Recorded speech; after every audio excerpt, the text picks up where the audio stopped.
Why, hello everyone, and welcome to the official Action RPG live stream. My name is Aaron, owner and operator of the YouTube channel Action RPG, and today is the day.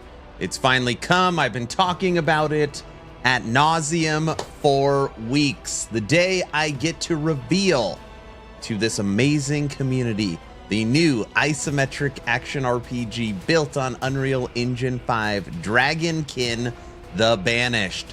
Ooh. You are muted. I'm not muted. Am I muted? Never mind. You were just out of sync. See, it wasn't me. You got me all worried right at the beginning. Good morning, everybody. So, my news embargo has lifted. It actually lifted at 8:01. Had to take my kids and get them all sorted at school. So the stream started actually a little later than I wanted to. But all in all, we are here early today to play some Dragonkin The Banished. If you are watching on YouTube, the video I just put out is my first impressions video. It's 20 minutes long and it breaks down most of the systems for Dragonkin. So likes and comments appreciated. Same with Twitch. It is the linked video at the top of chat.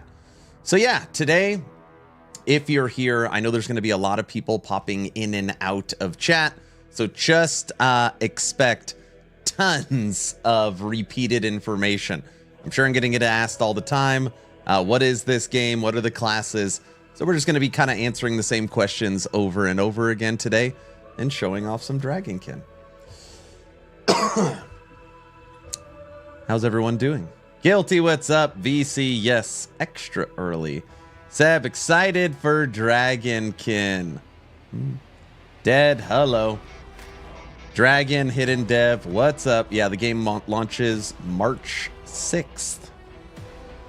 March 6th. More like the Undecember killer, the Wolson killer. Wolson's already dead. Granted, Wolson was mentioned in my video. Wilson was mentioned in my video. Off topic real quick. Updated build on Spellblade Shatterstrike coming soon. Yeah, that is... I've got 2 build guides that will be coming soon. Updated Shatterstrike. Let's go. And Dive Bomb. I'm just like finalizing them first. Kiko, thanks for the sub. You, thanks for the Prime sub. Good morning. I bet it's better than D4. Too early? It's too early. You can't say that. Actual streamer client this time. Yeah, this is the actual streamer client, I guess. What is Twitch? Who am I? How much is it? Who am I? Sword. I'm doing good. Hello. When is the drop? March 6th. Early access drop March 6th. I'm late. Toxic, where the hell have you been?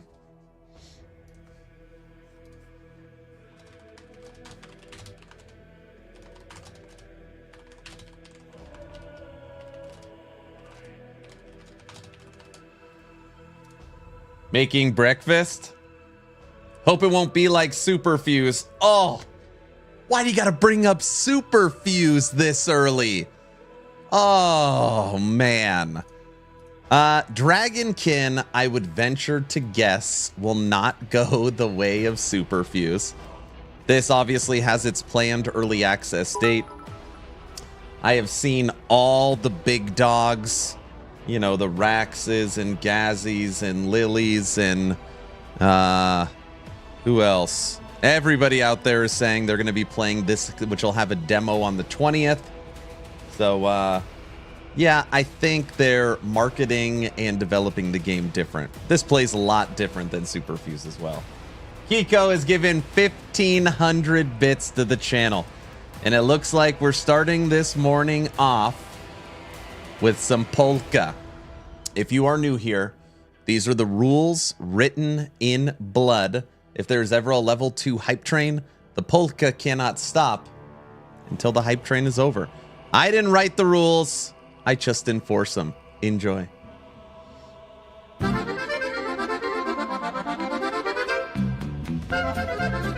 Oh no, freaking polka. I'm sorry. PTSD time.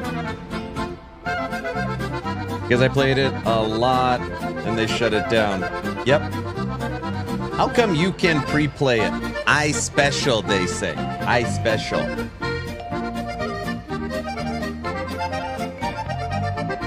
We'll get started in just a few minutes. Let some people get in before we log in. I special. Morning, Strauss, what's up?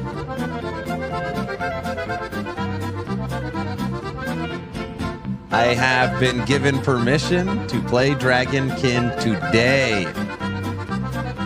Because he owns a channel called Action RPG, I assume. It's probably a pretty good assumption. I special. XD, just let the polka flow through you.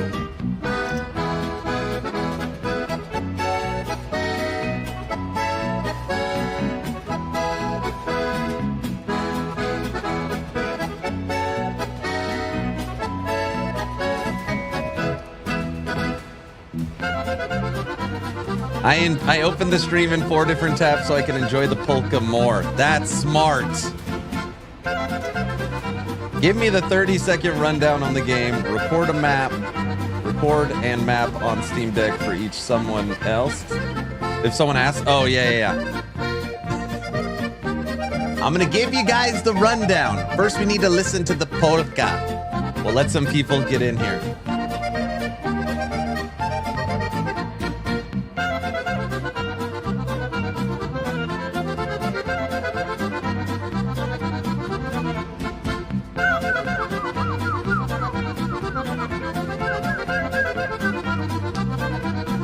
You're already dancing?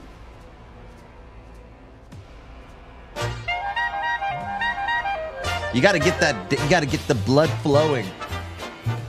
Man, when are you gonna upgrade the video quality to 1440p or more? For streaming, it needs to align with Twitch. Twitch is 1080p, so that's why it's streamed at 1080p.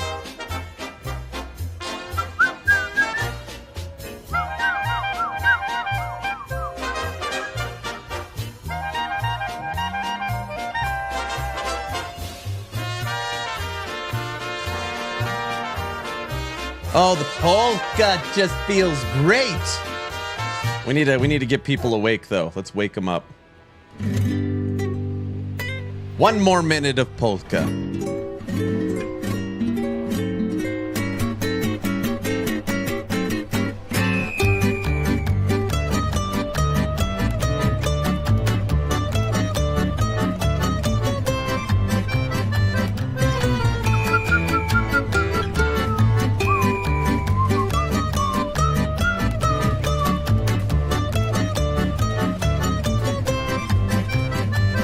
I watched the video, but I wasn't able to appreciate the game graphics at 1080p. I think I should have recorded it at 4K.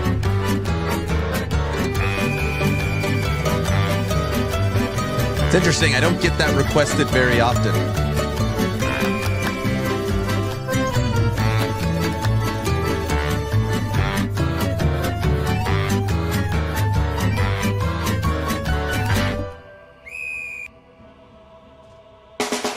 End our hype train with Rock Polka. 8K stream win.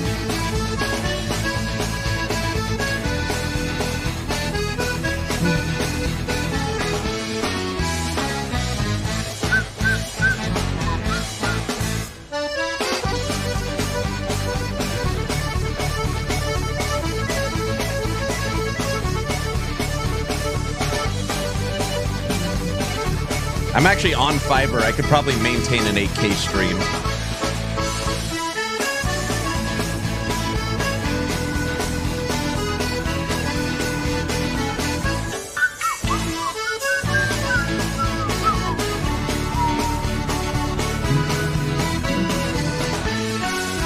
And this hype train is over. Okay. Awesome. Thank you all for joining me this morning, or I guess evening or afternoon, wherever it is where you live. Today we're going to check out the brand new isometric action RPG built on Unreal Engine 5, Dragonkin The Banished. This game launches March 6th, early access on Steam. It'll have full controller support, full WASD movement, and point and click. And they're going to launch with 3 playable classes. You have the Knight. Oh, I clicked on the Knight. The Knight, the Barbarian, and the Oracle. The Knight, the Barbarian, and the Oracle. Welcome to Dragonkin. Now, I just want to say right off the bat, okay? You're going to have to give the game a little bit of grace. We're going to use the word grace today. This is a pre-early access demo, all right? And to get the game to run smoothly with Twitch, YouTube, and Streamlabs OBS, I had to lower it from 4K to 1440. I had to turn off DLSS, and I had to lower the quality to medium. So just like any ARPG, there's definitely going to need to be some optimization, which, you know, on a game that's not even early access yet, I'm sure some of you understand that. But there's definitely some optimization stuff with the game, but that's what you're looking at right now. So I am logged in to the Knight class, and I feel like it's like a gun lance class because even though you do poke people with it, you also have a flamethrower. Very, very cool. The price of the game will be $25, and it's going to have a launch price of it being on sale. So it's going to be 25 bucks. I would venture to guess the like buy it day 1 or week 1 or month 1 will be like 20 bucks. So it'll be 20 bucks.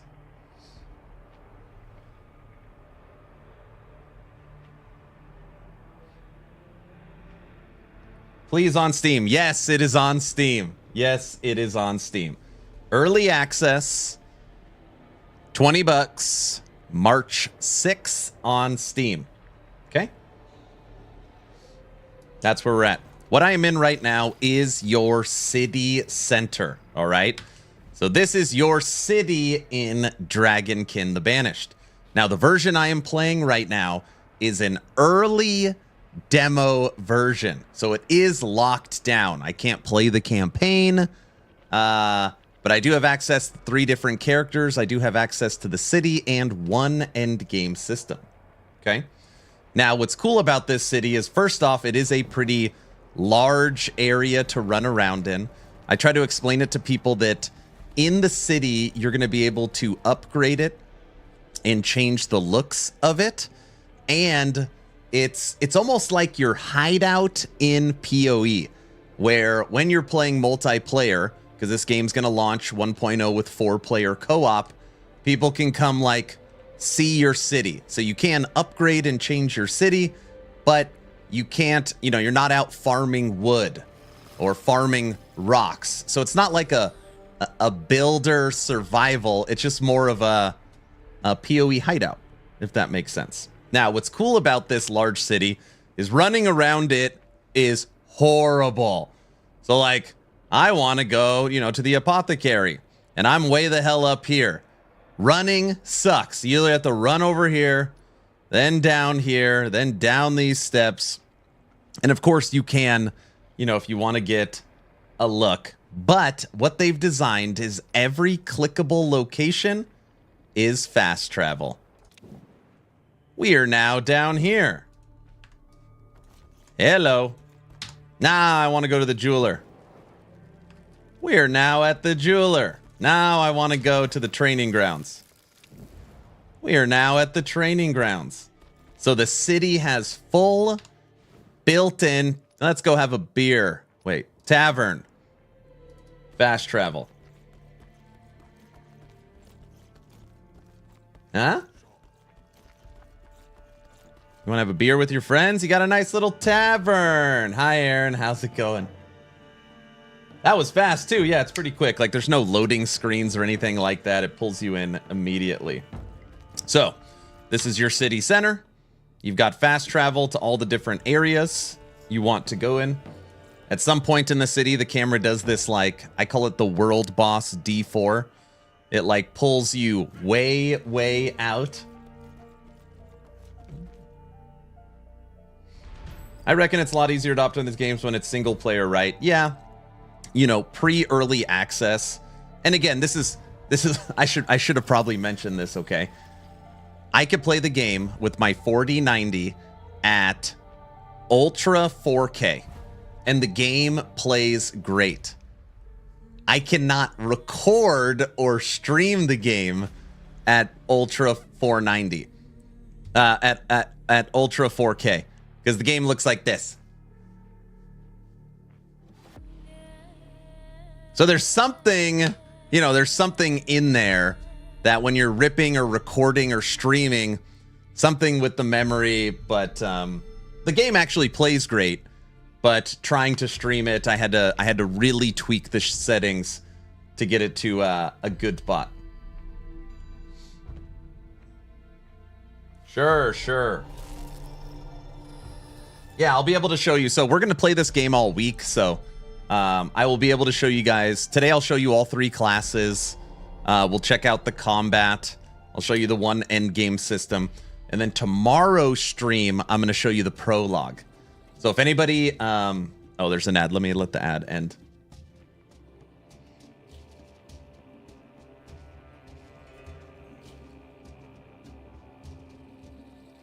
Don't get dizzy. Don't get dizzy. So today I'm going to show you all the basics of the systems. I'll show you all 3 classes. Tomorrow's stream, I'm going to show you guys the prologue.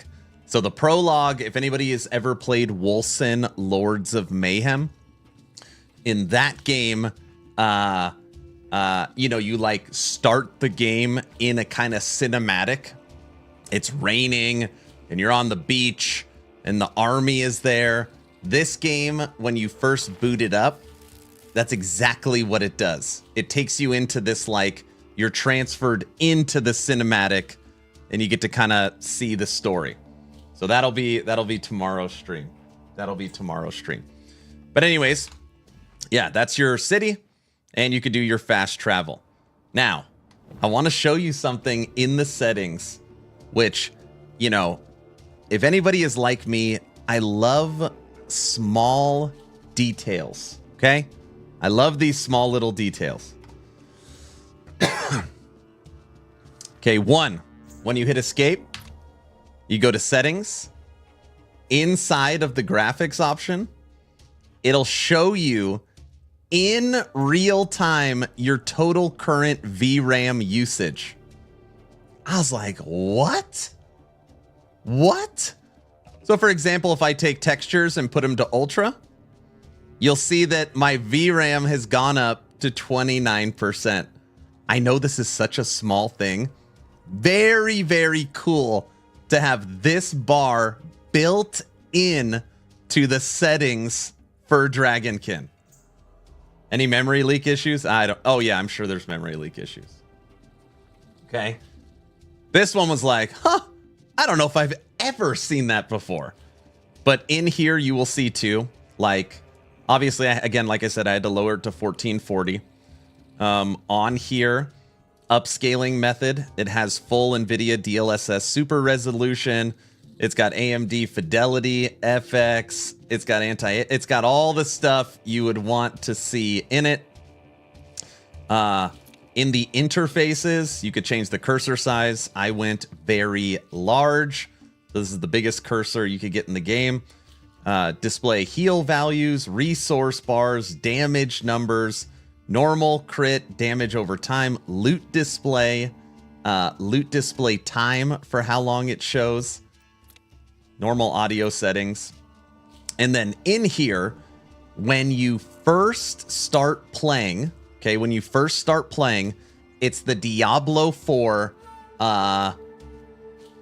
movement is on your left click and generator is on your left click. Oh my gosh, this is one of those where, like, I need to be hired as a consultant to any new action RPG game ever made. You never set as default your generator and movement on the same click, and you should never set your skills to 1, 2, 3. So this game's 1, 2, 3 with left click generator. Now, what's great is that in here, it gives you the option. Well, I've already disabled it, but you can remove, move, and attack and separate them onto separate clicks.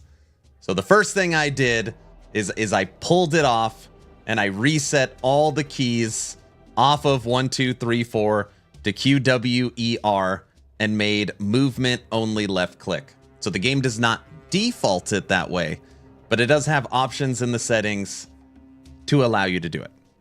Maybe that's just like, you know, my pet peeve, but yeah. It also has full WASD movement as well. So if you want to play WASD, Dragonkin pre-early access already has it. So for the PoE2 people, you've got your WASD. So controller support, I have not tested, but if you go to their Steam page, on here it says full controller support Xbox and PlayStation. So WASD, full controller support, and point and click pre-early access. Hey, that's pretty good. Anyway, we want to see you kill some shiz. Will you just be patient for a second? Just calm down. I want to show you one more thing and then I'll kill stuff, okay? One more thing. You guys are gonna be like, what? It doesn't have summons right now. Okay. Okay. So inside, you guys ready? Are you ready for this? Okay. This is your like character breakdown sheet. Okay. Very standard. You got your power, your defenses, your life, and your miscellaneous. And it's all these breakdowns of the different stats and the tooltips for them. Okay. Are you ready for this? You ready for this? You can ping any stat you want. Aaron, what the hell are you talking about? I want to know my bonus damage and when it's going up and down. Click. You've now pinged your bonus damage to the top left. I also want to see my thorns damage and my core damage and my basic damage, so that when I'm in combat, I can see what is going up and down without having to look at my stats page. Sir, one more outburst, I will strangle you with my microphone wire. You understand me? I was like, what? Blown away. It's like such a little thing. I've never seen anything like that. And then to get rid of them, they have an X on them. They're gone. Oh, thank God, the inventory with fixed space for each item. I'm sold. I know, it's really cool. All right, let's go kill some stuff. All right. There's so much more to show you, but I know everybody wants to see combat. Okay. There is one endgame system that I currently have access to in the demo, and then we could look at crafting and all that other stuff. Okay. What's the double levels? Wait, I don't understand your question. Glad to wake up to you streaming it. Just tuned in. You're so hyped for this game? I'll show you all the characters. By the way, Wilson Studios making another shooter. I know, I've already played it. In your hot bar, there are 2 level bars. This is my the blue. You're talking about these. The blue is my skills. This is my favorite skill. It's like shield rush, but you can actually move around. And the left, this orange one, is my fire skills.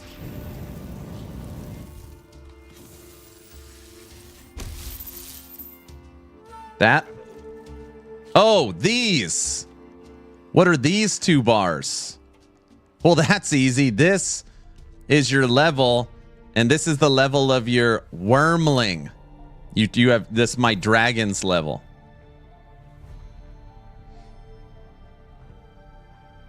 You're on earlier that I thought that the kids have perfect teeth. No, my mom's taking them to the dentist. The wormling. So that amount stuff would be on March 6th early access. There should be more. This is, I mean, I don't have access to the campaign. I don't have access to the 5 endgame systems. I only have access to 1. And I cannot upgrade my city. So I have the Dark Merchant, the Apothecary, the Jeweler, grouping and difficulty I don't have access to. It's restricted. I have access to the Dragon's Jail, the Training Grounds, and Dungeon Purification. Everything else is locked down. 5. Okay. I can't show you, but like my little press release thing. And by the way, I should just say right now, I am not being paid to play this game. Okay? It's kind of this mutually exclusive, hey, we're not going to give you any money, but you could play it early. Deal. Not getting paid a cent to play this game. All right? I could say the game is absolute garbage if I wanted to. I'm not under any contract or NDA. Okay? Just so everybody's aware. Not being paid, not under any NDA. So, I don't have to say anything. All right.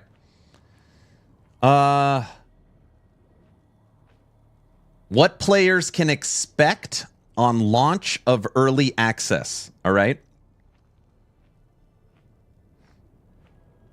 You could, but we'd hurt your feelings. What players can expect at launch of early access? A 30-minute prologue, full Act 1 of the game, which is 6 hours of gameplay. The city, with management and upgrades available to access more services and crafts, and 5 endgame activities. The hunting board. The hunting board is predetermined quests/hunts with different levels of difficulties.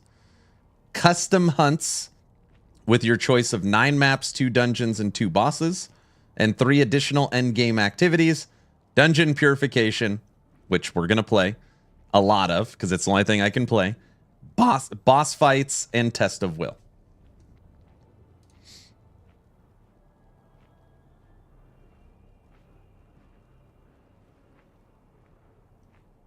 Once the blade has been pulled from the sheath, it cannot return till it spills blood. Oh, it sounds familiar.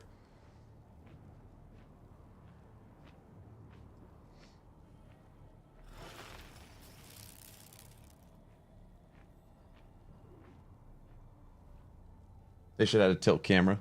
40-year-old virgin. Got it. All right, dungeon purification. Here we go. 1 of 3 playable classes. This is my knight.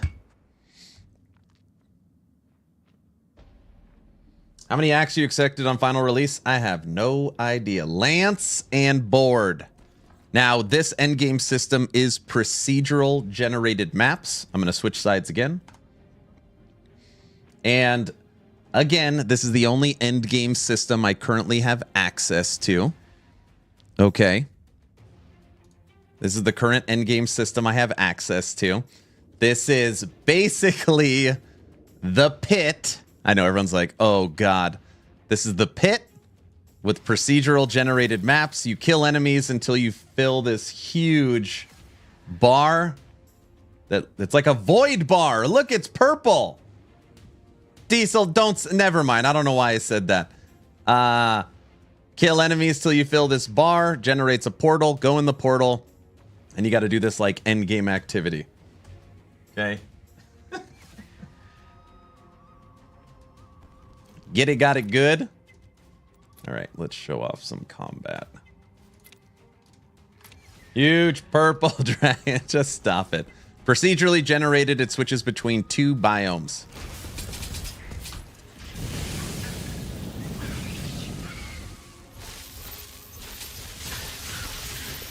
Dude, there's so much other stuff to show. Spinning shields.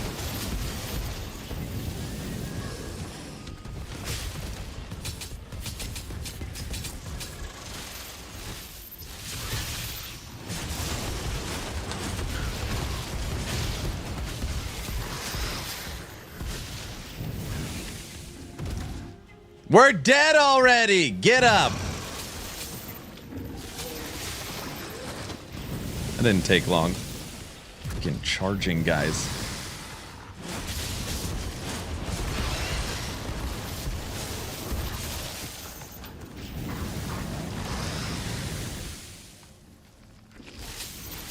Take that.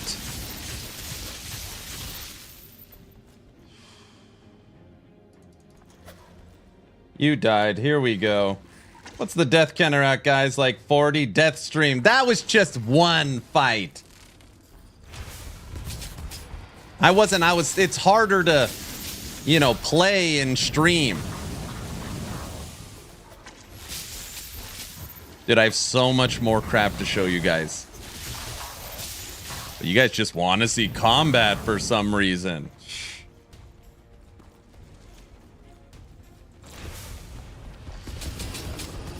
Oh, great. It's an orange guy.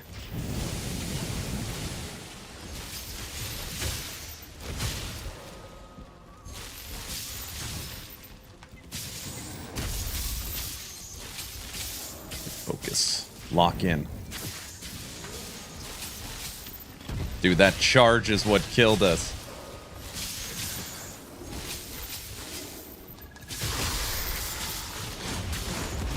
No. Oh, oh, you almost got us, but you didn't. Is there a loot filter in the game? What a good question. I haven't seen anything loot filter related. I've not seen anything loot filter. Passive tree? Yes, I wanted to show you guys skill tree and passive trees, but I couldn't.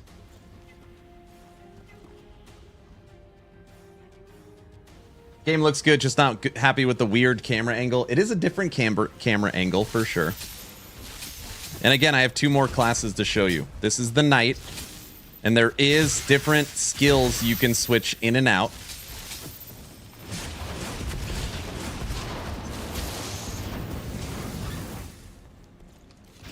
Melt them. Get away from me. All right, dungeon purification. We're at 32%. After this run, I'll break down the skill and passive tree. You like the angle? It's different. It is for sure different. I think the best class, at least ease of use, is the spin to win barb. Because it's got leap, so you just jump in the middle of everyone and then you spin around. I don't know what the purple guy is.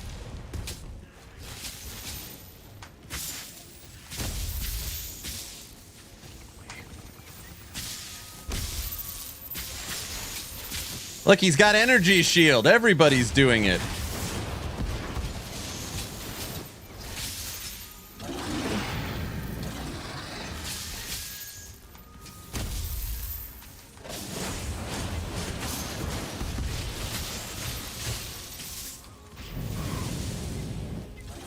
Also, I probably should have mentioned too, these characters that I'm playing are pre-made characters. So this isn't like a build that I created.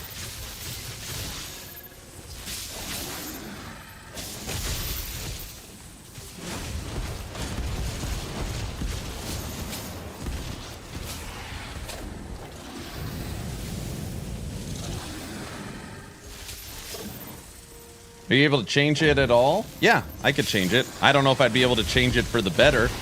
Dude, there is so much crap right here trying to kill me. Gosh. See, they didn't make me a good enough build.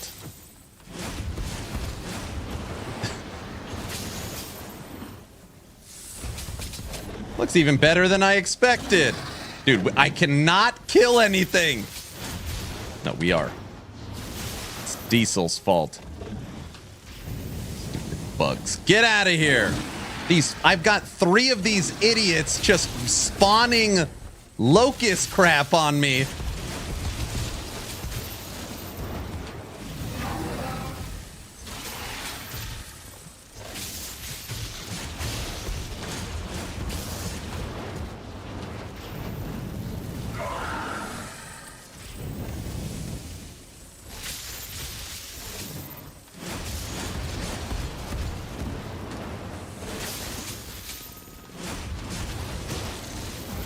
What happened to all your friends, huh? Oh, they're still over here. All right, we're up to 40%.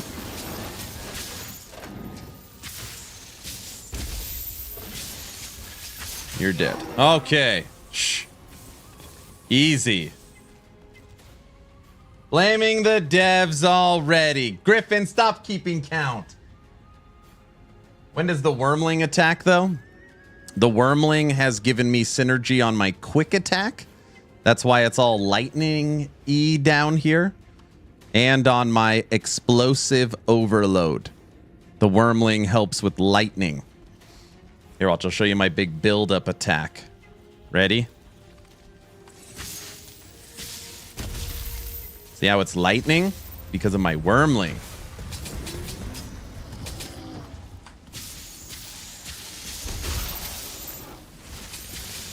It actually does a lot of damage. That's a lot of damage! No. Can't die again. They're watching.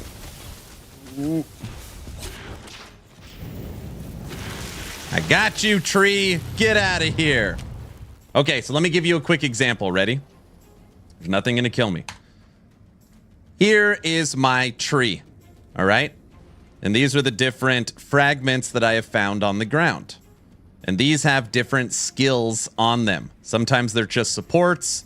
Other times they are full-fledged skills. So for example, intense propulsion.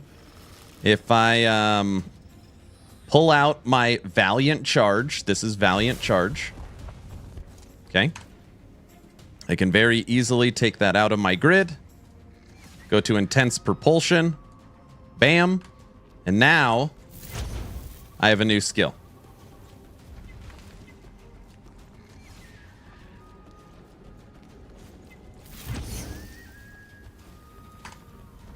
Now, again, there's different ways to, like, synergize this correctly, which I'm not going to say I know how to do. But, yeah, it's pretty easy to switch skills in and out.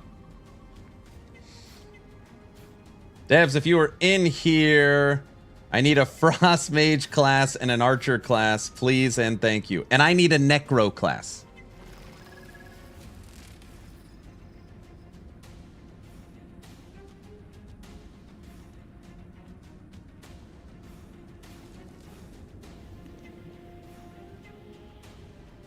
Yeah, it's two dragons holding it. See, it's turning yellow. It's getting bigger.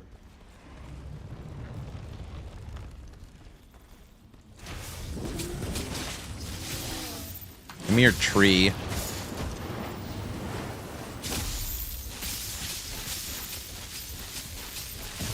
Oh, I like that enemy. In here, the inventory. It is not inventory Tetris, so each item is one spot. I know some people like that, some people don't. Oh, there's a spear upgrade. The boot upgrade. Getting strong now. And the 2D art matches the 3D render, so you can see your character.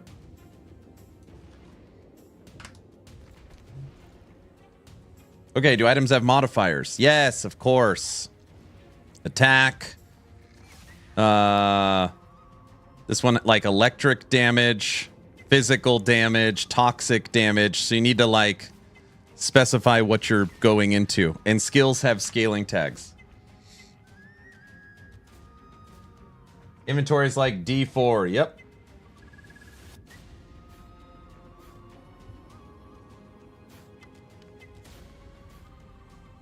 Archer class is planned for early access. Yeah, the Archer class is in the prologue. We need a Necro class. So we have a Knight. So you kind of got your tank using your shield. You've got your Barbarian for melee. You've got your Source for magic. It's the Oracle. You've got your Marksman for physical ranged. Now you need a Necro class. I feel like for developer, it's got to be always the hardest class to make. And probably balance. My favorite Mountain Dwarven Realms is yours, speaking for Necro. Nice. After this, we'll log in and we'll play some Barbarian. No, the frog. Okay. Everyone, you're about to see the biggest after-death effect in action RPGs. My favorite. Get out of here, frog.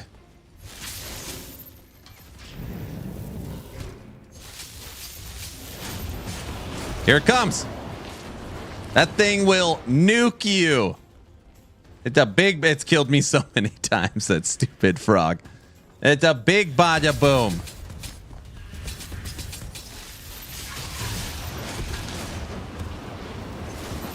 So toxic. Very toxic. Very toxic. All right, we're at 68% on our dungeon purification. Now, I do have a little feedback for this system right here. So it's procedurally generated maps, but there's lots of dead ends. So when you're looking at the map, I'm trying to get this bar to 100%. Maybe there's probably enemies right here. You can see how this is still fogged out. And if I go up here and hit a dead end, you know, it's a lot of backtracking in this system. It's a lot of backtracking. It actually reminds me of Path of Exile 2's level of backtracking.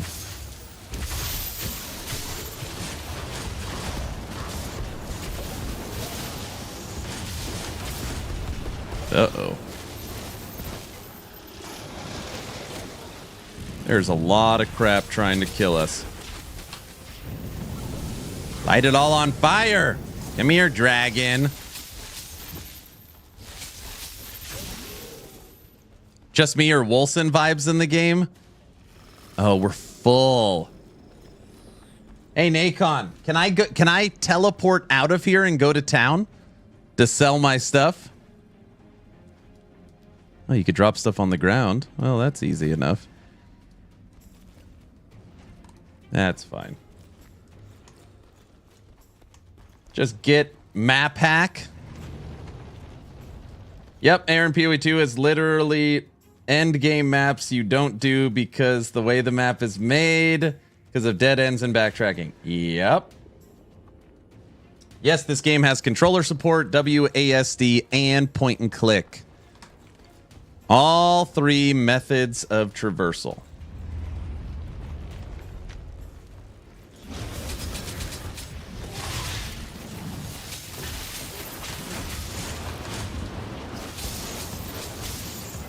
You're about to get blown up. Get out of here, tree. Hey, you guys want to know something else? Your crafting materials automatically transfer into your bag. Huh? Yeah?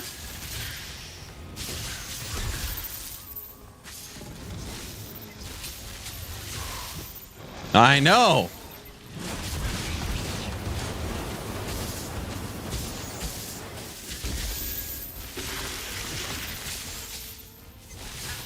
Oh, burn on LE1. No.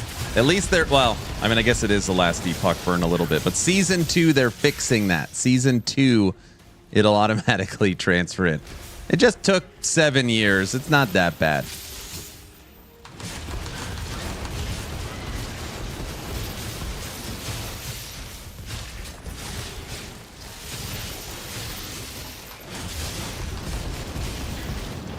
And the fire looks so good.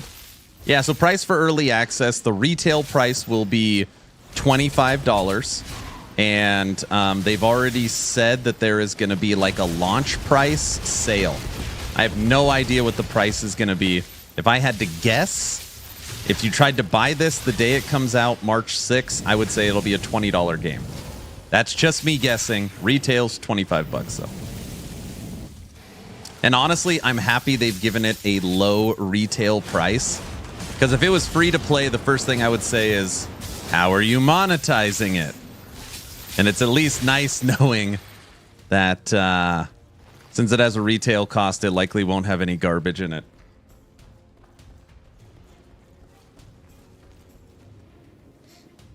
"7 years, that's quicker than it took 7 days to die to come out of early access."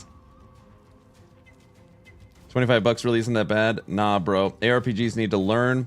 You have to prove yourself in this genre. I think 20 is fine for a new indie IPs. I don't know.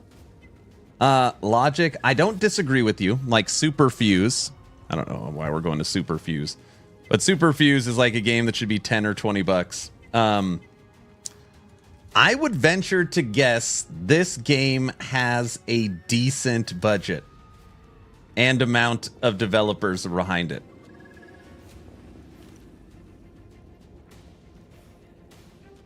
I would venture to guess full-blown 4-player co-op isometric action RPG built on Unreal Engine 5 with city building elements, 5 endgame systems, and 4 playable classes. I would venture to guess that this game cost a few bucks.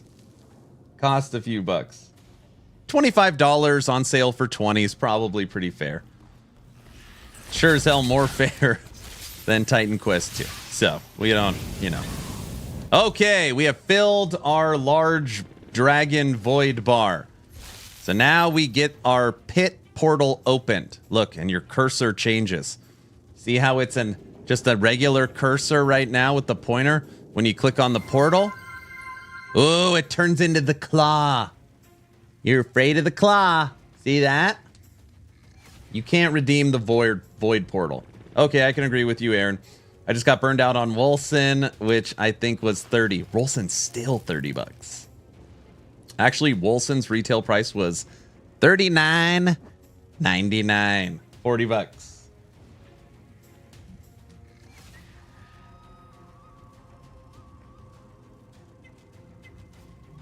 Yeah, this is Dragonkin.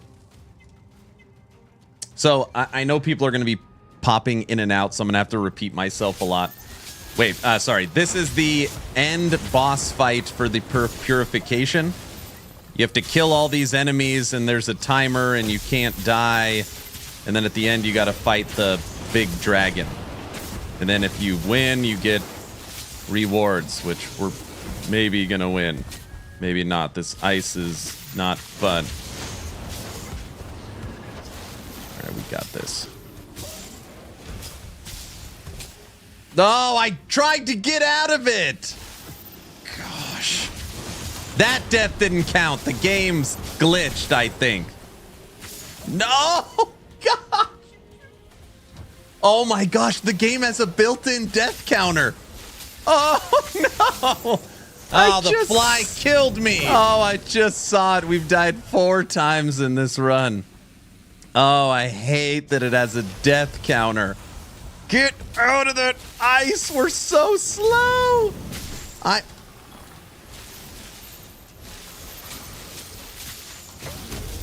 This is... Okay.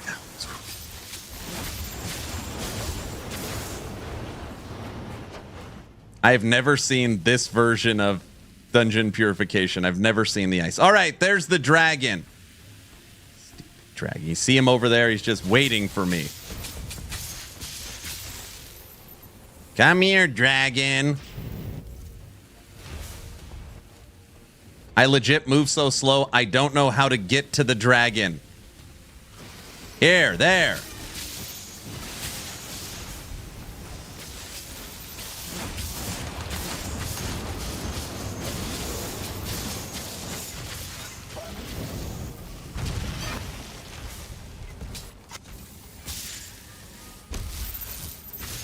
Die! Okay, dungeon purification is over. Normally you get 3 reward chests. I got 2, probably because of performance problems.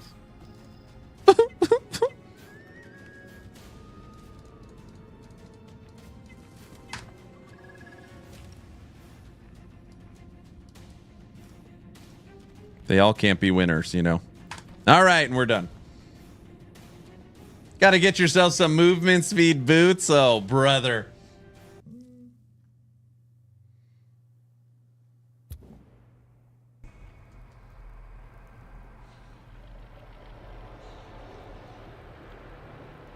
You're over here playing all these new games. I can't even play Grim Dawn. Oh, or you're still playing Grim Dawn. That's okay. You're getting ready for Fangs of Astercon, you know? I totally get it. Okay. Let's switch characters. Quit to menu. Game guide? There's a game guide? Oh, they got a game guide too. Would you look at that? All right.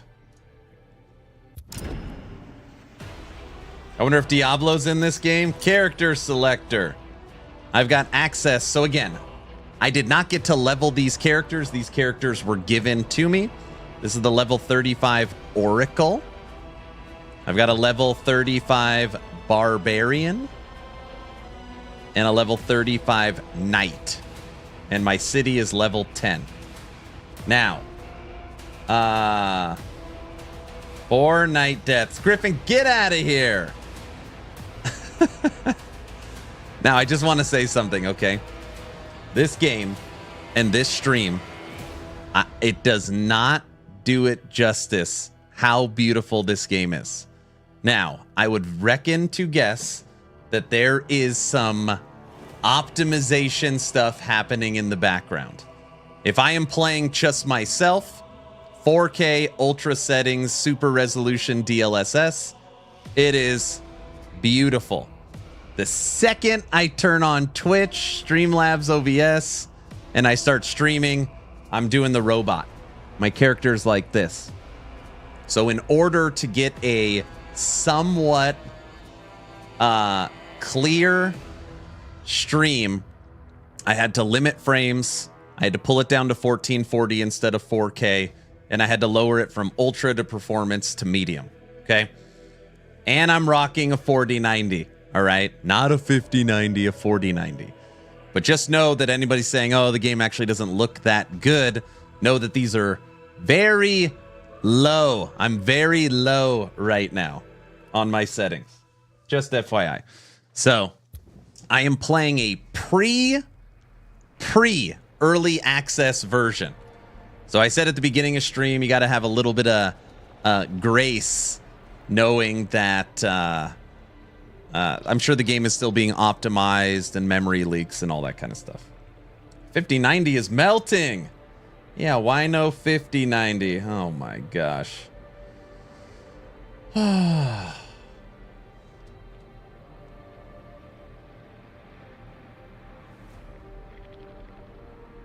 This UI puts me back 20 years. I'm a firm believer in I want the smallest possible UI possible. I want the most basic, smallest UI. I would even kill the dragon and the Dwarven Realms guy on the side, you know? How's the skill system? Okay, now that you've seen combat, we are going to start over. All right, we're going to start over. So we're an hour into stream. This is the pre-early access version of Dragonkin The Banished, dropping March 6, early access on Steam. Nacon, the actual creators or publishers of the game, said that the game will actually launch with 4 playable classes, not 3. So we are going to have the Barbarian, which I'm logged into, the Knight, the Oracle, and the Marksman? Ranger? I actually don't know the name of the class. A bow class for Frosty LaRue, who's in chat right now. Okay. Hype. And I'll show off the bow class tomorrow. I can't actually log in, but you could see it in the prologue that we're going to play tomorrow. Okay. What I am in right now, I'm level 35. I believe max level is level 50. And I am in the city. Okay. Now, this game will have city building elements, but not city building like you're out gathering wood and rocks and stone. It's more like it's not even like a PoE hideout. I said earlier it's like a PoE hideout because you're gonna be able to change the look and upgrade your NPCs and kind of tailor your city to yourself. Okay, it's like a PoE hideout, but you can upgrade all your NPCs. Something like that, okay? So this is going to be your city area, and the game is going to have 4-player co-op. And when you're co-oping, you could like go visit each other's cities. I'm guessing this is going to be a main source of monetization, is my guess. Is not only you don't have your own hideout, you have your own city to build out. That's my guess. I have no freaking idea. Okay. Now, oh yeah, way better version of Wolson City. Yeah, Wolson City Builder, but it actually changes the area. Okay. Now, this city is pretty damn big. I am right here at the market. And if I wanted to get down here to the apothecary, I got to run all the way over here and then down these steps here and then out the gate. This has full fast travel, and it's non-loading fast travel. So if I want to go here, click, and now we are down here at the bottom of your city. You want to go to the jeweler? You are at the jeweler. You want to go have a beer? No problem. Let's go to the tavern. So you have quick access all throughout your city. What witchcraft is this? Very, very cool. Very, very cool. So this is kind of the city area. Now, what do I actually have access to? Okay, this is the endgame dungeon purification. Again, it is the pit in D4. Kill enough enemies, opens a portal, kill the boss, get the reward. But you also get loot as you're running around. I have access to the Dark Merchant. This is basically just buying and selling items. Sell a ring. Okay. You could sell your fragments and you could sell your gear. So you got the Dark Merchant. You've got groups and difficulty. Obviously, I can't. There is nothing I can do here. Go figure, because I don't have access to the story.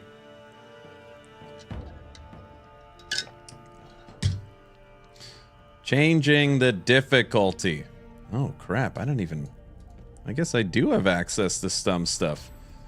Oh, I should have set the game to easy when nobody was looking. Forget I just said that. Easy, medium, hard. These are your torment levels. And very hard. What is it? Oh, it's set to medium right now. It's set to medium. Change group.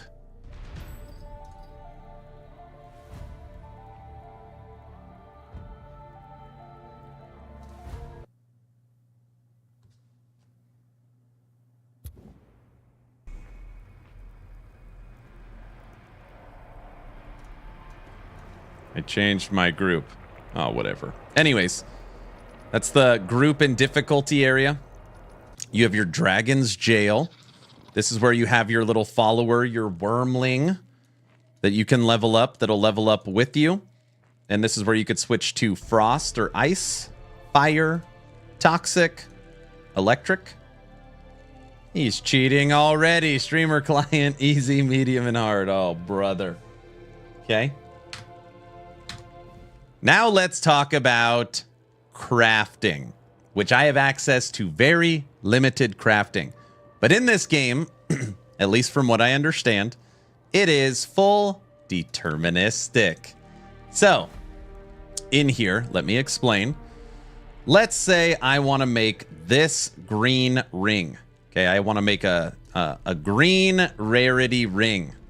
Okay, you go right here. And you put in your crafting materials, bam, and you'll see that this little red bar gets filled.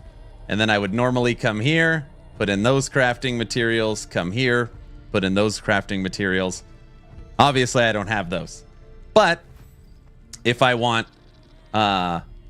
courage and critical strike damage, oh, I do have that, and max HP. So I got max HP secondary stat, crit damage as main stat, and courage. I would be able to craft this ring. I'm just missing one crafting material. Like if you want electric modifiers, I have access to on the main stat. Max energy, crit, elite damage, cooldown reduction, armor piercing, gold, fine, experience, attack speed, life drain, damage over time. Summons damage. Oh, I like that one. Bonus walking speed. Aaron's missing courage. It's very funny. Deterministic crafting, I thought that wasn't possible. Yep. So, but that's how it works. When you're in the world, you automatically find these crafting materials. They get auto sorted into your bag. And then when you go to craft, you pick the rarity. As long as you have the materials, you can craft the item. And it looks like on here, so this is just me making a guess. Just a guess. Okay. You'll see. Common. Uncommon. Rare. And then I can't click this, but I would venture to guess that oh wait, this is it's on my other character. Legendary or unique? I think it's legendary. Would have the 4th modifier. Okay. So 1, 2, 3, 4. And then I'm guessing yellow, whatever the hell that is the maybe it's got like a special affix on it. I have no idea. Literally no freaking idea. But that's the deterministic crafting. Yeah, I can't click on the orange. Yeah, that's my guess, Diesel. It's some kind of like does something special. Because, wait, let me just log out really quick just so I could show everybody this. Because on my night that I have been playing. What's wrong, McFly? You yella? You're just a little chicken. When you're looking at, so for here, legendary. Okay. Blue, uncommon, 3 affixes. Green, 4 affixes, which is rare. Legendary, 5 affixes. And yellow, I have no idea. So I don't know what's above legendary. But I guess those are the 5 rarities. Yeah. Which would mean common's probably 2 affixes. So 2, 3, 4, 5.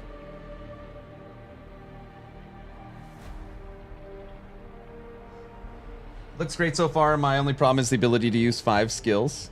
Think of Last Epoch. Last Epoch's only 5. Most people play 1-button builds. I actually think 5 skills is fine. The fact that I was very happy that I was able to uncouple, again, left click from generator. I had an instant problem with that. I hate having to move and click on enemies. So it's 5 skills with left click is movement. I think it's okay.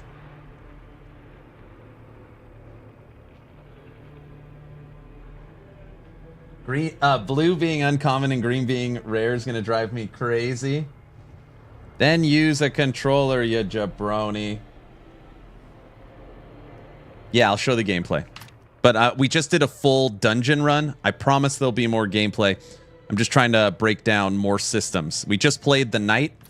So these are the skills I was using for the knight. I've got my movement. Actually, here, we'll go to the training grounds. I also love attention to detail. Look at this detail. You've got the heavy training dummy, right? And it's a big suit of armor.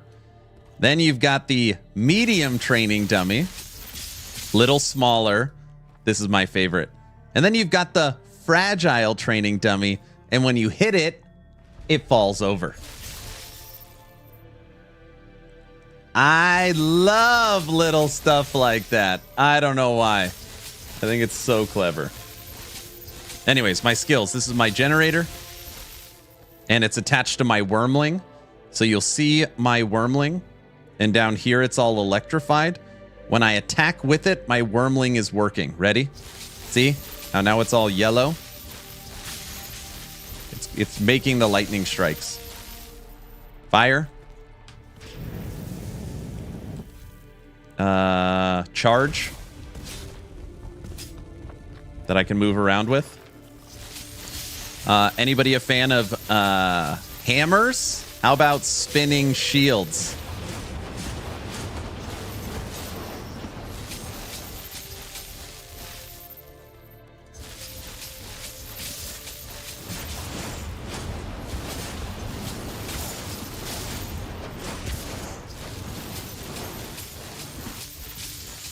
And then I've got my build-up skill.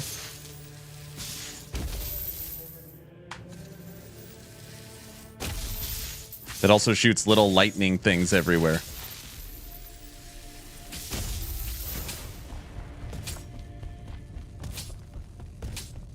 Dang, that doesn't roll off the tongue. Spinning shields.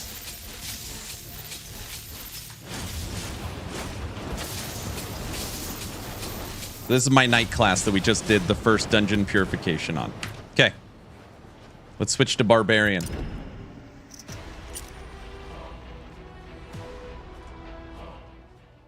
Shields. Will we be able to change rarity colors like within a loot filter? In my version of the game, this is a pre-access demo. I don't have access to the campaign. I don't have access to the marksman class other than through the prologue. And I only have access to one endgame system of the 5 that are coming. So I do not see anything loot filter yet. I haven't seen anything loot filter yet. Spinning shields should change to snakes. Is it better than Diablo 4 already? I just can't, you know, that's a I can't answer that question. I have 1/50th of what's coming to the game, you know, or I should 1/20th of what's coming to the game for early access. What was the lever for? If you pull the lever, it pulls up an army of training dummies.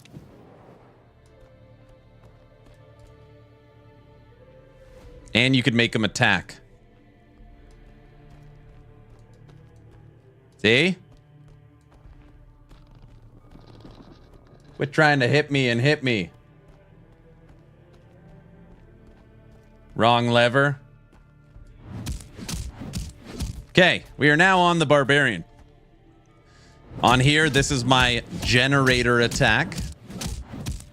It's like this weird just hit spear thing. Okay. Then I've got fan favorite. Spin to win. And it also has synergy with my Wyrmling, so it does a flamethrower with it. Okay. Fan favorite for movement speed. Leap. You grow ice wings. Let me say that one more time. You grow ice wings.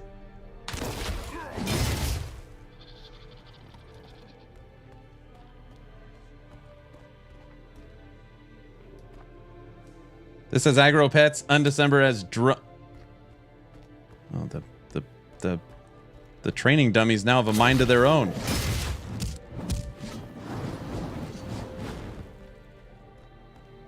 What kind of streamer privilege game is this? All right, not done. We've got our, I don't know, thunder hit. It also has synergized with your Wyrmling. Last but not least, I don't even remember this last skill. Oh, it's my it's your war cry. It's your war cry. Summons 2 runes to reduce damage incoming barrier. They also deal ice damage on contact.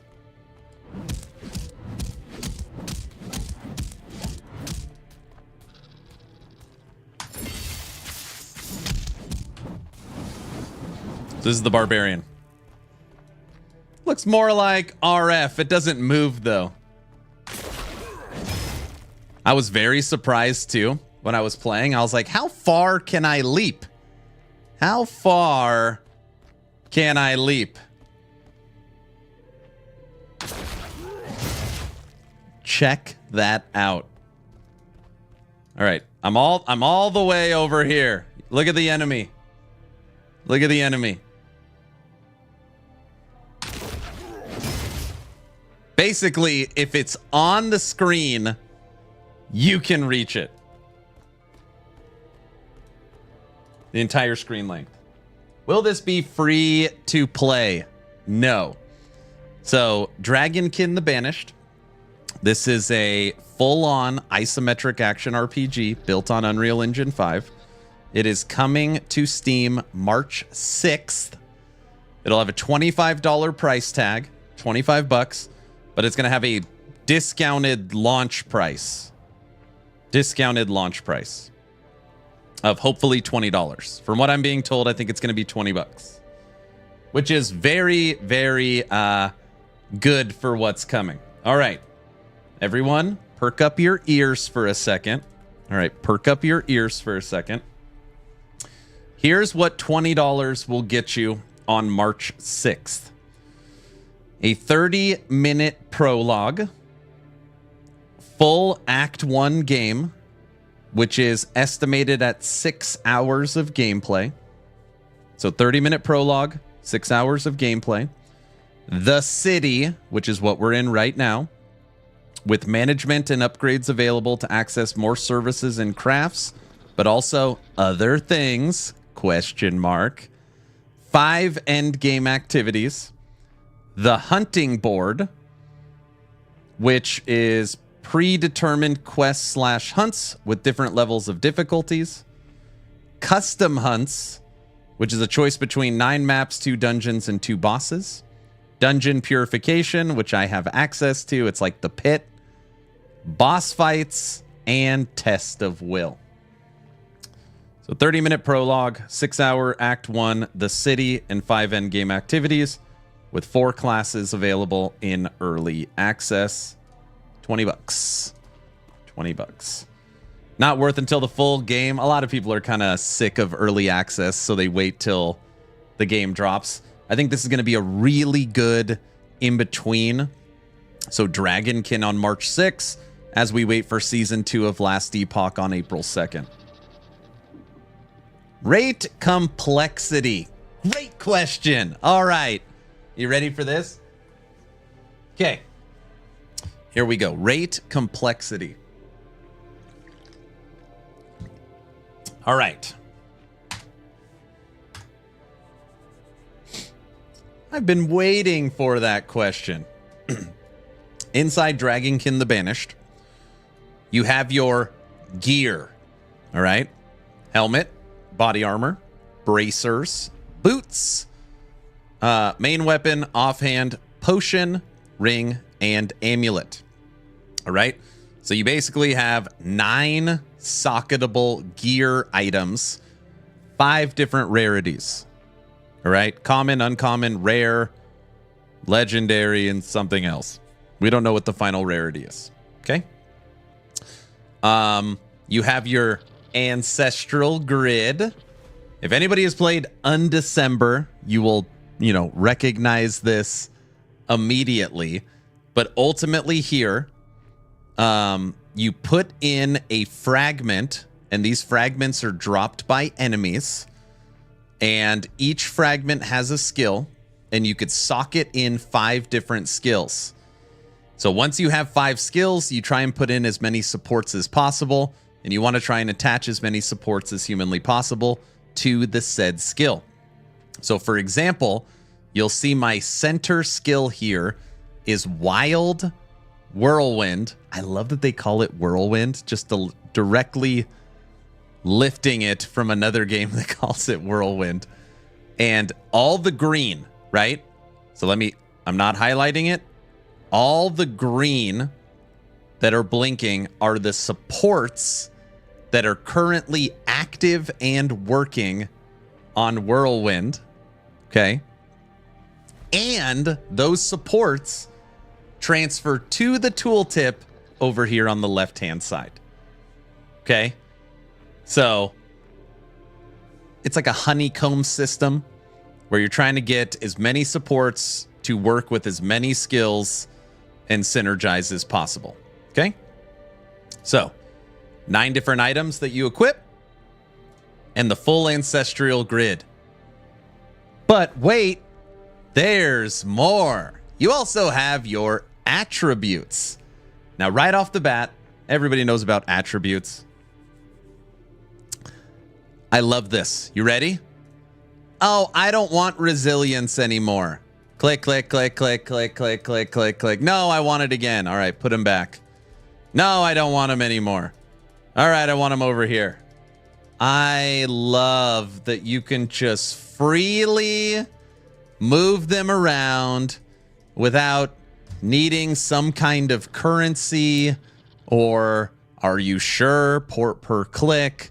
You can unspec whenever the hell you want. Okay? Now, inside of here, I'm going to try explain the best way I can. You have courage, intelligence, resilience, and agility. And you'll see over here that when you click on one, it highlights different attributes. Okay, anybody like thorns? Oh yeah, thorns builds are coming to Dragonkin, by the way. Anyways, so on here you would pick which one you want that you feel like identifies more with the build you're going to play. Okay, and in my video, I if you guys didn't see my video, it's pinged at the top or on YouTube. It's the video I just put out. I made a little dig at Diablo 4, but as you level up your passives, you unlock these kind of Diablo 4 skill trees right here. So these are skills or modifiers that are on your passive tree. Me and Tech were talking about that. We couldn't believe that intelligence is on the thorns tree. Man, you would think that's like the last place, but it is. That's how you spec thorns. It's really weird. It's funny you noticed that. We noticed that too. Okay. So as you level your passives at 10 points into resilience, you get to pick a modifier. Increase potion. Increase damage at high health. Increase elemental resistance. At 25 points, you get to pick maximum HP. Increase thorn amount. At 45, you get to pick ice damage. Bonus armor. Grants damage for a short time after drinking a potion. So inside of your passive tree, you get passive bonuses that you get to select. So for example, I don't want ice damage. Increase bonus armor.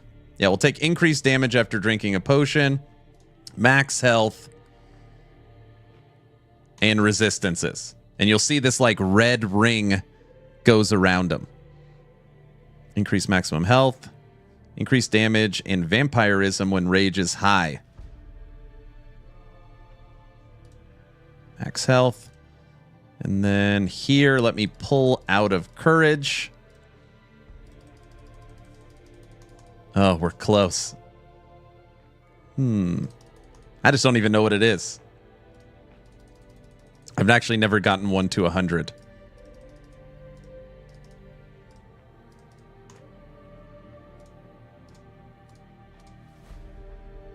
Your character will survive at 1 HP when receiving lethal damage. Divine survival. I don't need that. That would be for someone else. That wouldn't be for me. Chance to avoid incoming crowd controls. Thorns damage become adaptive, reducing incoming direct damage. Thorn damage becomes adaptive. Reduces incoming direct damage. Nah, the streamer client will help Aaron R. Well, I'm just going to try Divine Survival just to see what it looks like. You know? There's a refund all button. Can you believe it? You know? Okay, so 9 items that you equip with 5 different rarities. Your Ancestral Grid, where you get to spec in 5 separate skills. And your attributes that you get to pick with passive bonuses that you get to select. All right? But wait, there's more.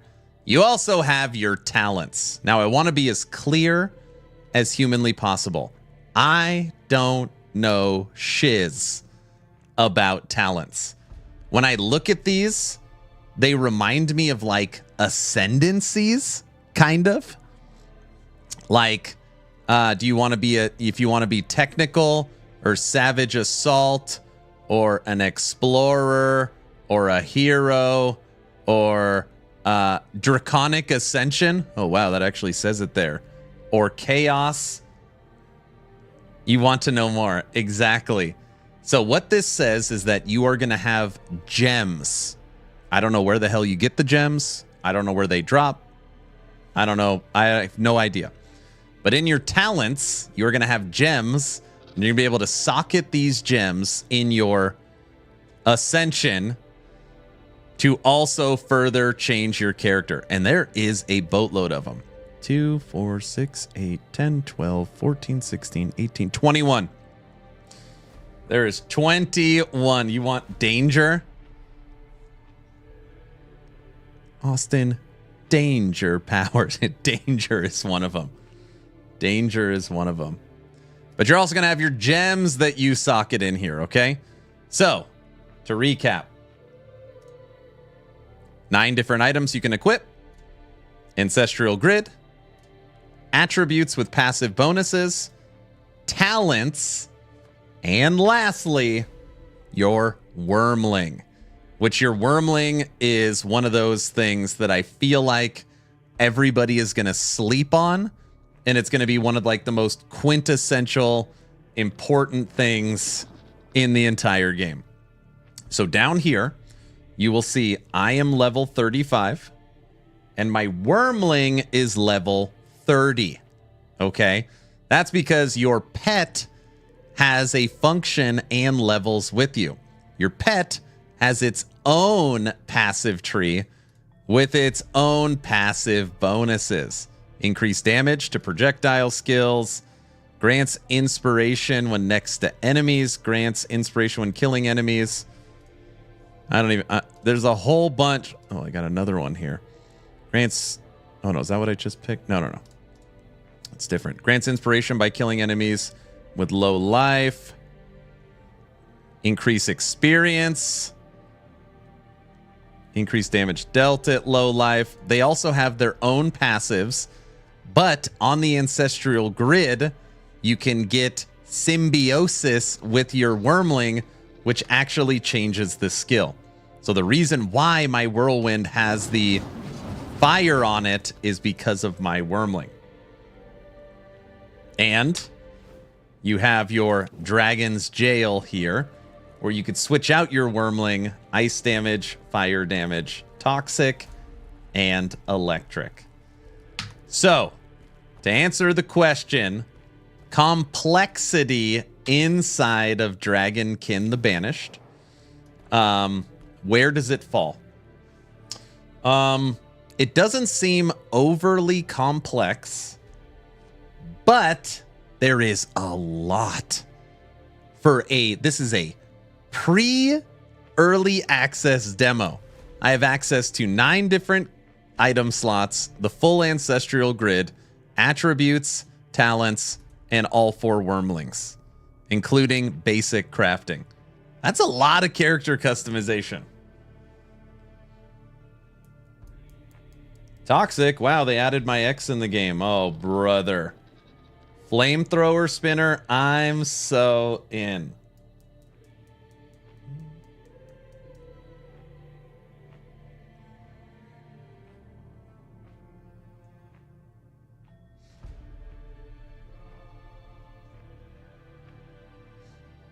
It looks too basic. Everything you just showed us gives us the same stats. Yeah, but we're not even max level. So, I mean, I don't even have the full Ancestral Grid unlocked. And these fragments, so your actual skills, drop in higher rarities. So you can find probably like a legendary wild whirlwind, you know, or a common wild whirlwind. So that would be like saying, this is perfect example. This is a perfect example. You're playing Diablo 4 and you're level 35, okay? Let that sink in for a second. You're playing D4 and you're level 35, right? Because I think max level in this game is 50. And I'm breaking down to you like the systems in Diablo 4 at level 35. You'd be like, there's literally nothing. Like the game has zero, you know, there's nothing even in it.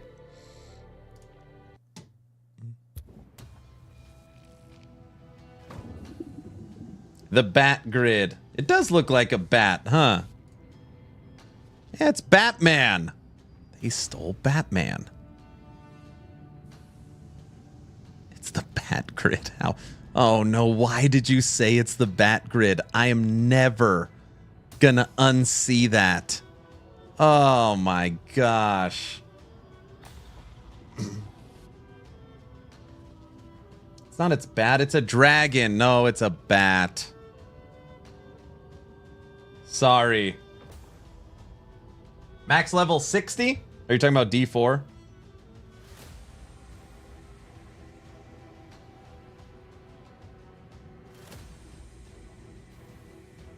It's a starship.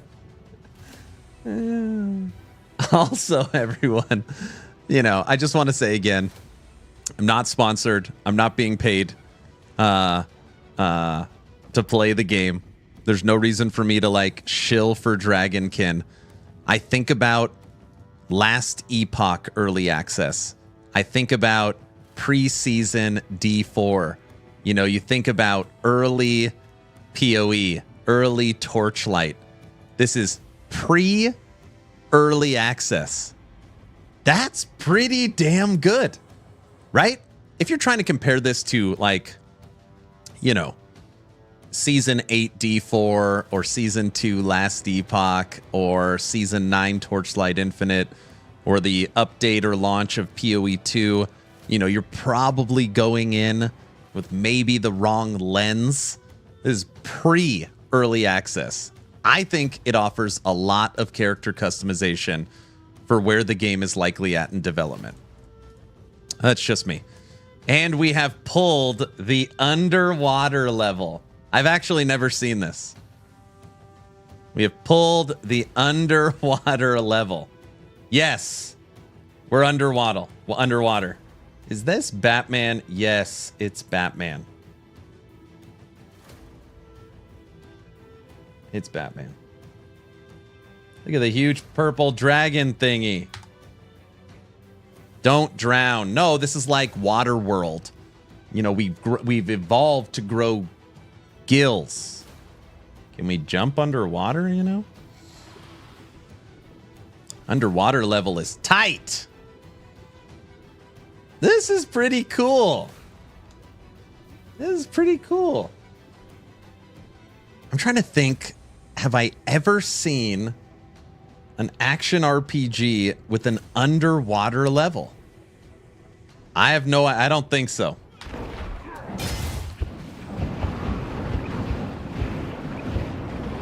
You guys can probably tell pretty darn quick that the Barbarian compared to the Knight from a damage output perspective feels pretty darn good. Does this game have WASD? It has full controller support, full point and click, full WASD.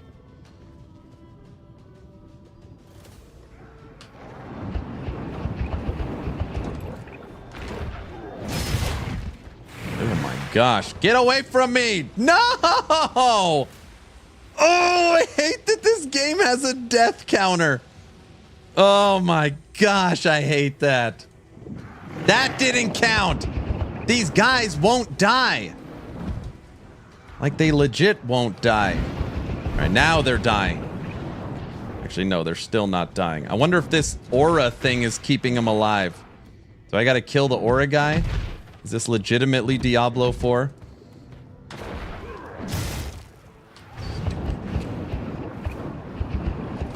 I swear on my life, they are not taking damage.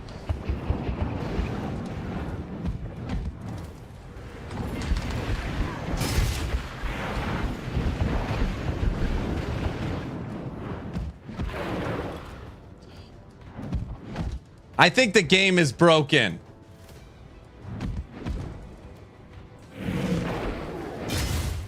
Where the hell is... They all got purple on them.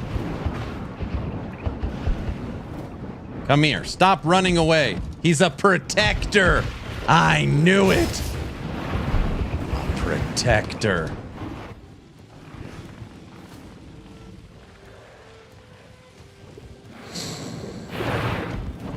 Okay. Chop up one huge L to Dragonkin. This kind of crap, my brain just wants to fall out of my head why this crap is put in these games. Oh my gosh! That one didn't count. There's a protector.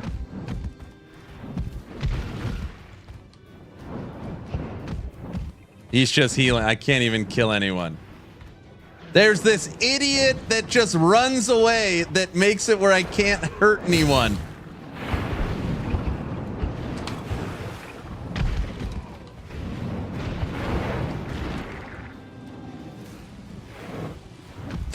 Just so stupid. Oh my gosh.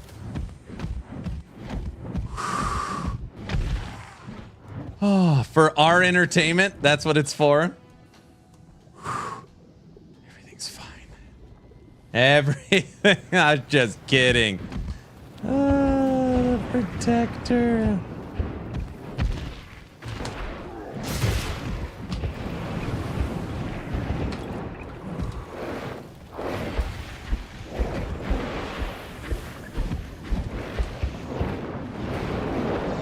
Come here, fishies. Not so strong without your protector.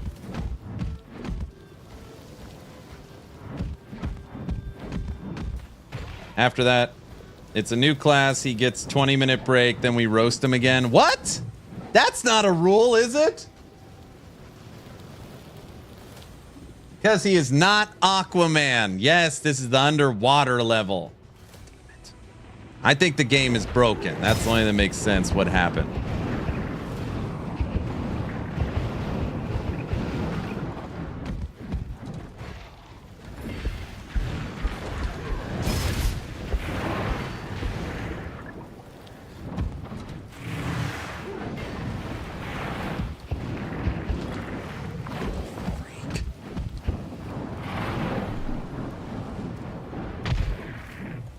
You know what? Do we have resistances in this game? Oh, I'm trying to kill my wormling. Sure we do. Stats. Defense. Oh. No way. You guys. So you've got... My face is blocking it. Physical resistance, fire resistance, ice resistance, electric resistance, toxic resistance. Aaron, there's nothing special there. All games have resistances. Also, elite resistance. Elite resistance.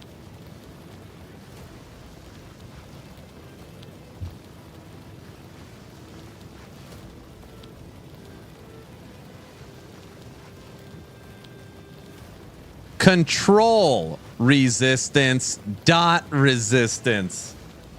Oh my gosh. That's 1, 2, 3, 8. 8 resistances in the game. Too many resistances. I came for the deaths. Oh, brother. You're not talking about me though, right? Yeah, me dying, right? No death resistance. It's actually funny you bring up death resistance. Oh, I didn't click it. Arrgh. I have divine survival. I didn't have it clicked. The character will survive at 1 HP when receiving lethal damage. Now, I didn't take that because I feel like I need it. I just took it because we need it. So.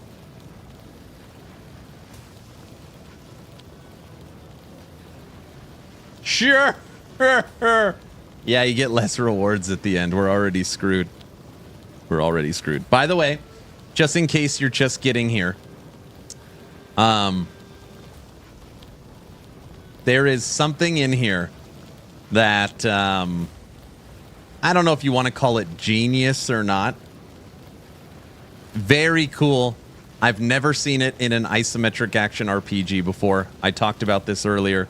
Your stats, power, defense, life, and miscellaneous. Very common to have a breakdown of your statistics in action RPGs. Cheating. I'm not cheating. One thing I've never seen is, let's say you want to track a stat. You can ping the stat onto the screen. I've never seen that. I don't agree to any of this. Yes, you do. I've never seen that. So you can put all these stats you want on the screen because, you know, it's like you'll have trigger abilities and, you know, they're always going up and down. So you could track them on the screen. And then when you don't want them there, no problem. Just pull them off. Such a cool idea. Very, very cool idea. Also, I showed it off earlier. The game definitely needs some optimization. I don't know if I've ever seen a game where you can track in real time your VRAM. Texture quality, we're going to put these all up. 22% jumps to 27% in real time. VRAM is built into the graphics setting.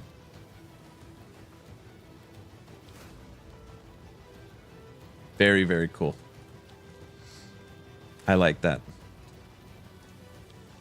PoE 1 and 2 have that setting? That's cool. So this one's hard. So let me explain optimization really quick. I can play this game 4K, max settings, DLSS super resolution, everything maxed, and the game is beautiful. Okay? Beautiful, especially showing it off on Discord. Now, there is something, I have no idea what, like I don't pretend to have any idea. When I boot up Streamlabs OBS and Twitch, and I go to record content and stream it, the game is like this.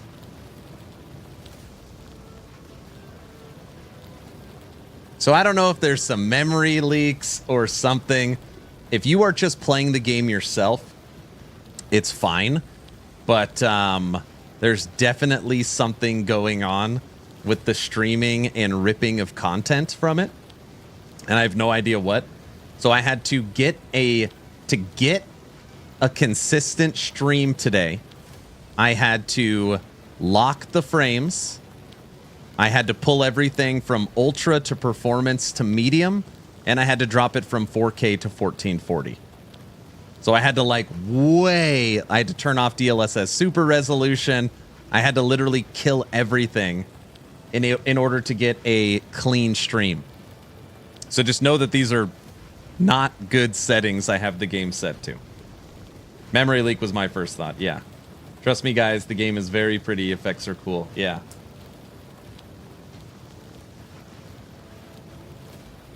Might you show us a minute of high graphics? Oh, I don't want to jack up the stream.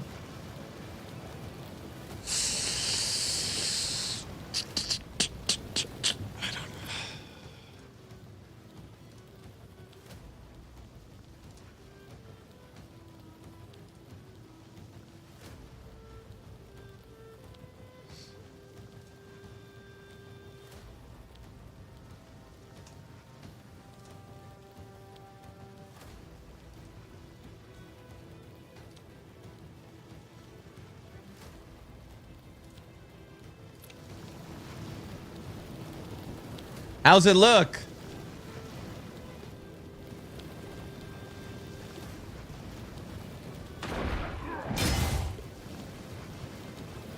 F crashed. Well, there you go.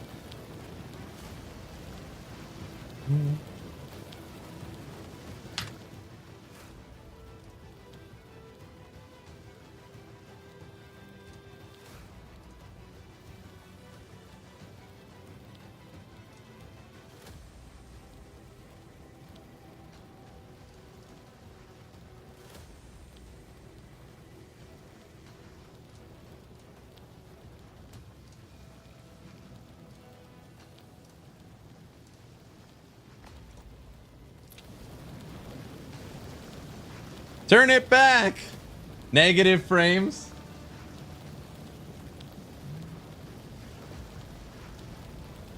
Those were some great screenshots. All right, are we back?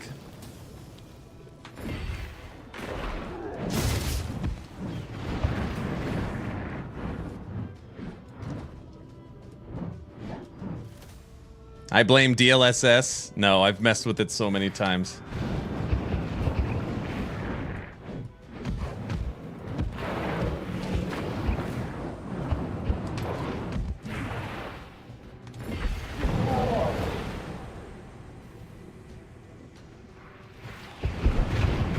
Anyways, on my screen playing it, it is perfectly fine and functioning.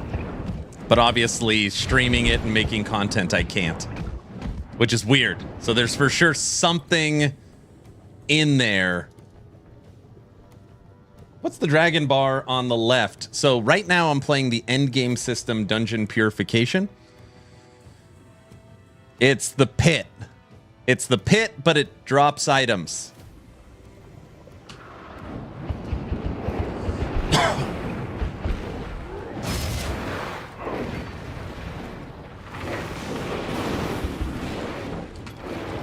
Get out of there. Oh my gosh, did the divine thing just keep me alive?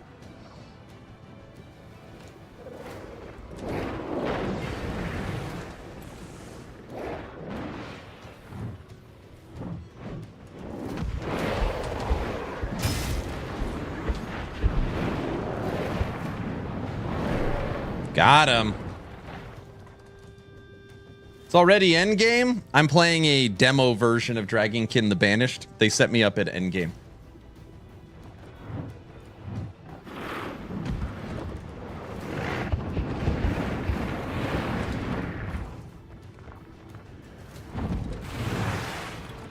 Dude, I'm getting wrecked. Fourth death. We need lightning. Why didn't they give me any lightning resistance?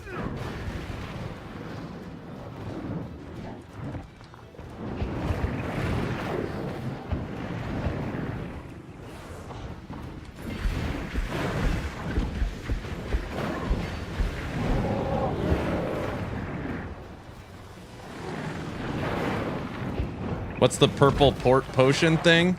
That's my, I can't believe you don't know what that is. That's my...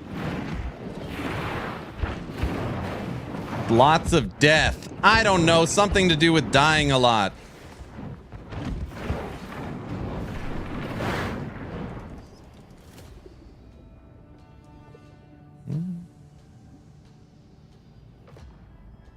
I would say he's good at holding his breath underwater.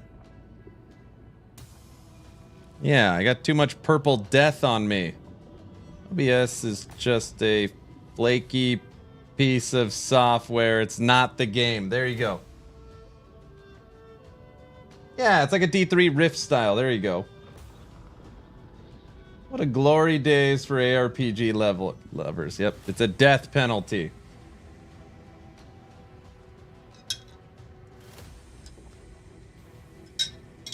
Dude, they made this thing huge, man. It's a health limiter. What audience is this game aimed towards in terms of in-game content? Diablo, mid, last epoch, or try-hard PoE?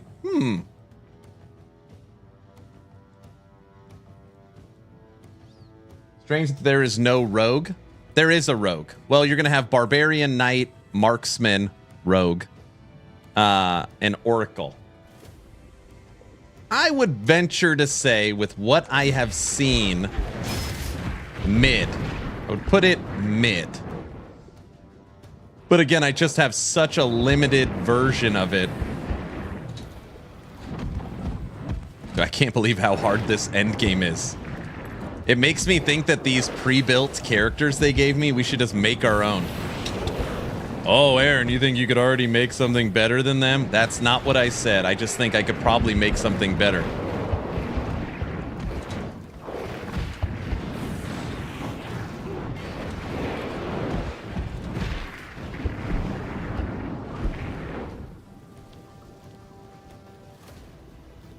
No, my current #1 request to the Dragonkin devs are, where are the minions?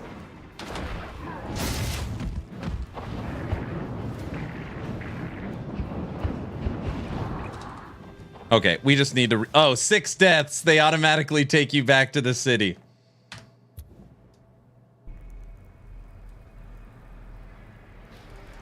I don't... That... The game... farts. No minions, no interest. Actually, technically, that's not true. In the game, you have your Wormling, which is a minion. And in here, you can do minion damage and synergize your Wormling to your character. 4 Knight Death, 6 Barb. Something's wrong with you. You have a real problem.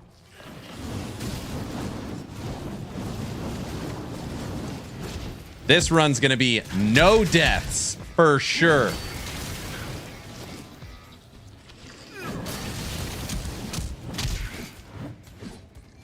But right now, no class, no necro. I know. Oh no, these are the guys that killed me last run. Uh-oh. Let's jump on them.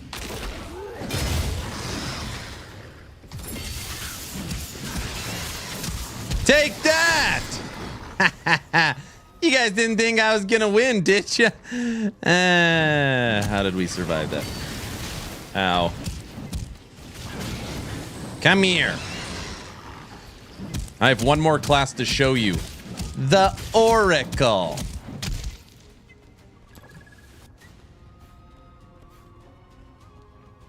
No, the 4th class is a Marksman. It's a Marksman. I've already played it. I'll show you guys the Marksman tomorrow.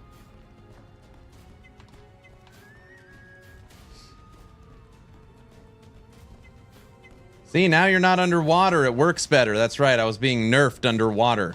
That's exactly what was happening. The Oracle is pretty.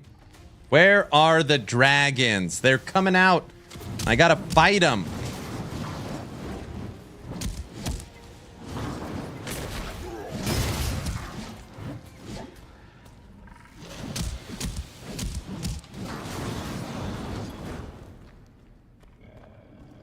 And by the way, these 5 skills I am using...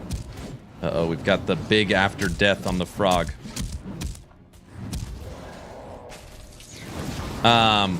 It's not like these are the only 5 skills that the characters have. I don't know how many skills they have, but they definitely have more than just what they've given me.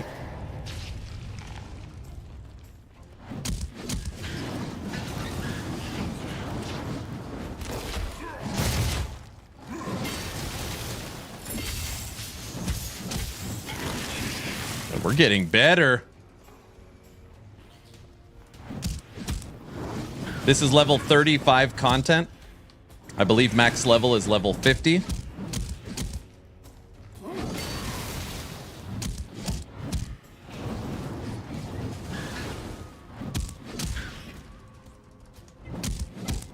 This is pre-early access that does not have a lot. Correct. We need a Necro class, though, for sure. I feel like you can't make a modern-day ARPG without a Necro now. It's just so popular. Oh, no, it's a protection person. Take it. It's okay. You've learned what to do.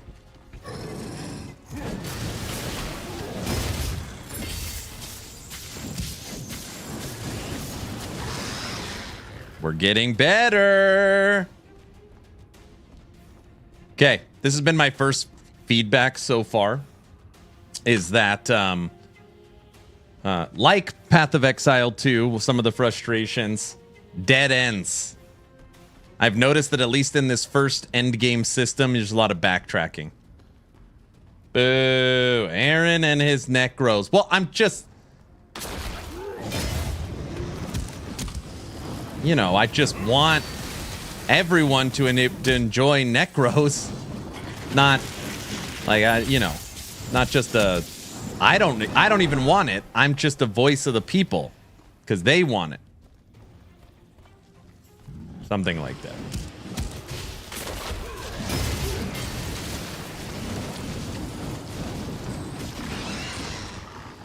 Hey, Griffin, how many deaths so far? So far, none. What an interesting idea. When you die, it penalizes you and takes life away. I don't know if I've ever seen that either.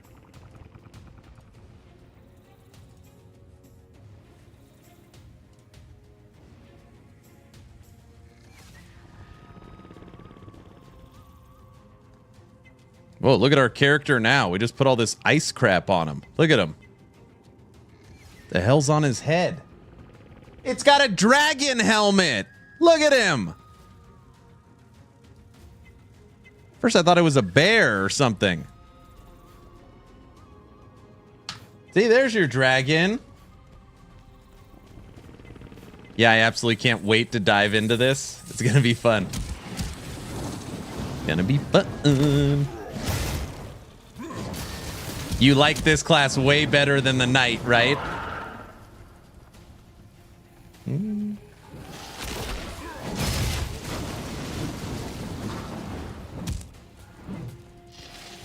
Next up is the Oracle. So after this, we'll move over to the Oracle. Is there gear crafting? Well, I can't answer that yet. You can upgrade and craft your potions. You can upgrade and craft your rings. And that's all that I have access to right now. And it's deterministic. So there is crafting in the game.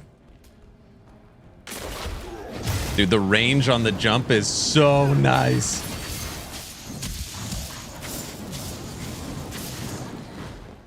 Yeah, I've got like a really good feel for the class now. Oracle is the one I'm most looking forward to seeing. You're gonna see it. And tomorrow we will look at the marksman. Because tomorrow we're gonna play the prologue. Uh-oh, the frog with the biggest after-death effect I've ever seen in an ARPG. It's killed me so many times when I was practicing. Underwater level feels like a given now when I see it. Good idea, right? Dude, I swear these like few item upgrades I had make a big difference too. So in this game, the rarity is white, which is common, blue, which is uncommon, green, which is rare, which there's already been a few people that are like, I can't believe green is higher than blue. Just gonna have to deal with it. Orange, which is legendary. So yellow, white, blue, green, orange, and then yellow. I don't even know what yellow is called. The highest level. All I have found is the legendaries. So yellow is the highest rarity. The bar to the left is way too big. A lot of, that's been pretty common feedback I have heard today. I've kind of notated that down. How does the crafting system compare to D4? As soon as this is done, I'll show you it. We'll do a craft. We'll do a craft. I'll show you it.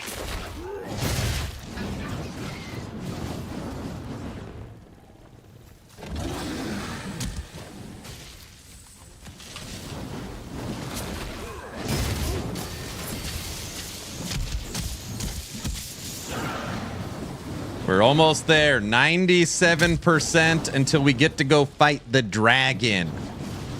Kin. Oh, crap.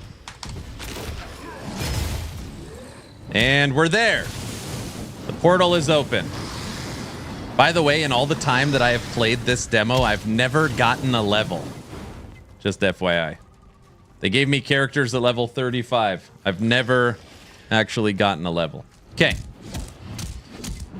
So we've killed enough enemies. The bar is now gone, and the bar has transferred into the portal. So far, no deaths. Let's see if we got an ice one. Oh my gosh. Here we go. Oh, tornadoes. And void. What's with all the void stuff? What game am I playing? Uh-oh.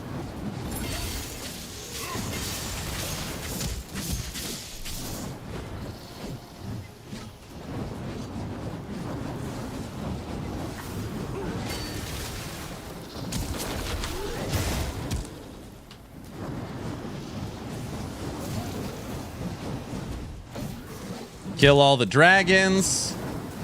Then the big dragon pops out. Kill the big dragon. Get the loot. Oh, I saw that coming.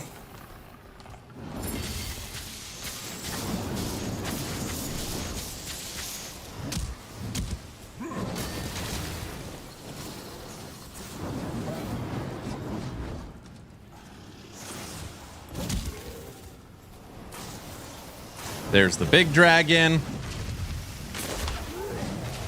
Oh, come on. He froze me in the air. That shouldn't be allowed.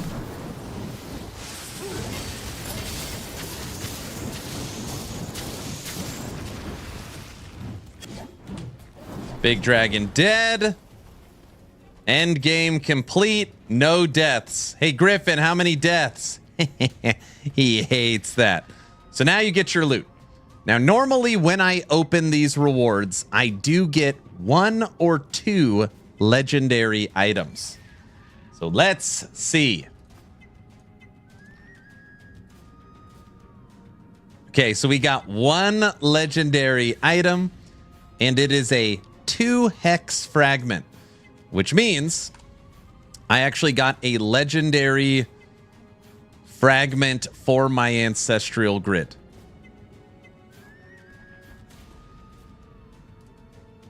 This reinforcement legendary. Killing an enemy with a skill increases maximum life.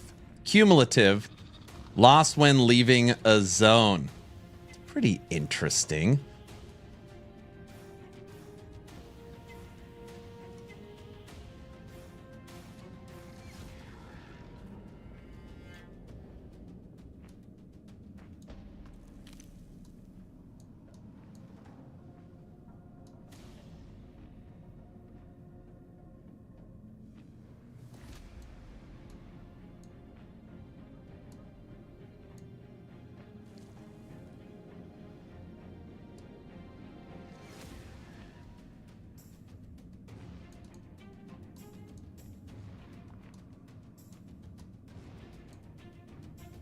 I have no idea how to actually use it. Oh, is reinforcement, is it a... No, it's not a skill.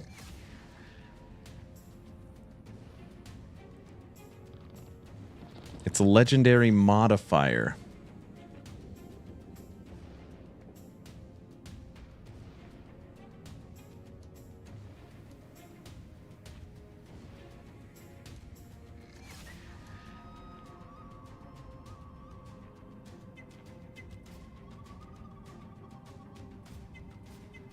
No, it won't go in.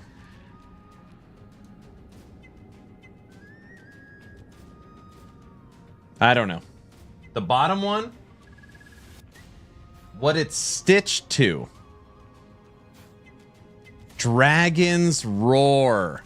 It's stitched to Dragon's Roar. Okay, hold on a second. I got it. So we have to dump a skill, right? To add Dragon's Roar. So for example, if I pulled out... No, I can't pull out Wormling. Jump. So if I pulled out Jump and put in Dragon's Roar, now instead of leaping, I have a Ice Shout.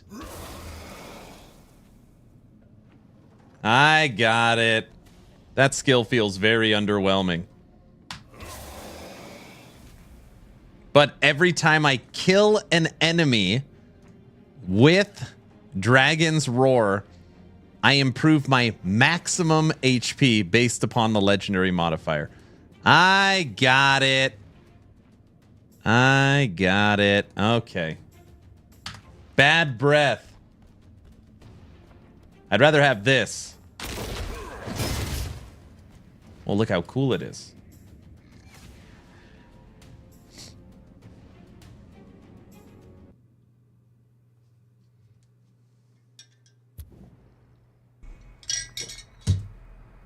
We need a fantastic ARPG with blasters. Okay, question was asked about crafting.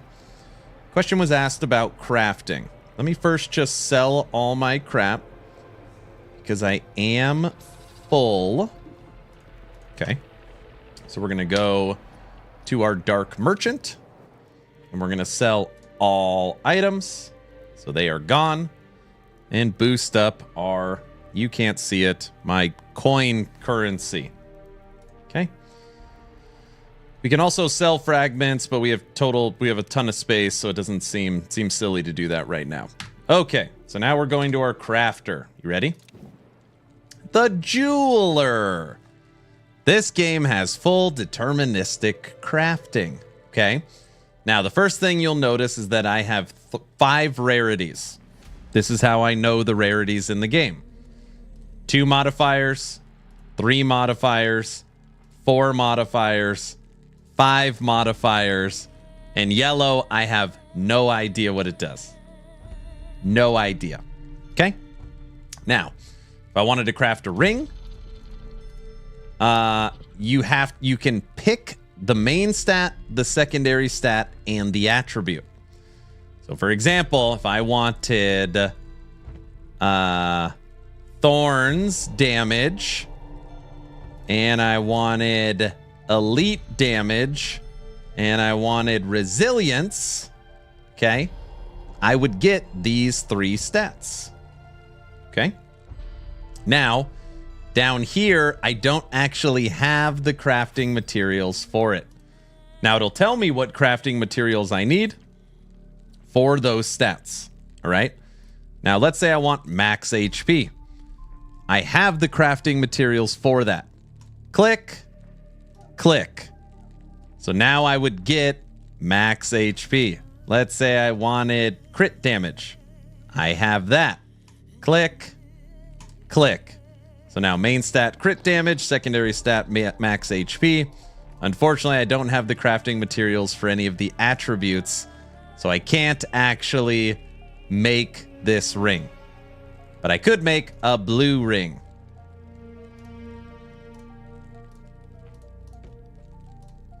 So now if I wanted to, I've got everything linked in. Max energy, max HP, courage. And if I clicked this craft, I would make an uncommon blue ring. Same thing for potions. And again, you can upgrade these NPCs inside of your city that you're going to be able to customize. You also have the potion. So here, what do I have? Oh no, we can upgrade our potion. What kind of potion do we want? Grants bonus attack for a short time. Grants bonus armor. Evasion. Increase healing. Increase immediate healing. Reduces cooldown. We'll take healing duration.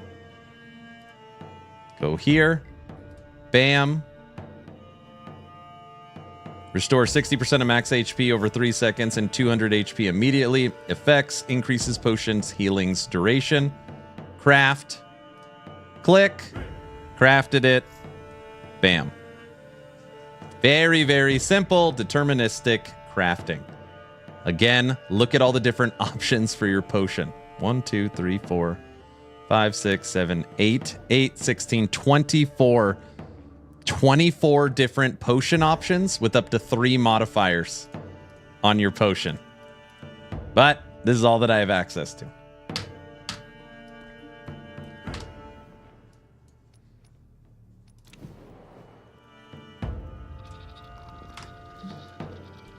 Do you have any idea what upgrades the NPC does in the version you are playing? No, I have no idea. So this is a pre-early access demo that gives me access to 3 playable classes at level 35. Gives me access to the city and the prologue and 1 endgame system. Why only fantasy ARPGs? They're just the most popular.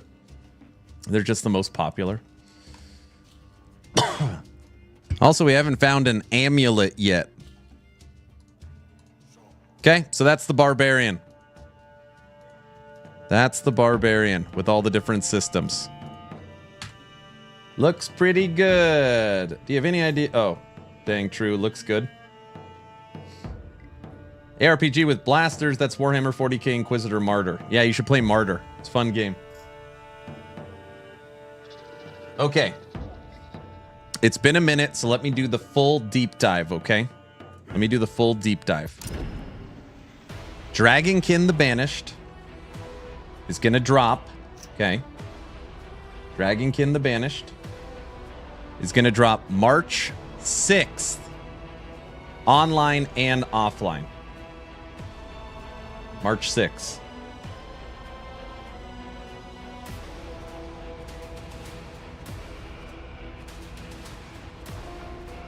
Well, this game has more content than Titan Quest 2. That's true. That's true. It does. 3 playable classes. The Knight.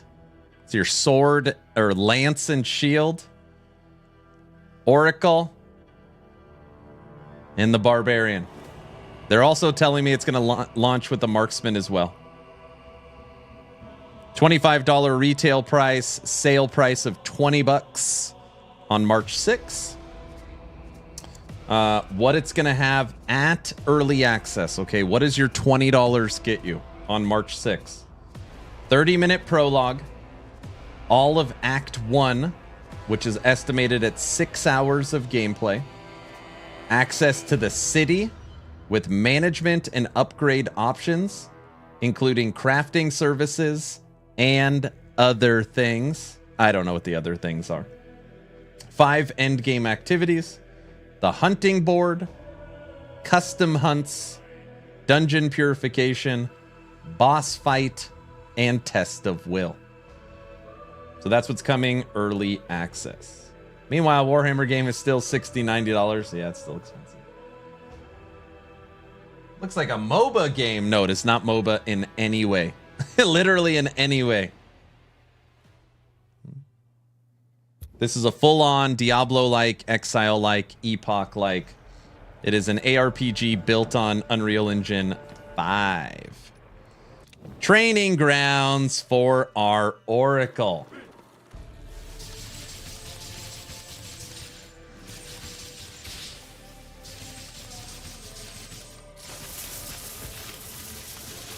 Oh, people are gonna like this one, I think. Hey, Kelsey.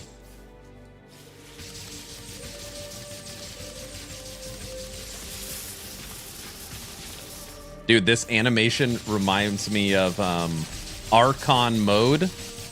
Archon mode from D3. Keep an eye on Martyr. If it's a big discount sale all the time. Yeah, every sale it goes, it's a big discount. Okay, so this is what we got. This is our generator skill. This is our synergized wormling skill. All right, we also have teleport, arcane portal. Let's see the distance on it. Arcane portal. No, it's just as good as leap. Full, you can go all the way across the screen. Enemies way up here. That's pretty good. Okay. We also have Snap Shatter.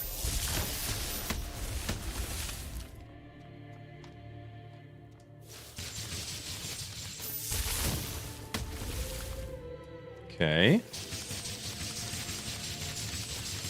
And Atomic Storm.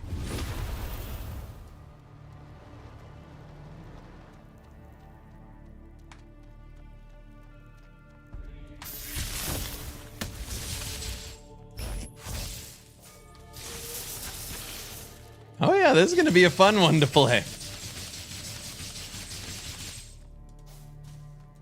Caster looks awesome. Okay, that looks pretty. Yeah, that's pretty good. Oh, let's check. So I noticed in here that in the attributes, oh, these ones, they're selected. Reduces cooldown on potions, increase main damage. Grants bonus damage for a short time after dealing elemental. Increase damage dealt by Wormling. Max energy. Increase energy regen. Elemental resistance. Max health.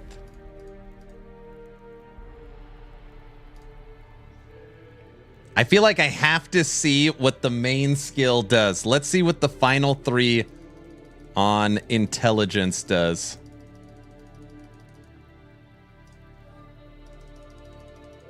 Oh, there's got to be like a quick click. No? 100 points in. After using a skill with the cooldown, grants temporary armor piercing. Channeling skills deal additional damage after a short time.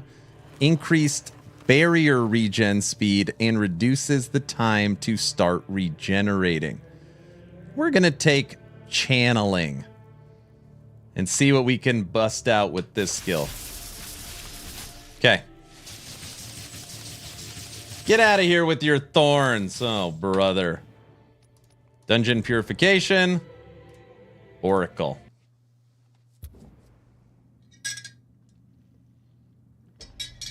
Is the caster an elf? It's an oracle. I think it's one of the fish people. I think it's like Aquaman. Aquawoman.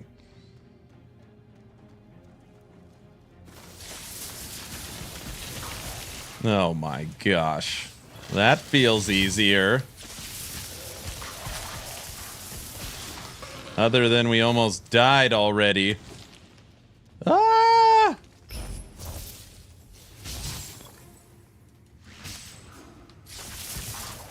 Okay, not a lot of life, and I get it. You see on here, the blue, we have a barrier and we have our life. Seems different from the night? Yes.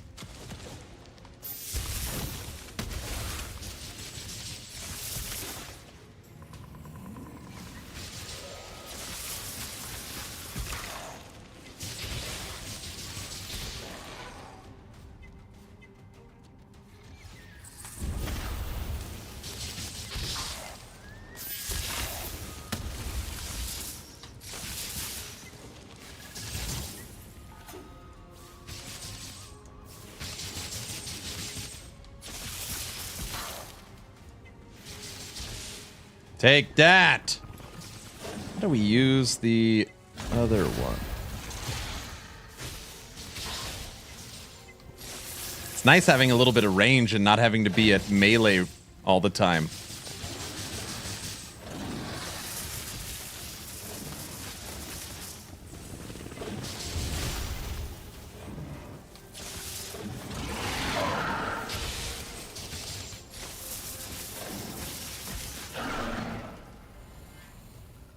Always good for casters. What, thorns? Get out of here with your thorns.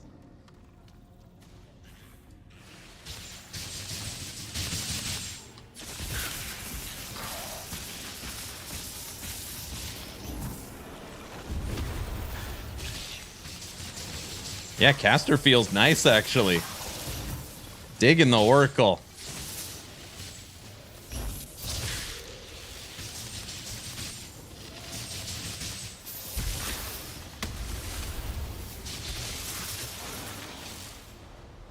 Where'd the frog go?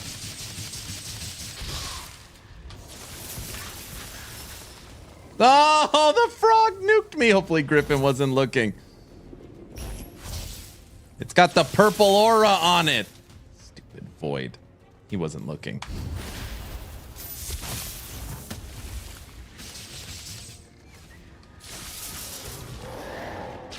Got him. Griffin, get out of here. Your pet looks like Ellie. It does kind of look like the Ellie dragon. Actually, it looks identical. It's probably from the same asset pack. Melee combat is more honorable. The purple guys, you love them. Oh, geez. Also need the knight to have a horse. The knight should be two-handed or one-handed in a shield. He's a lancer. A skill where he pops up on a horse. It's not a terrible idea. I'm just not trying right now, Diesel. You don't get it, bro. You know, you just don't understand how to kill these frog people.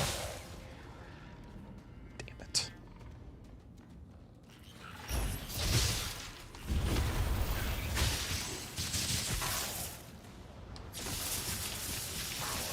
Ugh, it's another frog. This frog's not purple, though. Ooh, maybe it doesn't matter.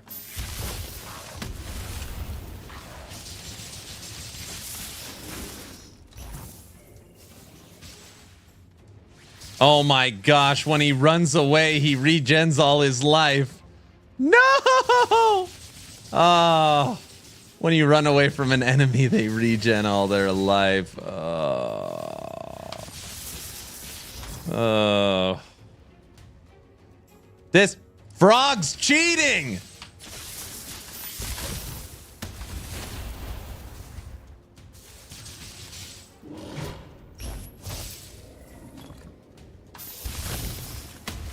No, no, don't run away.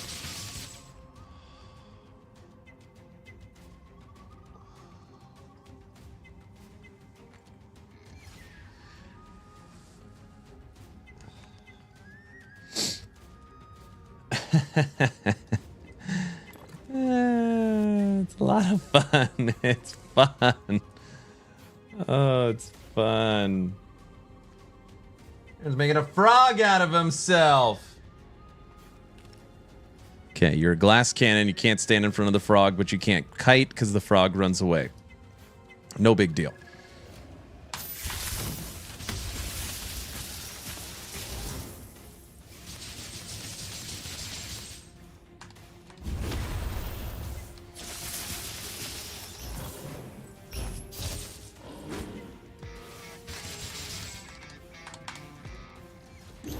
When will this game be released? Oh, he tried to get me after the grave. All right, we killed the frog. Those will be great frog legs when you get them. I got him. Dummy, what's up? This game launches March 6th.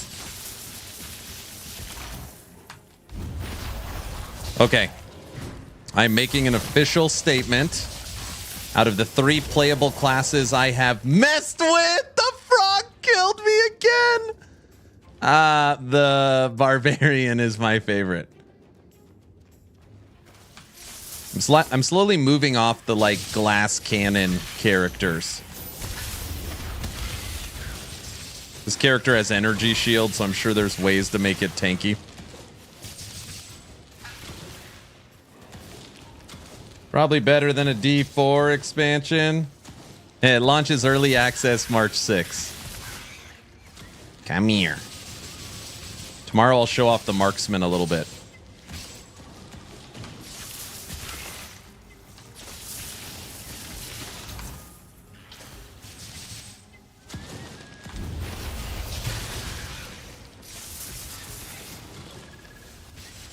I feel like what's interesting, Guilty, is this pre-made character.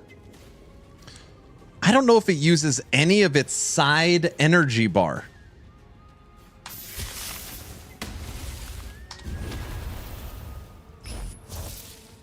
All the skills that are put in are all the main.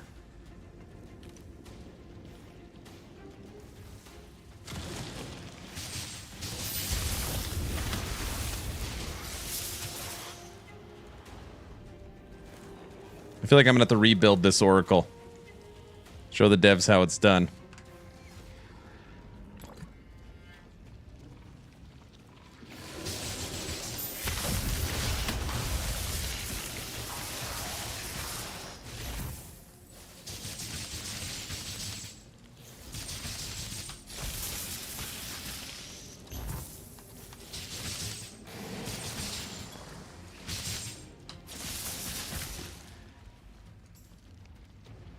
Press 2.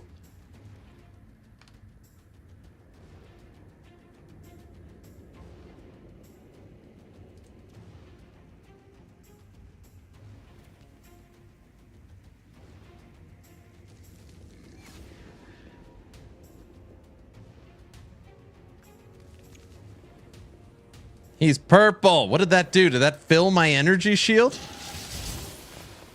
Hold on, now I got to test that.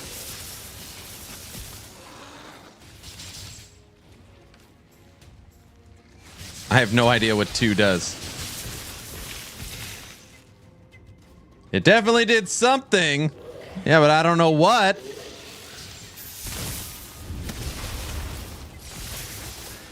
Now I could already tell. Diesel likes the Oracle.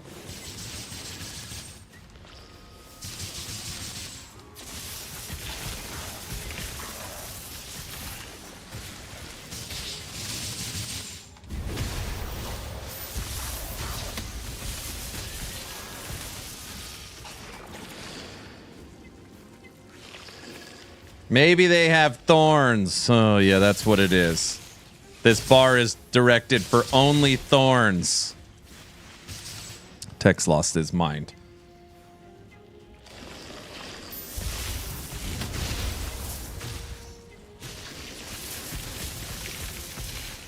All right, we're at 59%. It's not too shabby.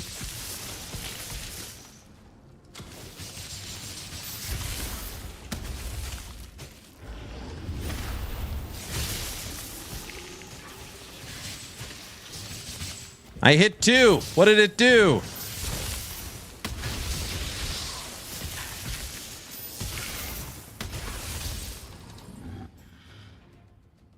It's amazing game design.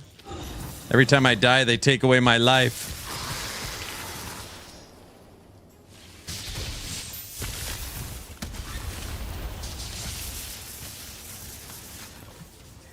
The freak.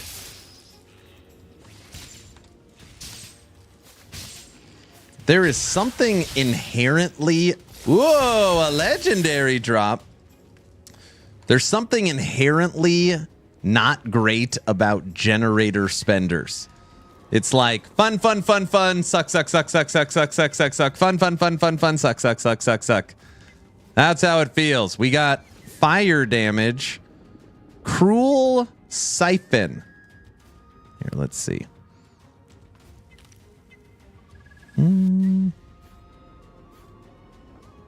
We already have Cruel Siphon. Oh, this one has an extra mod. It's got the fire mod on it. Oh, it's locked. Doesn't work. Why doesn't it work there?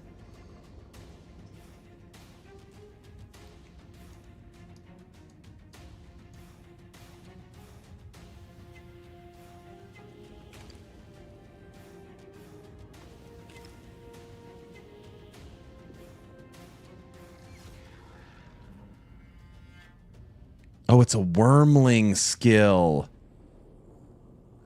It's a wormling skill.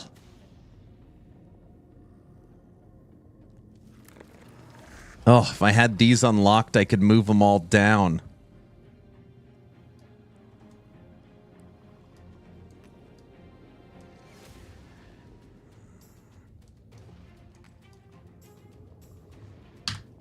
Trying. That's why you build the character to not suck, Aaron. These were made for me. Yeah, they're necrotic frogs. It's the Princess and the Frog. Duh.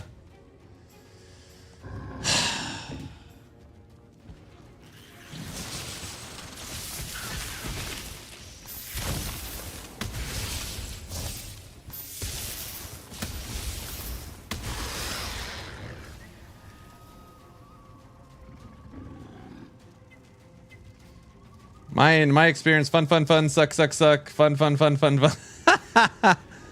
I see what you did there. You're all terrible.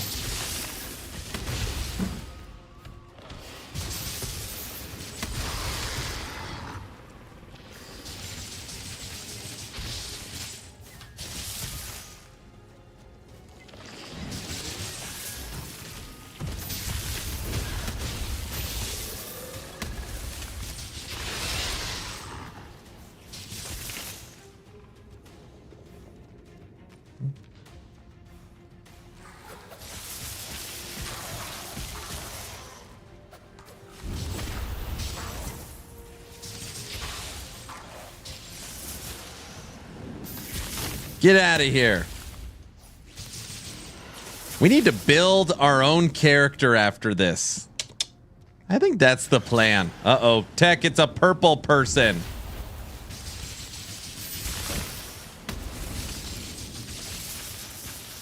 I better hit 2.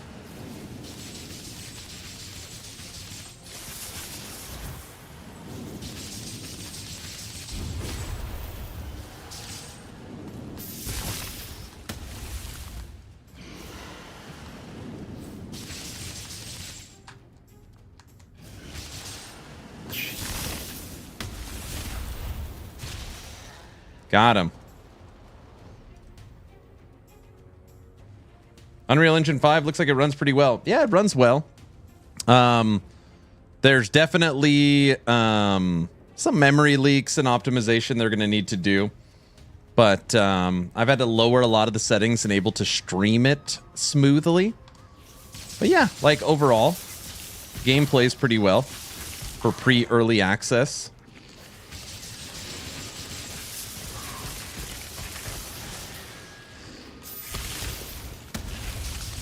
That's the skill for the Oracle right there.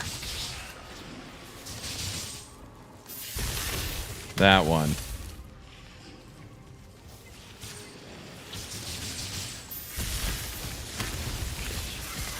All right, up to 87%. 88.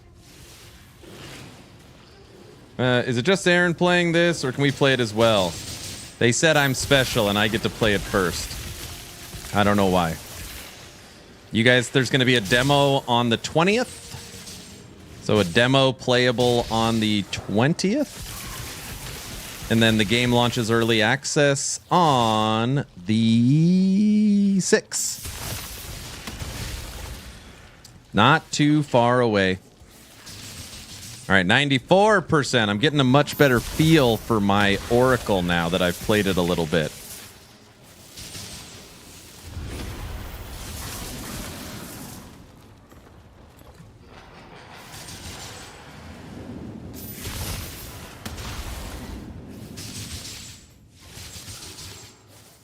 Take that, little guys. Is there anyone else in here? No?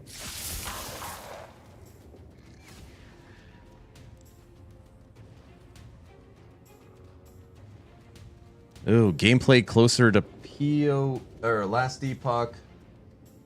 PoE Last Epoch or D4. Oh, crap. Our portal's opened.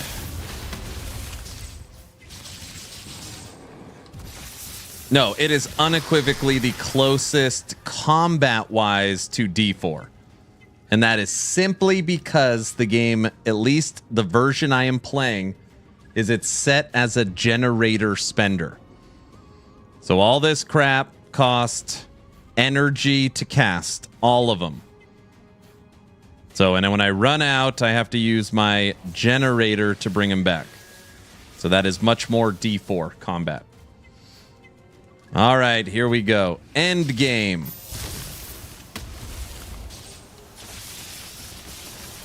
Get out of here, dragons.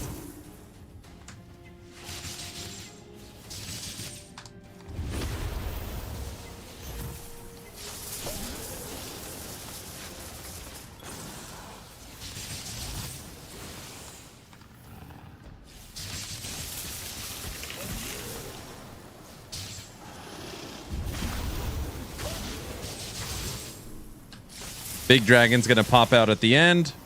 Kill him, get your rewards.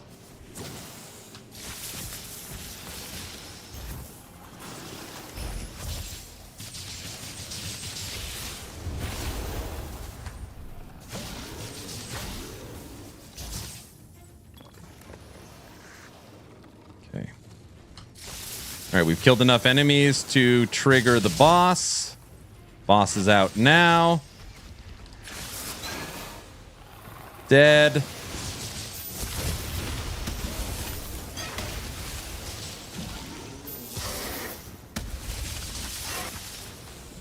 Dead.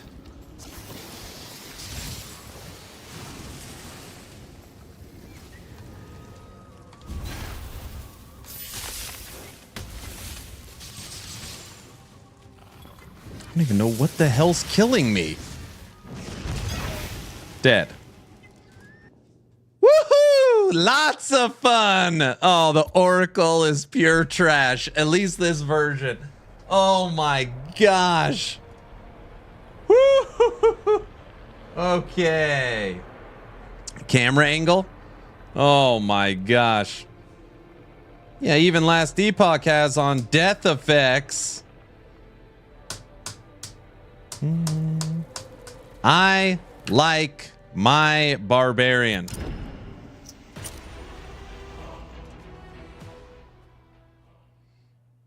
You're not set up right on the Oracle. Oh, it is frickin' just brutal to play. At least the pre-made one they gave me. Woo! Okay, take a deep breath. You're good. All right. What do we want? We're gonna make our own Barb.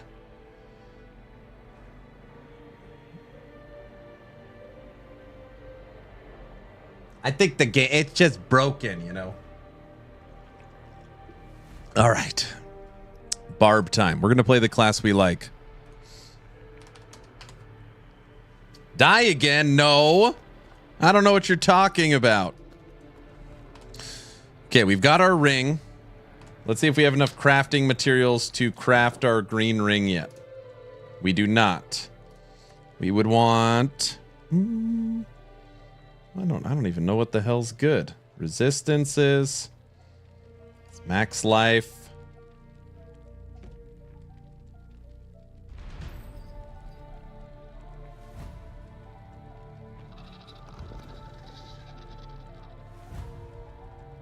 Crit.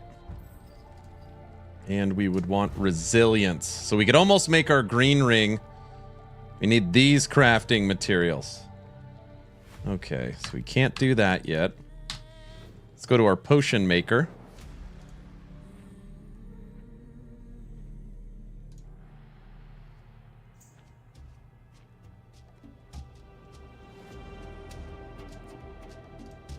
Bonus to armor. Okay, switch in the new potion. Oh, we already made a new potion. Yeah, we'll take armor. Okay. Ancestral Grid. I don't know if there's anything in here. Oh yeah, we have the Dragon's Roar. I think we start fresh is the plan. I think we start fresh is the plan. So let's do Dark Market. Fragments. Anything uncommon goes. And common. We'll keep rare and higher. So here's a perfect example. I wish sort button. No sort button. Okay, so there's our fragments we're going to hold on to.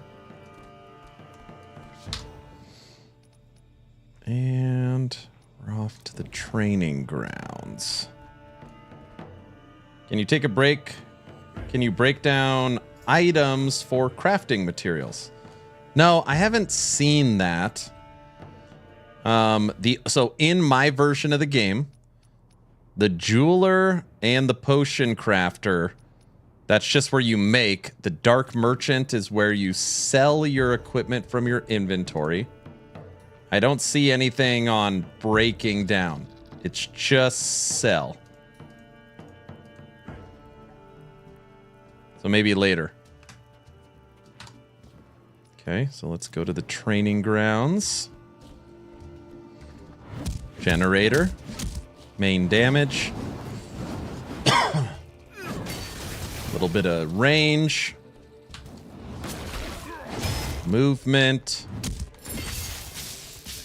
And our AoE.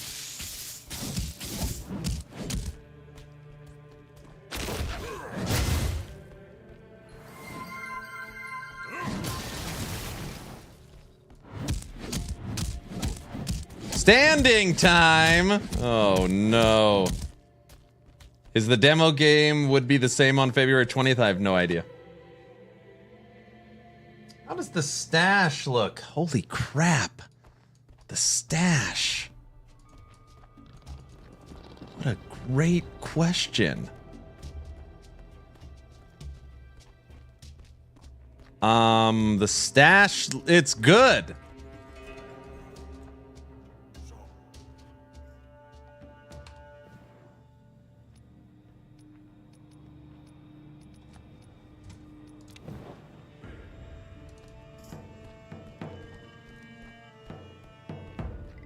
Guilty? Is there a stash? I mean, there has to be one. Oh my gosh, I can't believe in all my testing I haven't looked for a stash. What is this, amateur hour? I have no idea.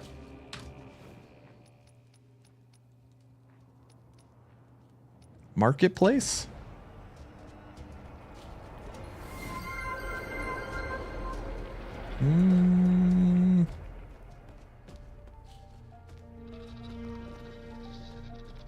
Where are the devs? They were in here earlier. Hey, Brow's in the game. Brow, I didn't mean that. I didn't mean that.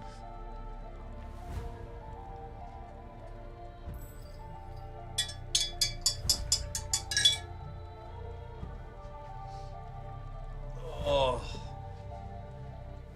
Oh.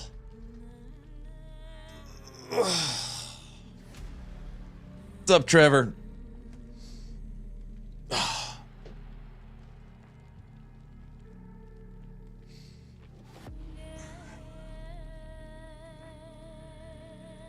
Of course the game has to have a stash. Like, for sure. Maybe it's just not in this version.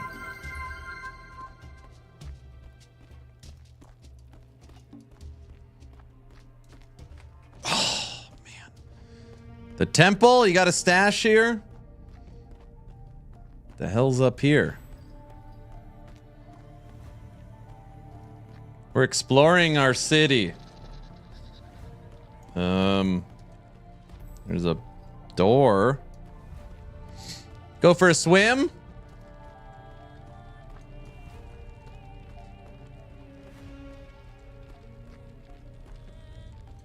Hey, it's my seat.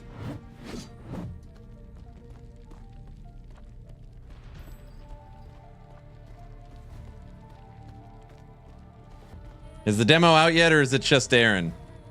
I don't know why the devs think I'm special and they let me play it early. I actually didn't. I don't understand it myself. Demo's out on the 20th. It's at the garrison, probably. The stash. Yeah, I don't know. Oh, brother. Yeah, right. I don't know why. How that just isn't possible.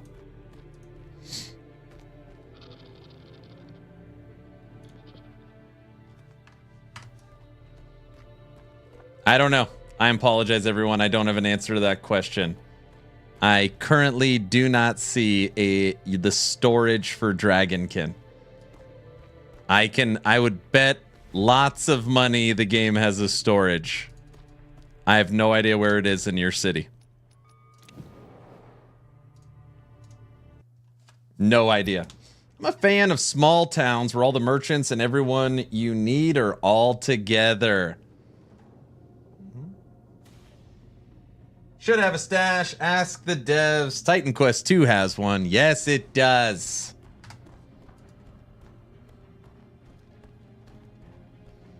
That's true.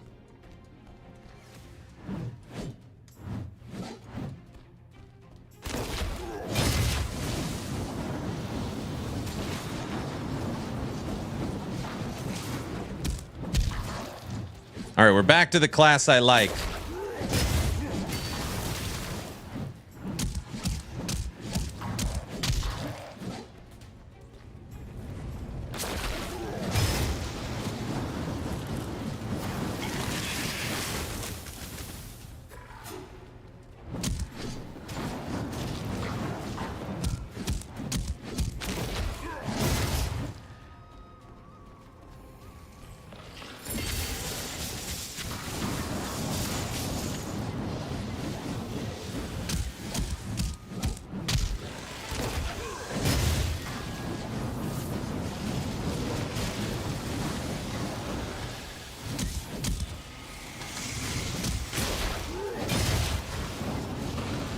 Yeah, this is my favorite class for sure.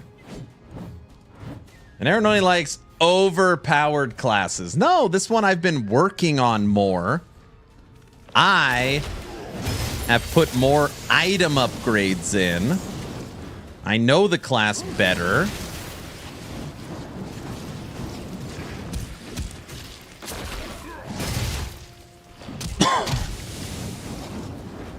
That's all, and it's better. It's overpowered.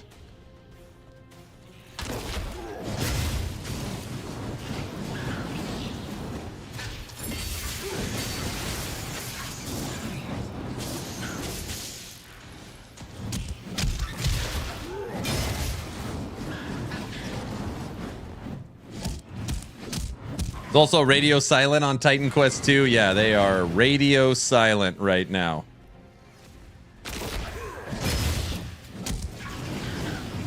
Thought you're gonna make your own, but nope, that's incorrect. I need fragments and gear to make my own. I'm already working on the gear.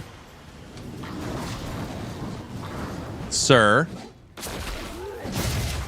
So right now we're looking for some legendary fragments. Duh. Oh no, purple guy.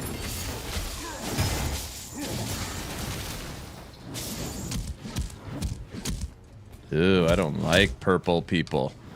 Can I say that? All right. He doesn't even take damage.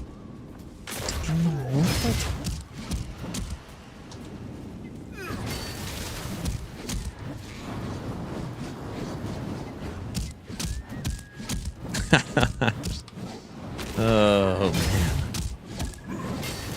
Okay, I guess you just run past that guy.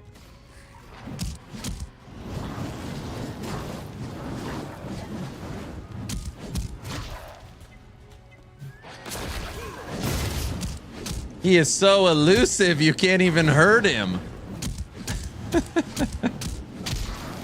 Hey. I like purple peanut people. Peanuts yell. Oh my gosh. That seems incorrect. The purple people eater?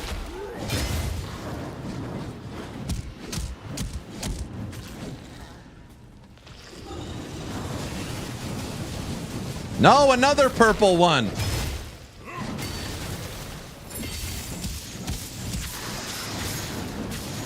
That one I could kill. Actually, it just did it run away?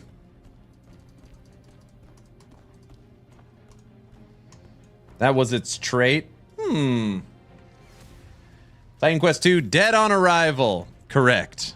Unless they're planning something different. That's why they're radio silent, which is my guess.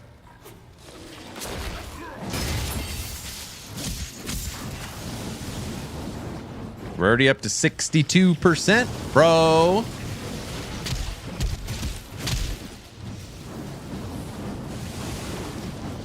Yeah, I want to get the Dragonkin team on me and Frosty's podcast. The questions I have: trade, stash tabs, alts, leveling, how many acts, what's max level, you know, is this a live service game?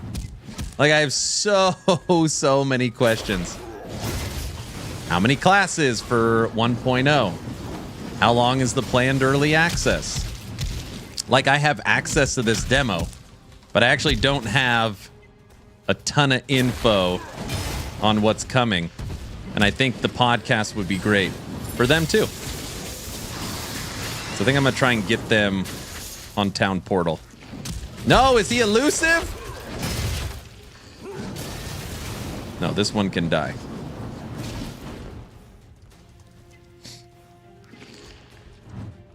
Is there anything after skill tree progression? Yeah, I don't know.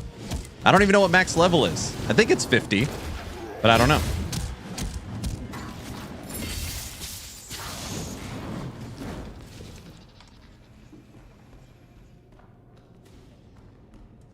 Quest devs, no worries. We will release our $70 game in March.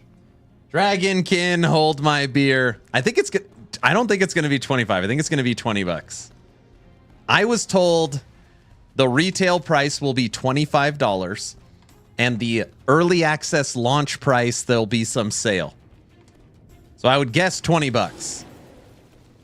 But yeah, it's much cheaper.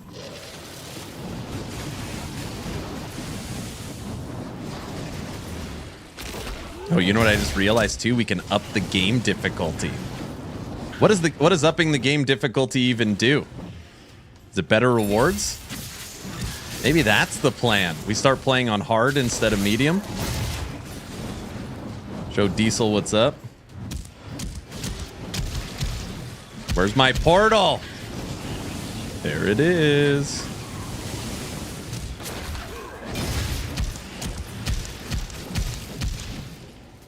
$10%, $22.50. No, they brought an elusive guy over. Get in the portal. I'm out. All right, don't be the ice one. It's the tornado one.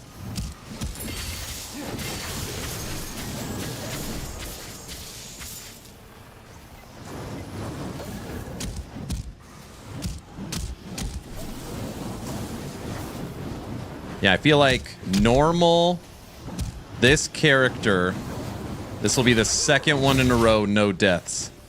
Hey guys, and very interesting. Tell me if anybody has seen this before. Your penalty for death is they take away some of your life. Not experience, life. Anybody ever seen anything like that before?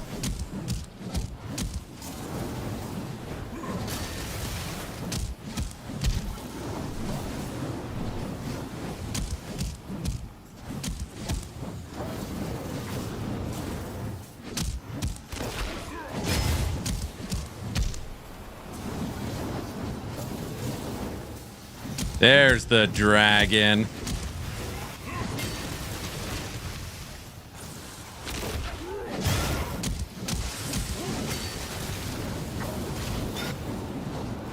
Yeah, we're too good for medium now.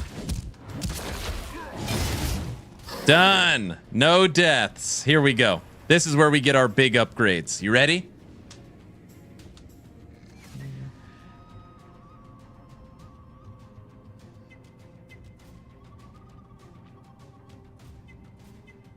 If you die in the run, they take away your life. You start losing your maximum life. No. It's only during the run. So you die. So you die. Okay. You lose. If you want to continue after you die, they take away part of your max life. You die again, it goes down. By the time you've died 5 times, half of your life is gone. Now you can continue, and then if you die a 6th time, that's the final one. And then when you start over, you get all your life back. That is the That is the in-run penalty. It's not a permanent, you get smoked.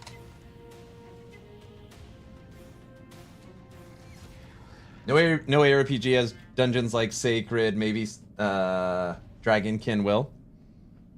This is from their Steam facts post. Dragonkin The Banished will be priced at $25. $21 at early access launch. 20% off. Oh, perfect. Everybody, officially, Dragonkin The Banished on March 6th will cost you $21. $21. There you go. All right, let's see. Do we get any legendary drops? Come on, legendary gear. Master boots. Got one. I want to try this game for sure for 21 bucks. Sold. All right, let's see what we got.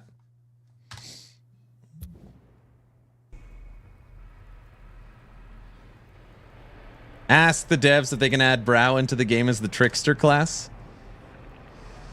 Master boots. Can anybody pronounce these boots for me? Neurorgard?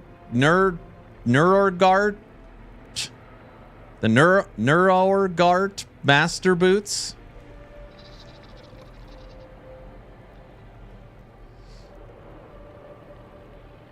What? Streamer client? What do you mean? Okay, we lose 51 armor. We gain 236 max HP. We gain block, movement speed, and barrier. And we lose thorns and elite resistance. Yes, please. All right, we got our first legendary. Neurorgard. Not gonna work here anymore. I like how it's walking speed instead of movement speed. Hey, good. Hey, Diesel, very nice catch. Bonus walking speed. That is so funny. That's kind of funny. Is there a Nurgard? That's how you pronounce it. Nurgard. Nurgard master boots. It looks better than D4. Anybody that just joining, let me do a I've done this a few times, but I know there's a lot of people jumping in and out. You have 9 gear slots. Helmet, chest, gloves, boots, weapon, main hand, offhand, potion, ring, and amulet. Okay? Excuse me. So 9 different gear slots. 5 different rarities. Common, uncommon, rare, legendary, and yellow. So above legendary is yellow. I'm going to guess epic. But one more rarity above this. Each rarity increase adds 1 affix. So 2, 3, 4, and at legendary 5. So we are theorizing, could be unique. You're right, it could be unique. That's a good guess. We're theorizing that yellow rarity will either be 6 affixes or like a bonus, or it has like a special modifier on it. Okay. Pretty simple. The 2D art matches the 3D render in game, and it looks pretty good. I've had to tell lots and lots of people the game is absolutely stunning, okay? But in order to stream it and run it good through Twitch, YouTube, and OBS, I've had to lock the frames, switch it to 1440, take it from ultra to medium. So if it's just me playing, I can max everything and the game plays great.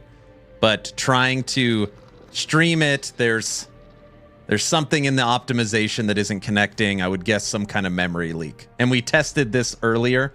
I put everything to maximum settings because people wanted to see, and it literally froze the stream. It just turned into a PowerPoint presentation.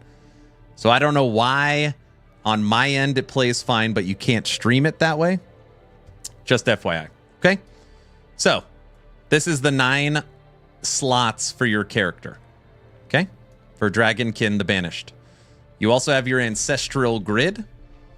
And this is very close to what you would see in the game Undecember, where ultimately you have, in Undecember, it's singular links, where in here, they're clusters.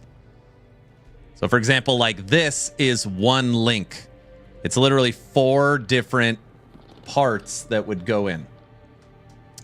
So in this game, it's clusters. And you try to get as many supports to work with said skill, and there is rarity of skills and modifiers. Lego clusters. Also, when you get them to synergize, on the tooltip on the left, it shows you what's actually working, and it's highlighted in green. Okay? So you got 9 items, 5 different rarities, your Ancestral Grid, which is your skill system, where you could have 5 skills. And movement speed, you can uncouple, or movement. So movement on left click, skill on right click, and then QWER. You also have WASD movement and full controller support. So point and click, everybody loves WASD after PoE2, and controller, all in the game. Okay? You also have your attributes. These are your passive points. You have courage, intelligence, resilience, and agility. Now, on here, right off the bat, I like to tell people that you can move them and change them whenever you want. There's no respec cost. You could pop them in anywhere and not have to worry about spending anything or going to a vendor. It all just automatically works, and you could refund all. Now, as you level your attribute, whichever ones you pick, you'll see here that at 10 points, you also get to pick a bonus passive. So if here I took resistance, 25 points, another one, 45, another one. And the modifiers, the lower you go, the better they are. And then once you max the tree, I took Divine Survival. When your character will survive at 1 HP after receiving lethal damage. So when you get hit and die, you don't die, you need to be hit twice. Okay? 9 item slots with 5 rarities. Full Ancestral Grid, which is unlocked fully at level 50. And your attributes with passive points. You also have your talents. Now, to be clear, I have no idea how these work. Now, it says here that you have to put gems in. So you socket in gems. And there is 21 different talents. And I kind of consider these like your ascendancies. You've got the Draconic Ascension, or Danger, or Heroism, Precision, Speed, Tenacity, Thorns of Vengeance. So this is going to be, I don't know, maybe you have to be max level or something. But then you have your talent system. So 9 items that you equip, 5 different rarities, full Ancestral Grid with 5 different skills, attributes with passive bonuses, talent system, and lastly, your Wormling. Now, your Wormling is your pet, and your pet synergizes with your Ancestral Grid, and they have their own passives that you get to pick from that buff your character and your Wormling attacks, and there's 4 different Wormlings that you could switch in. And down here, you'll see that this is my level bar, and right under it is my Wormling's level bar. So your pet levels with you. It actually kind of reminds me of like Dwarven Realms pet. How everyone has one pet in Dwarven Realms and it does a bunch of stuff for you. The only difference is this one will actually attack. Those are all the character customizations pre-early access for Dragonkin The Banished. Thoughts? What do we think? Not enough? Good start? It's a lot of character customization.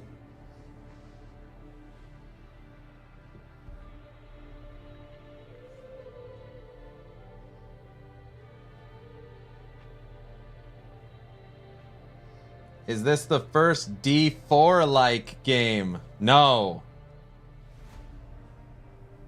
Maybe there's a bonus to running speed? That would be funny. Does the pet pick stuff up? No. Seems very interesting for sure. Good start. Looks great to me. They got my $21. They'll call it a cluster F, oh geez, of skills at some point, I guarantee it. If Frosty makes a parody song video of your game, it will greatly boost sales. That's true. How many classes will be at early access? Okay, Sean, great question. So from what I was told, okay, from what I was told, it will launch with a knight. This is a lance and board knight, oracle, which is a spellcaster, and a barbarian. I was told 3 classes for early access. The developers today were saying that the 4th class is coming to early access. And that's the marksman.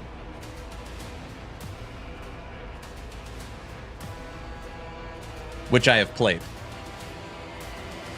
I'm going to try and show off the marksman tomorrow. Tomorrow's stream, I'll show off the marksman. But 4 classes. Now, again, since we're going through everything, I also have from the developers what is coming in early access. All right? A 30-minute prologue, which I'm hoping we can play tomorrow. So a 30-minute prologue. And the best way I could describe this is, if anybody has played Wolcen Lords of Mayhem, how like when you start the game, you kind of like are thrown into a cinematic. That's what it's like. It's a 30-minute intro cinematic that explains the story as you are fighting and doing stuff. It's fun. It's really, really fun. So early access is going to come with a 30-minute prologue. All of Act 1. Act 1 is estimated at 6 hours of gameplay. So 30-minute prologue, 6 hours of Act 1 gameplay. The full city. So the city with management and upgrades available, including services and crafts and other things. That's what's actually written. I don't know what other things are. Early access will also drop with 5 endgame activities. The 5 endgame activities is the hunting board, custom hunts, dungeon purification, boss fights, and test of will. So that's what the 21 buckaroos will get you.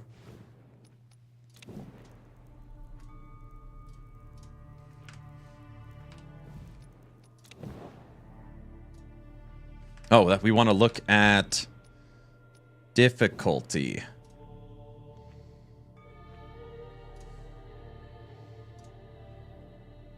Oh, it doesn't tell you in the demo. Enemy health are X%. It doesn't tell you.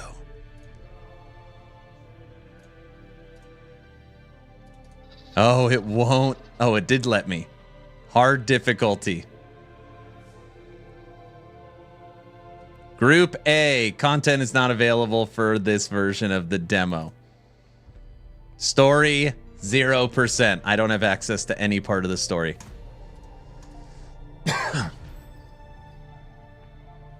Then, yeah, the easy mode doesn't tell you either. Huge thanks, Aaron, for helping Jags out earlier. That was for me. Hey, you're very welcome. Jags helped me so much. It's the least I could do. Early access just keeps me busy between season 2 of Last Epoch. There you go. Do you know what is coming out on release? Like how many acts? Rotten, did you hear everything I just said? What is after hard? Very hard. And don't say that's what she said. Don't do that. Very hard. Just keep it to yourself, okay?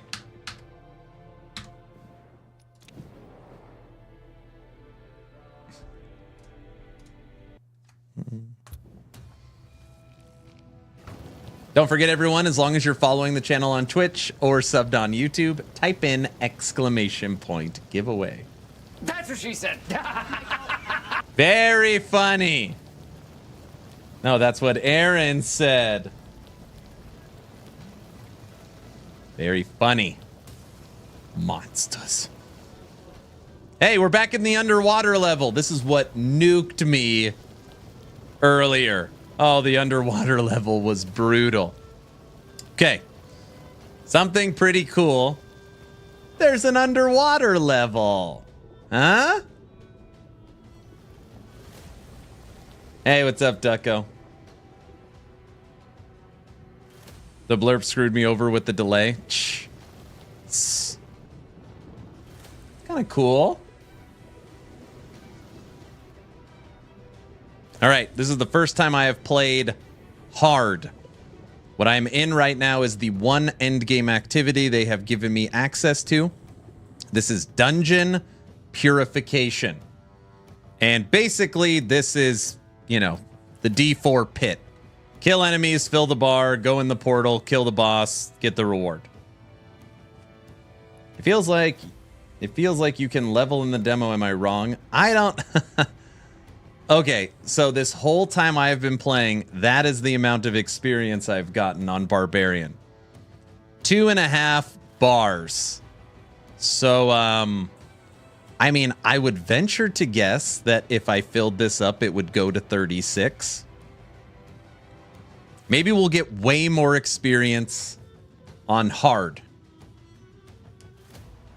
I mean, it looks just like a non-water level with bubbles.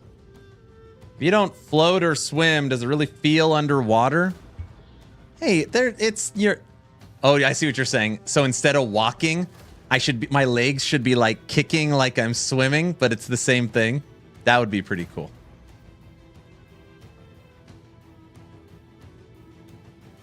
That would be pretty cool. I can get behind that. I guess it's just neat that it's a different environment, you know?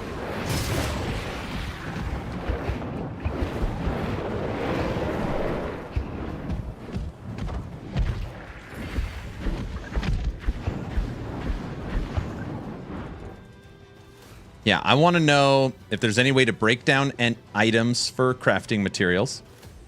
I want to know max level. I want to know how many classes for game launch. I want to know if it's a live service model where they're going for seasons or if they're going to go like expansions or, you know, DLCs. Oh! I'm telling you, these purple enemies are broken. Sage.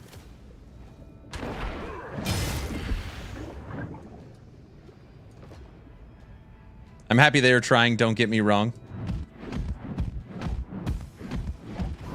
The sounds are underwater. Yeah, they're like muffled sounds. We have to run away from this purple guy.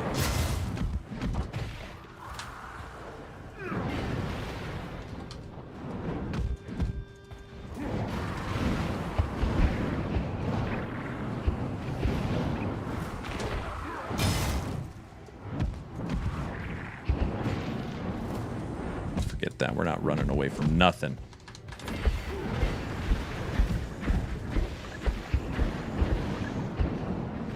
Get out of here. Shh. I had to put my foot down, you know? Or something.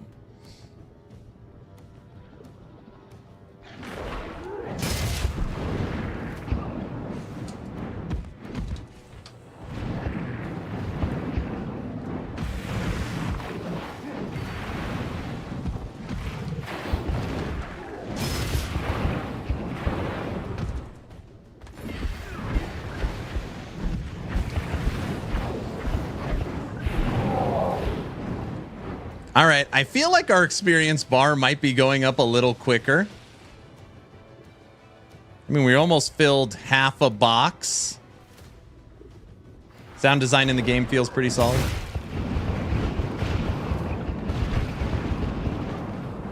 Oh, that was nice.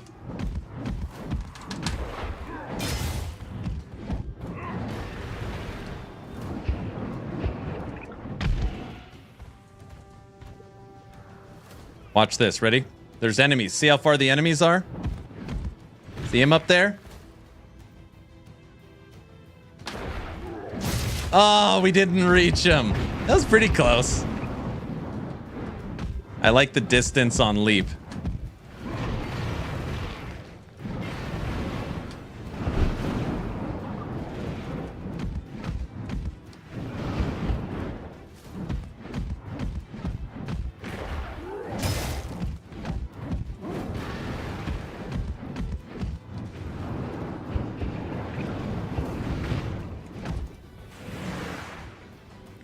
The FAQ says there's no microtransactions and pay-to-win stuff, but free DLCs for early access.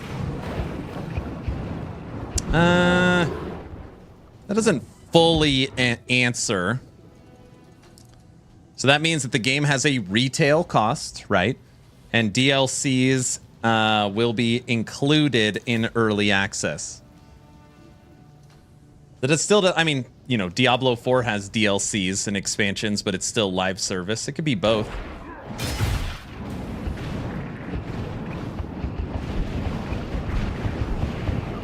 Like, you know, Titan Quest is not a live service game. So they are not planning for it to have seasons or leagues, you know. Last Epoch, D4, Torchlight, PoE 1, PoE 2. Those are live service games.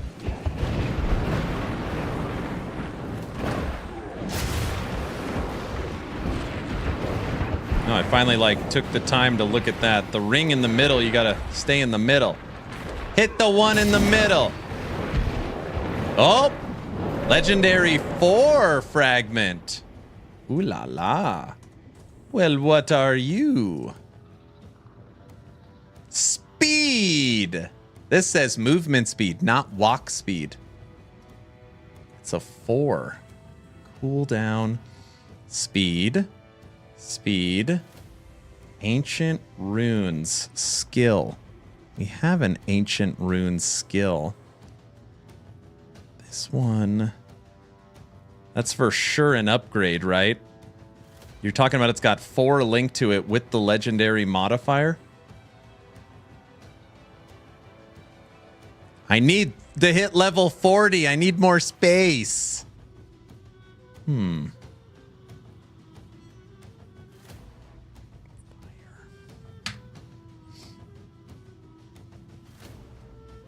not interested in paying for a DLC, period. Looks like it is made for mobile gaming. What? No, I do not get that feeling in any regard. Made for mobile gaming. No. This is a full-on ARPG built on Unreal Engine 5. Is definitely... Actually, I don't know. I don't want to eat my words. I have not seen anything that there's going to be a mobile version. I would be shocked.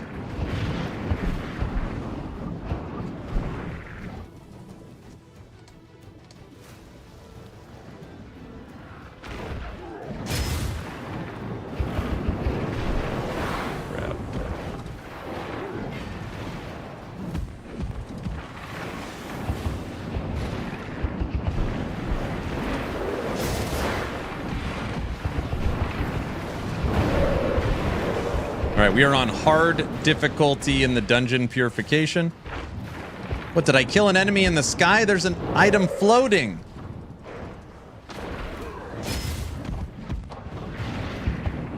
Maybe the map style. We're underwater. We're underwater. Did you guys see that Blizzard announced that the next DLC for D4 will be in 2026. So originally they said a DLC every year. That is not the case. We will not have a new DLC in this year. Who doesn't want to drop another 40 on D4, you know? Dude, another legendary fragment.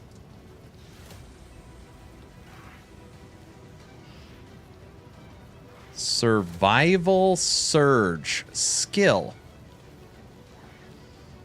Transcendence. On skill cast, reduces the cost of skills by 100% for a time while increasing attack.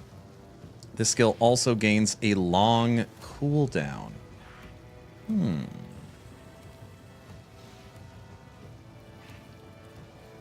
We don't have this skill.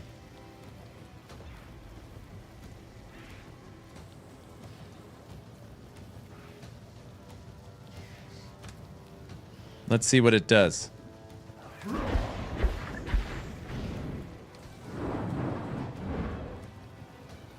Just a war cry.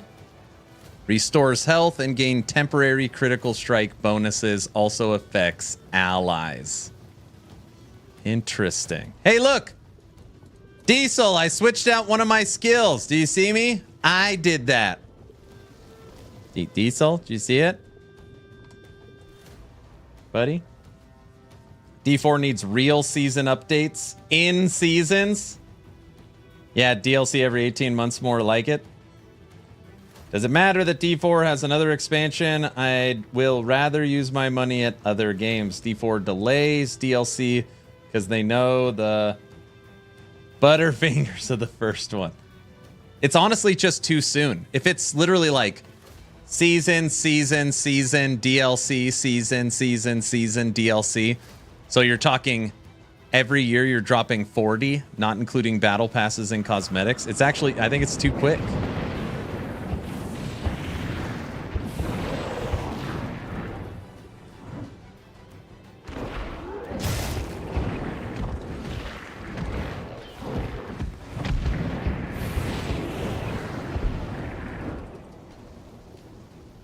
Well, we're definitely getting better loot drops, putting the game on hard versus medium. And we're getting more experience. So, it is noticeable. I feel like if we beat this without any deaths on hard, we're just going to have to try very hard. Oh, I bet you want to try very hard.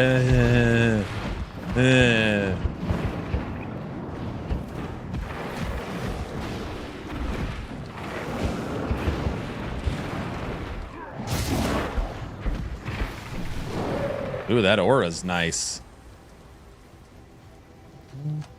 Here's a novel idea. Get rid of seasons because they suck and just stick to DLCs and expansions. Hey, Guilty, make a note.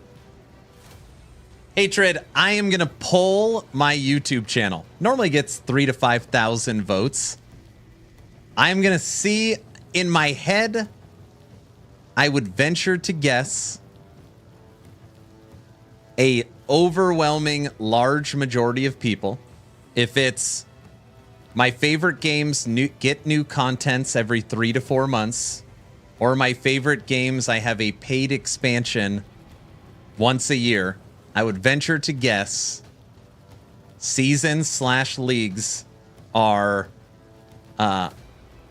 would overwhelmingly win that poll. I could be wrong. That's my guess. I'm a D4 super fan, as Frosty would say, and I still don't get why there was no real boss fight with the first expansion.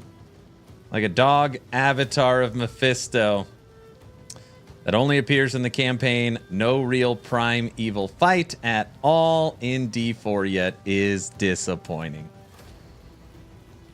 Or Aaron could turn on streamer mode. Everyone knows you can't blow bubbles forever. Immersion is broken. Difficulty after very hard. Stop it. Hard disagree there. Yeah, that was one of the biggest letdowns. Extremely obvious that they did it intentionally to try and stretch this story across DLCs. Yep. Thank you, sir. Expansions, The Witcher 3. I mean, okay. We are going to stick to isometric hack and slash as the poll. Sure, gamers are going to choose free stuff every time. They're some of the most entitled people on the planet. They want everything right now. It's my money and I want it now.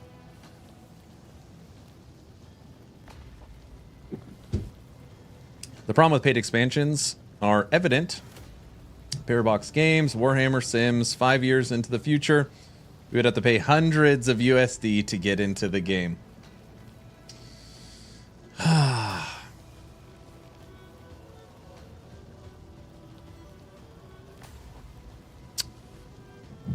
I am a, I mean, I guess you could say, you could call me entitled. That's fine. I do think ARPG community at times definitely is an entitled group. I love the idea of playing Diablo 4 for a few weeks to check out the new season, see how the game is working. Then jumping over to a PoE2 League and spending a month grinding that. Then jumping to Torchlight Infinite for a few weeks, checking out Season 9 and seeing what they're doing in Zoom Zoom. To then jumping over to Last Epoch for their new season and seeing what's going on. Then jumping over to the AAA Monster Hunter Wilds that everybody is talking about. And then restarting the cycle, you know. And then sometimes games fall out. So like Torchlight's out, but now we're playing Warhammer 40k Inquisitor Martyr. And it's just like kind of done right and stretched out right. This endless plethora of new content. I think done right, it can be great. Instead of having to shell out cash for expansions once a year. I just think more than anything else, maybe hatred, what it is the action RPG community, our attention span, I feel like has gotten a lot smaller.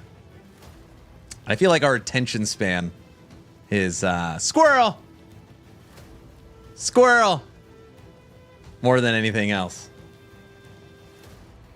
Like, and a small example is that, let's say Last Epoch was putting out a new DLC expansion. They have gotten eviscerated. Come in. Hi. Oh, my daughter got her cavities filled. Oh, is your mouth all...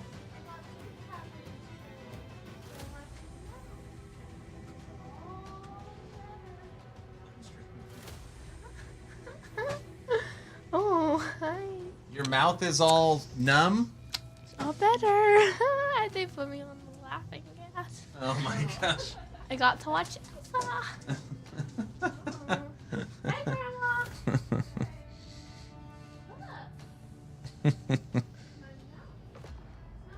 She had her cavities filled today. What I was going to say. EHG Last Epoch got dragged through the mud for, 9 months. Because that is the length of time between seasons, right? So, if EHG waited 9 months to drop a season or 9 months to drop a paid expansion, what would the community think? One acceptable, the other not. No, it's the ice one. Oh, we don't like the ice one.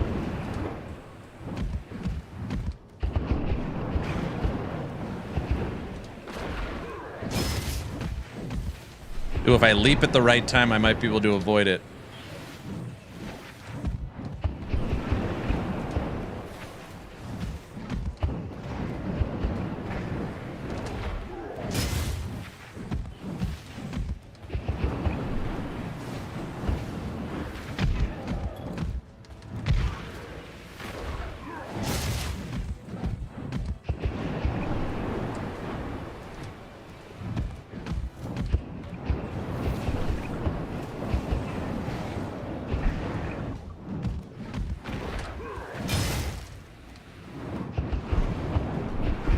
All right, where's the dragon?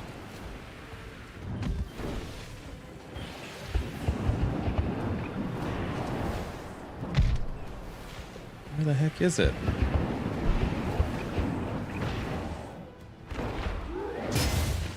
There it is.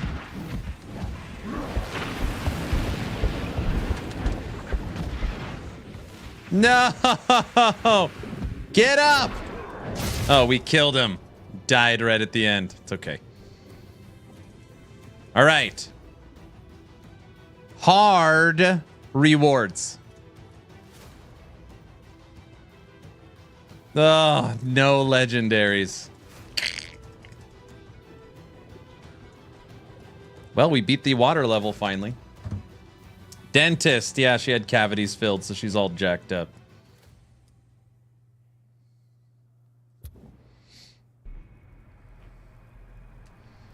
PoE is being dragged through the mud because of no new content. That's true. Seasons are fine. It's how they try to monetize them that makes them bad. Any upgrades at all?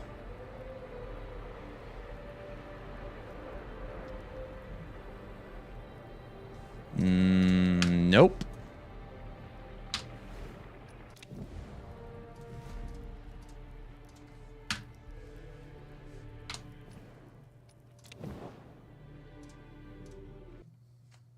Dude, last Epoch was advertised as seasonal content. If they advertised expansions, only there would there be no outcry. I see. Marketing was incorrect, right? Marketing was incorrect. D4, in my opinion, is over monetized. Paid expansions, paid battle passes, expensive cosmetic shop. And originally, most people paid $100 for it.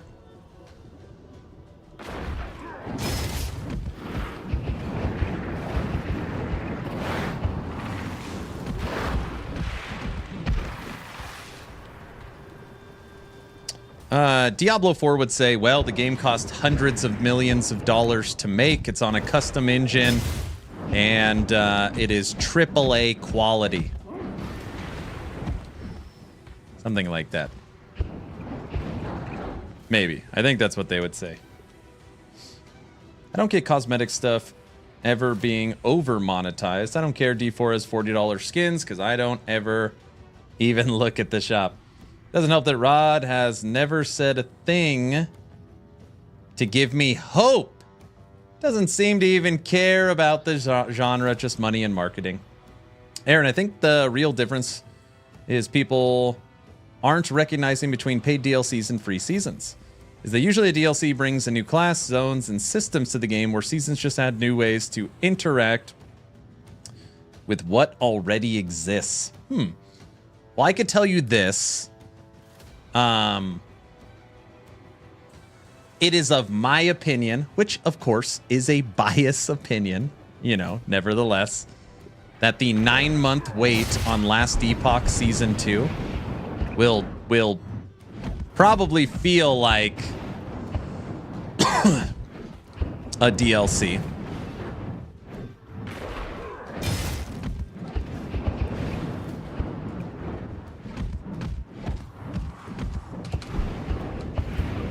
But, you know, I get your point.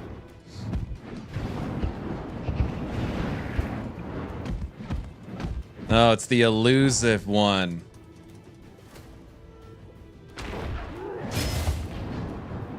What the? He disappeared and left purple crap everywhere. Or are those just dead dudes?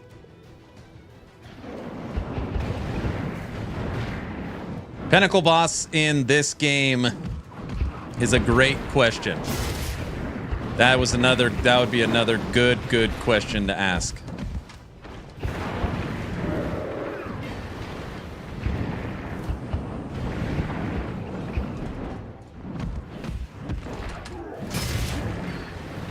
Oh, what's that? Boots again?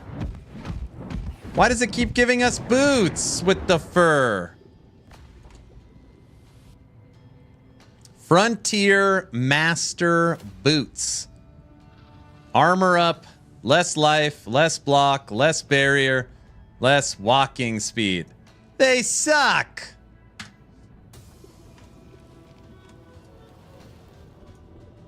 I hope the response to the new supporter packs coming with Season 2 tomorrow is a yes. Me too.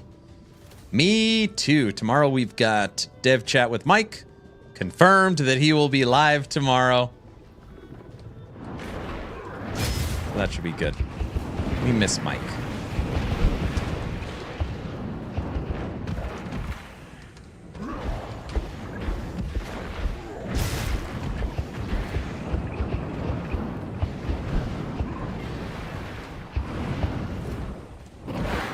Oh, a belt.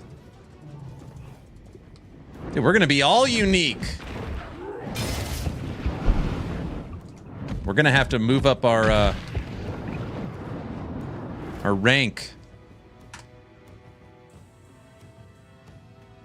Torel Master Belt.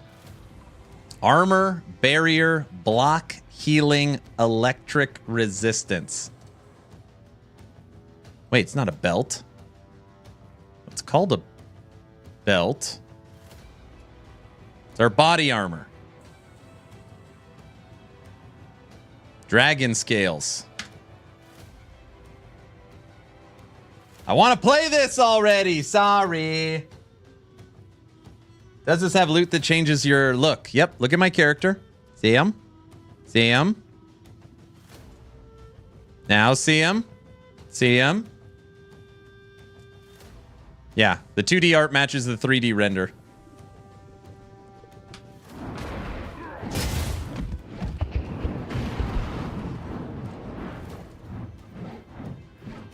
Got a belt, but it's armor.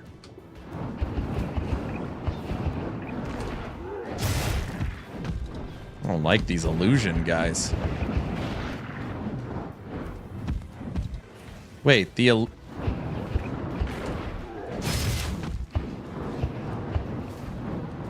I get the illusion, guys. You have to kill the illusions. Stupid. So they make 1 million enemies. You kill the 1 million enemies so the illusions are gone. Then you could kill the illusionist.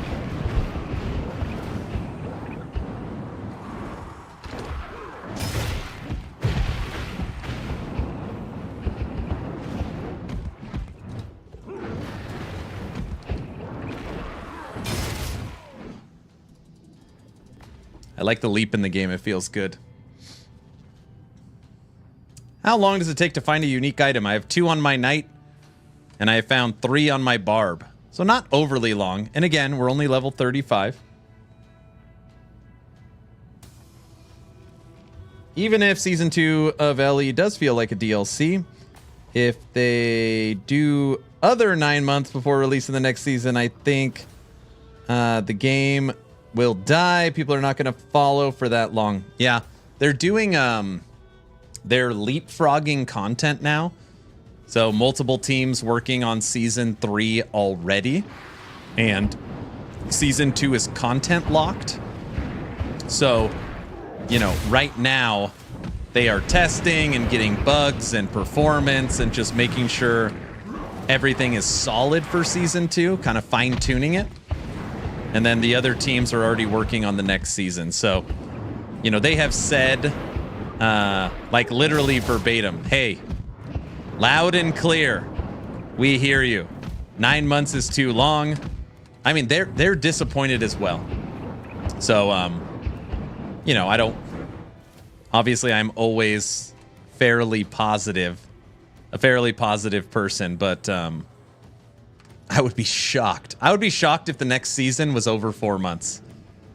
I truly feel like we will have a new Last Epoch season within 3 or 4 months.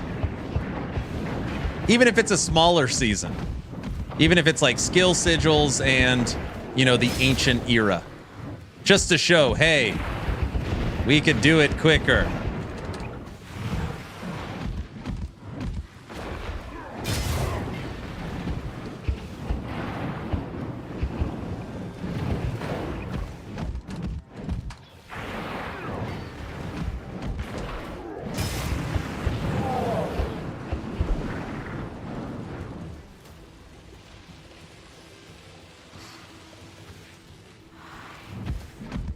Only thing that worries me about generation skill system is I hated D4 in Wolson. Oh, I mean, I cannot be more clear that I am not a fan of the generator system. It's not my favorite. The question is, as always, does the game give you ways to combat this? Now, I know the game allows you to go into like a generator class, so there's ways to buff your basic skills. But I don't know if there's ways to, you know, fully remove generators through affixes and gear. I have no idea.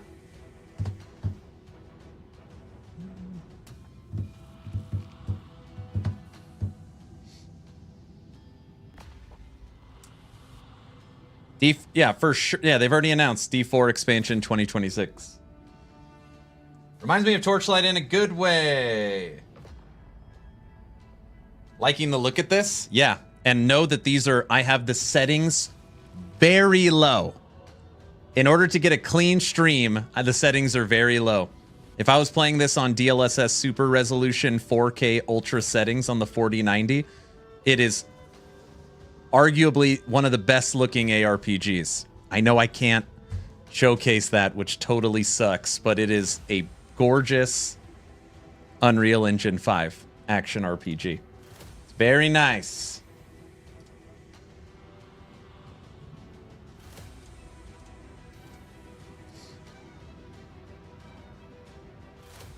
But why has it taken so long? Have they told us? Yes, we could talk about that.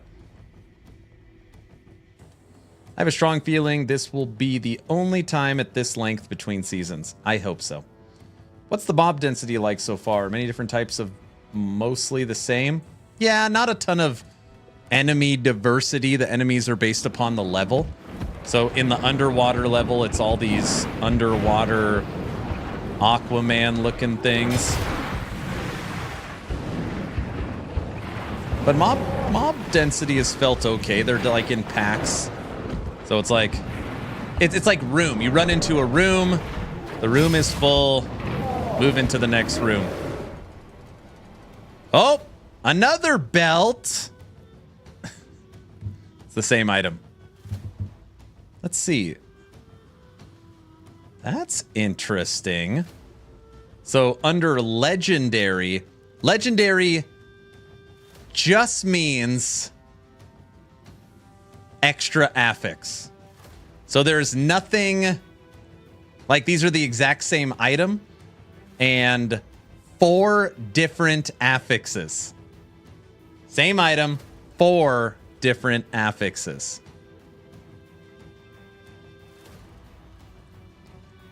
We would lose block damage and electric and armor, but we gain 878 life. Yeah. Tell you what. No, I can't right now, baby.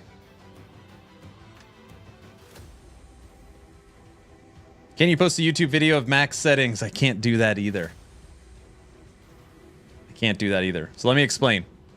And someone's like, can you just show us? I was like, sure.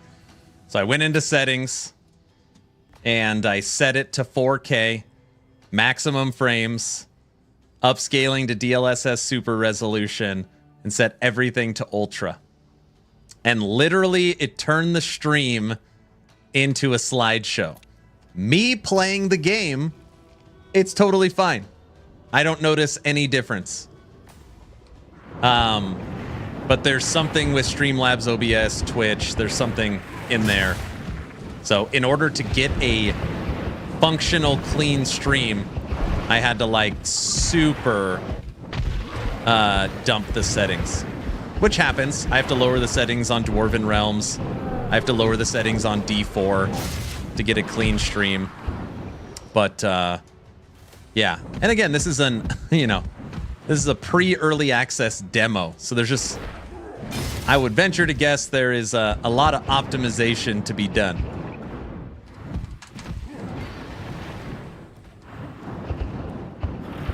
But yeah, it killed the stream.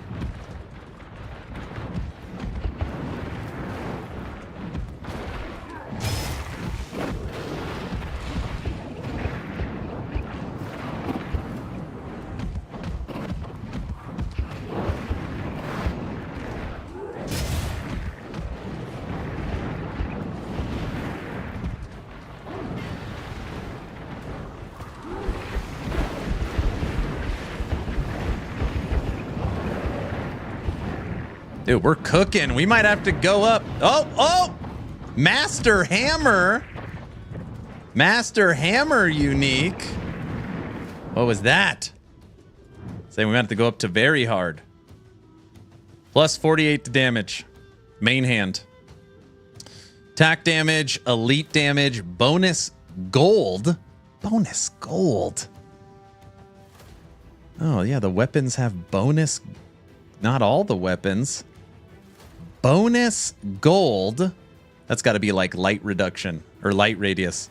Cooldown reduction, toxic.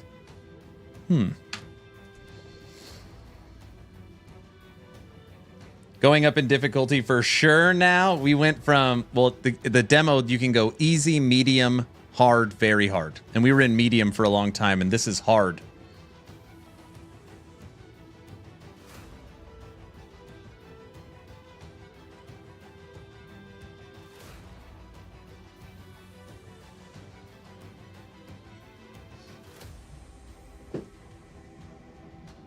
We're underwater.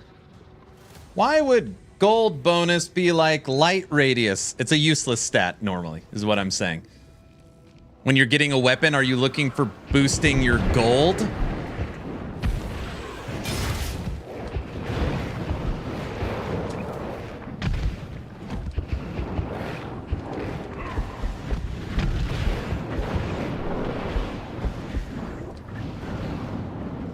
It's crazy. We are the only person.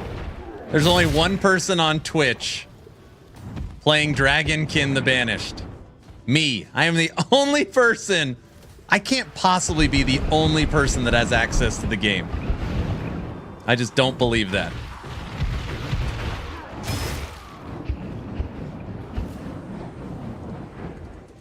I think. Depends how useful gold is. I guess that's true. But I'm just saying, you know, historically, when you are trying to get your action RPG weapon, gold is not an affix that you're used to seeing. I think that's more of what I'm saying. Dude, we got another belt. I looked. I just looked. I'm the only person on Twitch streaming Dragonkin. This game will have full WASD movement, point and click, and controller support. It's launching on Steam Early Access March 6th. It will cost you $21. It is a full isometric action RPG. It's not a mobile game. It's not a rogue. It's not an auto battler. This is a Diablo-like, Exile-like, Epoch-like, Torchlight-like ARPG. It'll launch with 4 classes. Act 1, Prologue, 5 Endgame systems. And it's, again, I just want to say this ad nauseum. This is one of the most gorgeous games you will play. The Unreal Engine 5 is ridiculous. I just have to, like, from an optimization standpoint, I have to lower the settings like crazy to get Twitch and Streamlabs to run correctly. It is freaking, it's going to be up there with D4, PoE2, Wolcen, Lords of Mayhem from a visual perspective. It's really nice.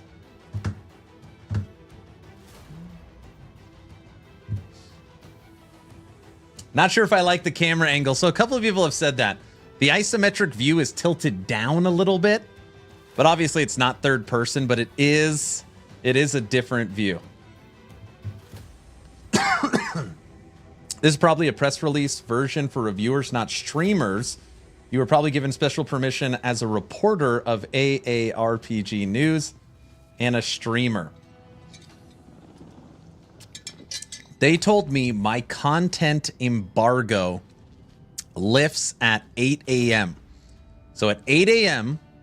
today, I can stream. Basically, I can use any content from the demo that I want. So I could produce any YouTube content. I can produce any live streaming or VOD content from this demo once the embargo lifts, which was 8 a.m. today. So just in my head, I don't know. In my head, I was like, oh, there's going to be like 1,000 people playing this game. Now, I am the only one. I'm the only person on Twitch playing it. I just find that funny. I just expected a lot of people to be playing it. No! Okay, Griffin wasn't looking. Gosh. You know what? All the times I've died, I haven't even looked. It tells you what killed you, right? Or is it like PoE 2? I think it tells you what kills you.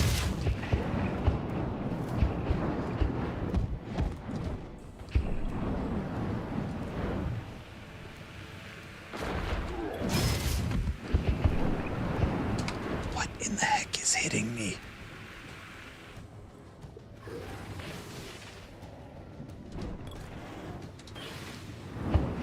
Poison?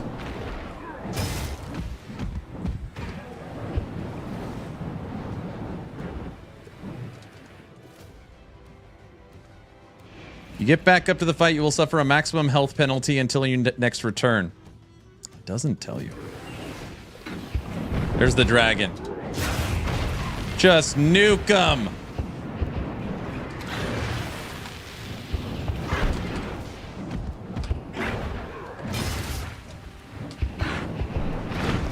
I don't understand.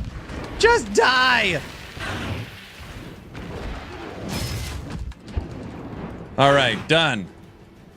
All those deaths didn't count. I didn't know what was killing me. I think the game was broken.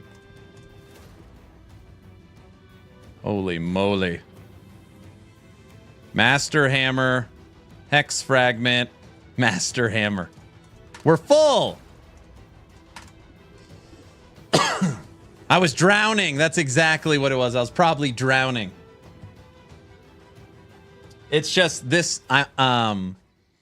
If you're just joining me, I have been given a demo version of Dragonkin The Banished. So I have access to 3 classes.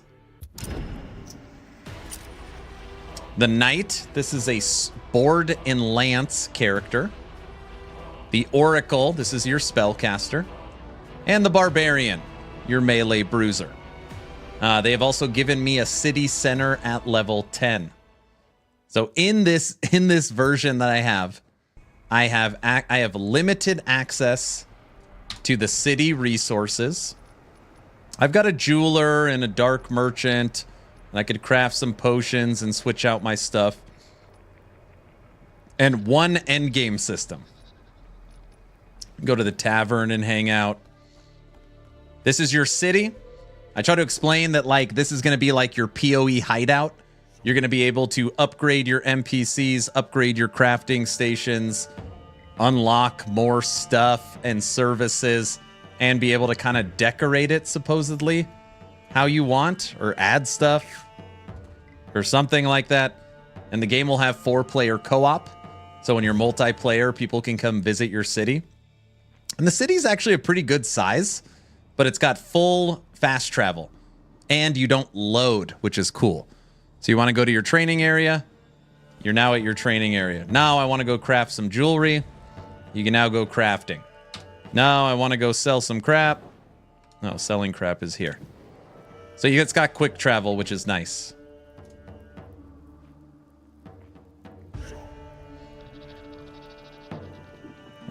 Selling.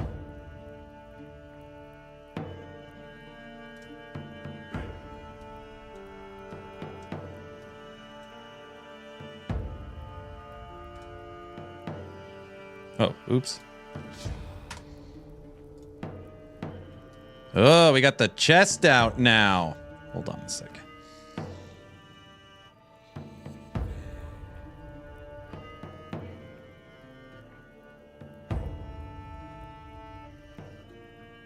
Yeah, that's an upgrade for sure. Fire attack.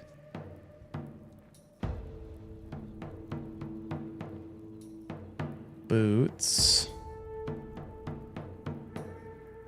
Armor.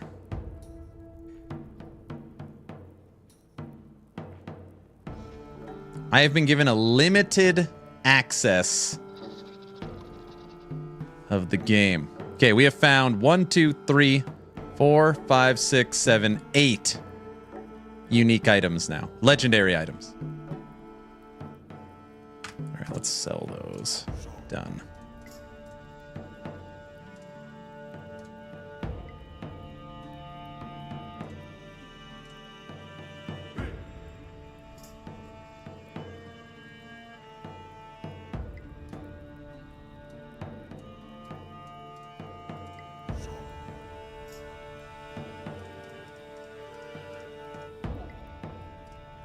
Okay, and then we're just keeping legendary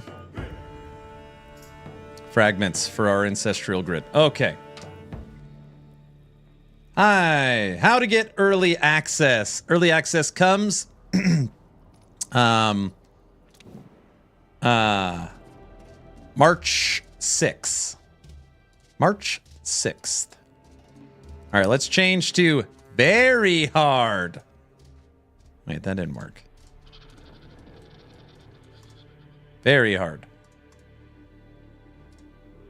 Very hard. Yes, that's what she said. Okay. The Rift is always applying specific modifiers to the area. And this one was toxic to your... How do you know that, Pumpkin?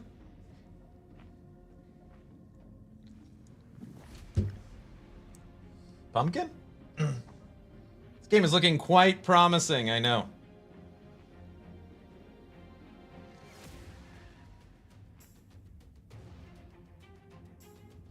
Not a fan of the screen going gray when you're low. This game's looking quite promising. Well done to the devs. Different aesthetic, pretty much, which is fantastic. Yeah, so in this dungeon purification endgame, it's procedurally generated map, and it pops up a random biome.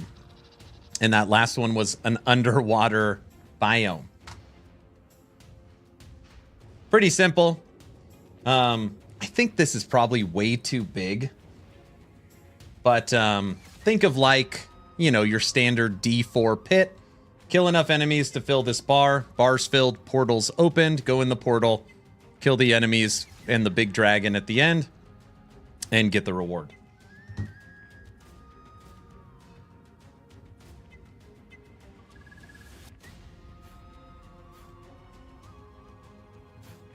Yeah, I'm playing just a limited... This is just a limited demo. Was today a push or pull day at the gym? I didn't go to the gym today. My back hurts. I'm going to go tomorrow. Something like that.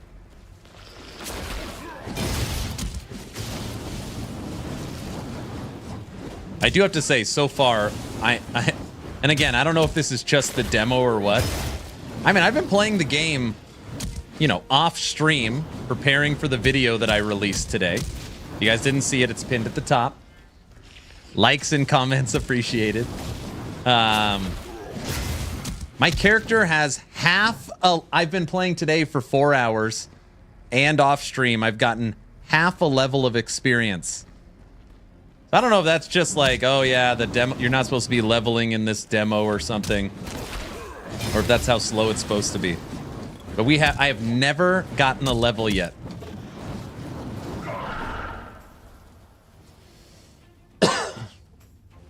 Aaron's back hurt, so he didn't have to go to the dentist. Exactly. Exactly.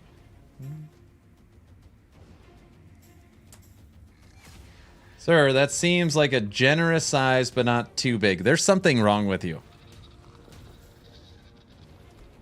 You have a real sickness. I don't know how to help.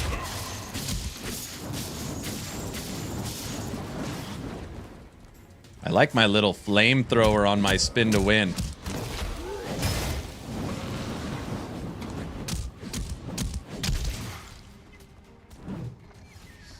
Do you lose XP on death? No, no, no. Are you ready for this? In this endgame, when you die, they take away your life. Now, they don't permanently take it away, but you lose your maximum life in the run.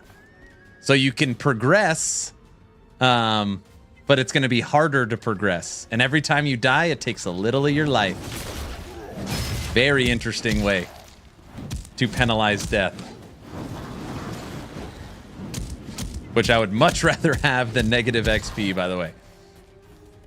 They take your frickin' life.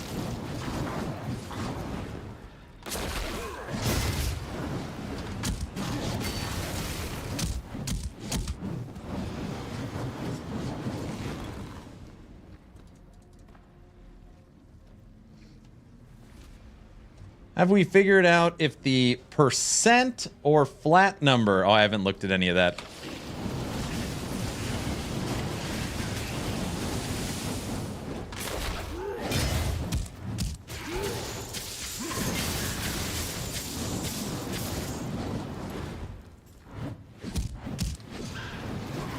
Where did Pumpkin Space go? There he is.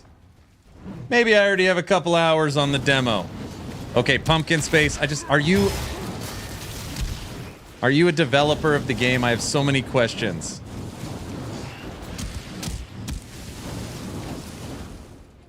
We need to get a Dragonkin person on the Town Portal podcast. I'm going to work on that tonight. It'll be good. It's always hundreds of people watching, a couple of thousand people always on the VODs. Actually, more than that. It'll be good for them. Frosty can ask their favorite breakfast food.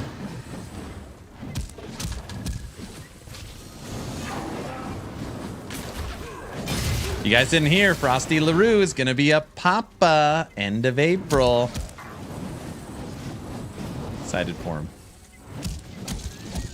Not a dev, but helping out on the publisher side. That counts. That counts. Okay, question 1. Is this game going to be under a live service model, aka a Diablo season, you know, a PoE league that you will see constant updates and content? Or is it more on a, you know, Grim Dawn side where you're going to see expansions and DLCs but not seasons?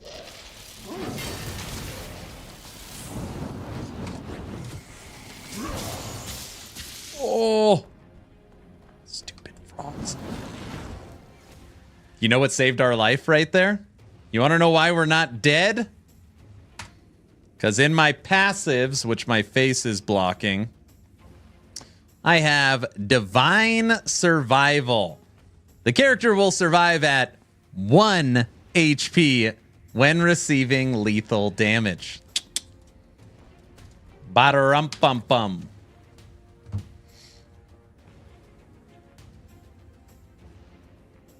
No, I've gained over half a level now.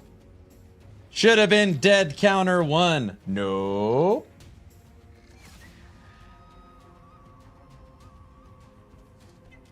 Sorry. No deadage. Tech. We now have Barbarian up to the highest level of difficulty in this demo. We were playing medium, then we went to hard. Now we're playing on very hard. Everybody thinks it's really funny. So we haven't died yet on really hard.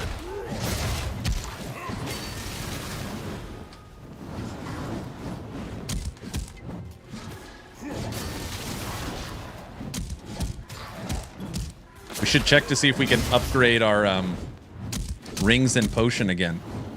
Actually, potions are at the max, just the ring. We still haven't found an amulet.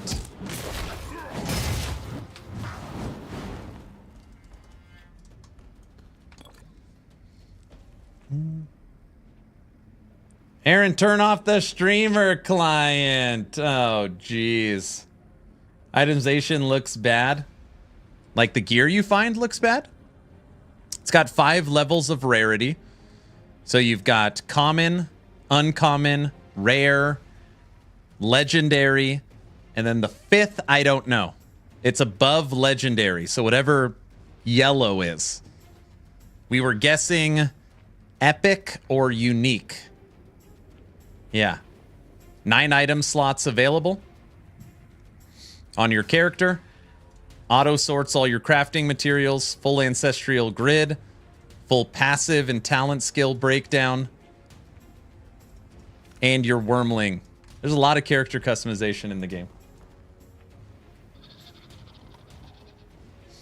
It's too early to say. For now, we want to focus on early access, refining the game, and if we see people love it, then we will explore what to do after the full release. Okay, thank you for your answer. At any point, you can tell me to be quiet. Question number 2. What is the expected time frame for early access? So, you know, we're shooting for 6 months of early access, 6 years of early access, or everything in between.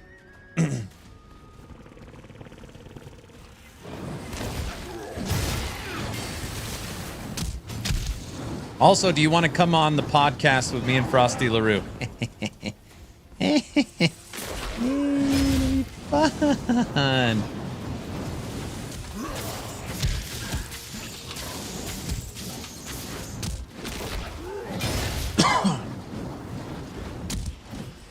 He's publisher. He's with Nacon, my guess.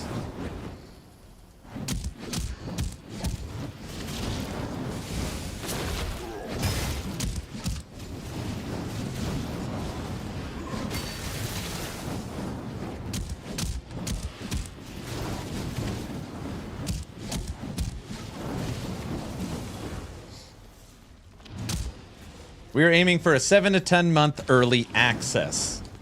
Okay, hold on. That would mean that if early access is in March 6th, you are hoping for a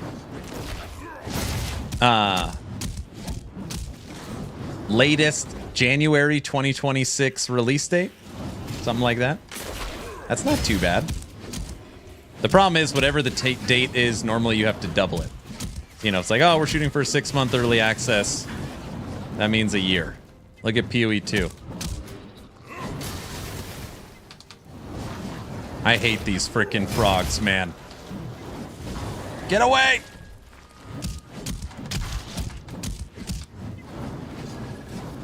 I hate the frogs and anything purple.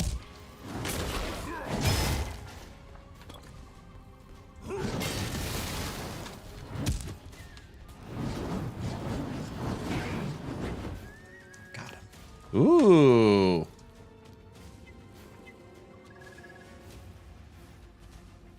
Those are just that's just modifiers. Legendary speed modifier. Aaron loves after death effects. I hate after death effects. Prince of Persia, thank you for the tier 1 sub, or thank you for gifting a sub.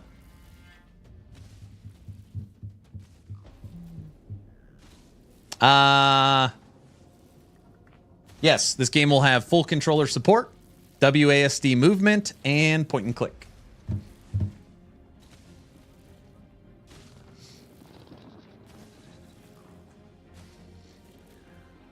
I like the honeycomb. Griffin has gifted a sub to Pumpkin Space. Guys, we're not doing polka right now. Pumpkin, you got a sub now. As for the podcast, I can check if some of the devs are interested. Pumpkin, do me a favor. I've already talked to a couple people. Send me a message on Discord. Or just friend request. That's my link.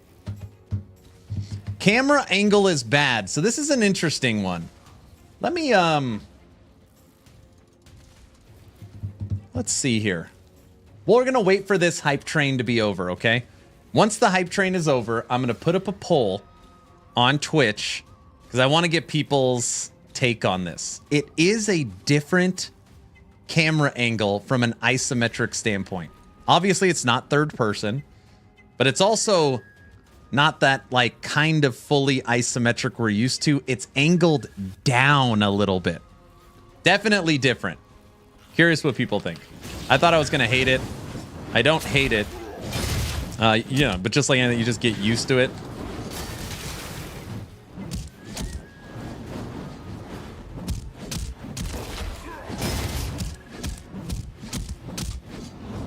Griffin likes it. Bad. Same.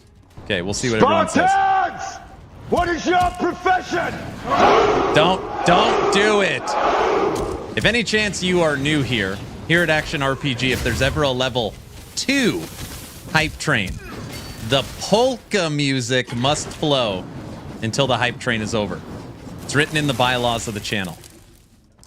I don't write the rules, I just enforce them. So just know we're about to have a polka party. And it can't turn off until the hype train is over. So we'll see.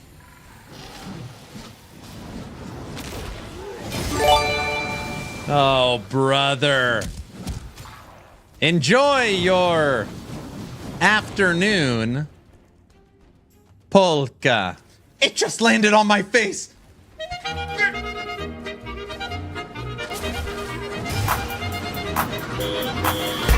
Oh no. The inmates have taken over the asylum. I've lost control.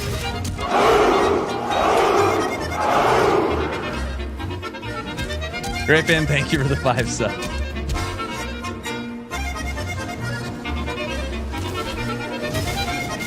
We're already level 3.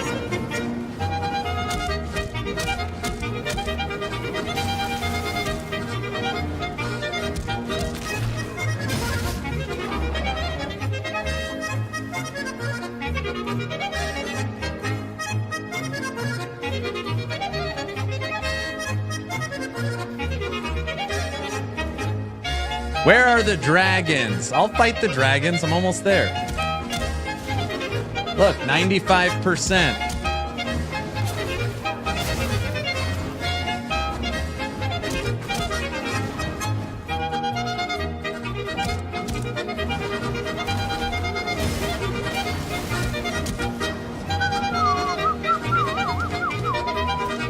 Let me through. No, there's too many purple guys. Portals open. Dragon time. Open Gangnam Style. What do we got? See the dragons? I hate this freaking thing. Oh, this is a fire modifier. I got it. All right, focus. Don't run into the fire.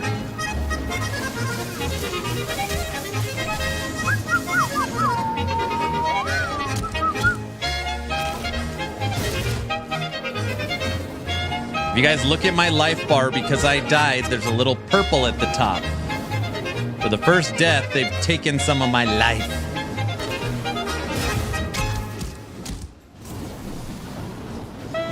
On the 6th death, you're out.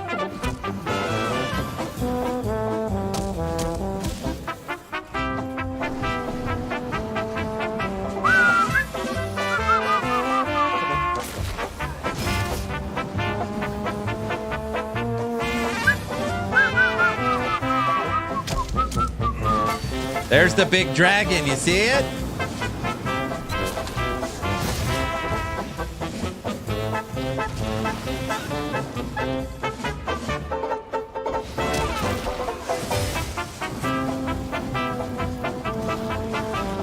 Done.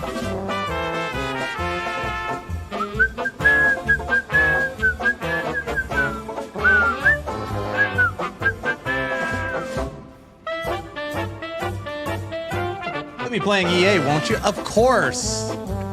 Dragonkin The Banished is my game as we wait for Last Epoch Season 2. And I'm hoping it grabs me. All right, what do we get? 12 months.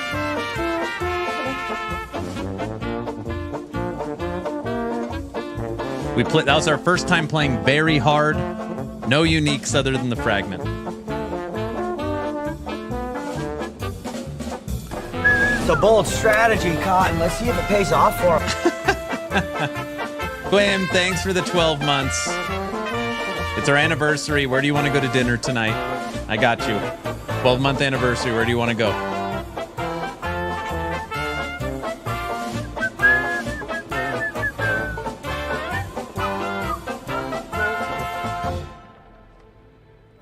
All right, let's push it a little bit here.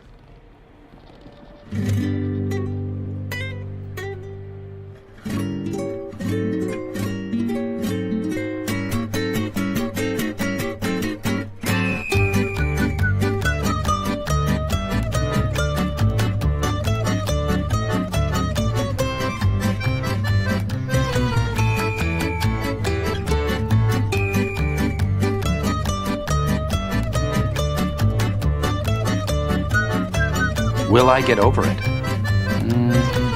Who sniped? No. Who sniped at goes the on. end there?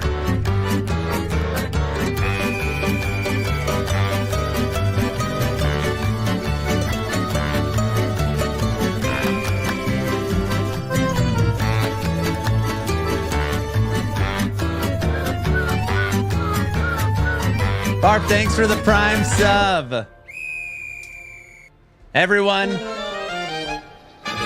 it's another 5 minutes of polka because the hype train just moved up. Did I do that? Oh, Wes did it.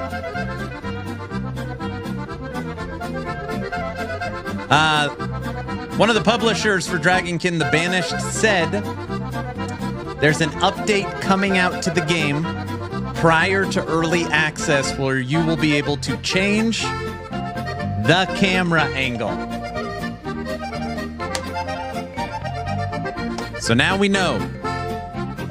And knowing is half the battle.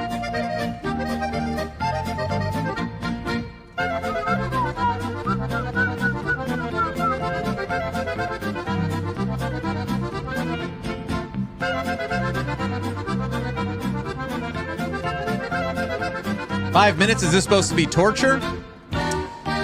The polka can't turn off. When the hype train starts, it starts playing. And there's no way to turn it off until the hype train is over. So there's nothing I can do about it. It's already level 4. So you just gotta let the polka in. There's nothing I can do about it.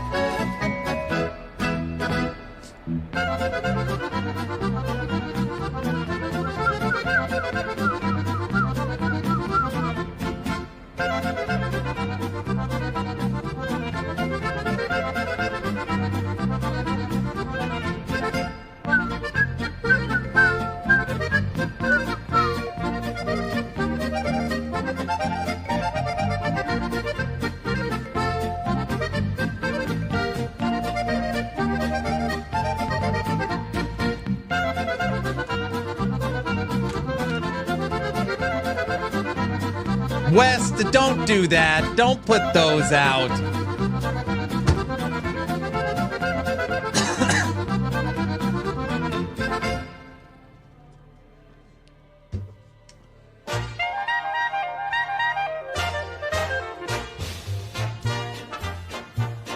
This is Dragonkin The Banished, the new isometric action RPG coming March 6th. Yes, I am actually playing. For some reason, they said I can play. I was like, are you sure? They're like, yeah. I was like, okay. I don't know what they were thinking.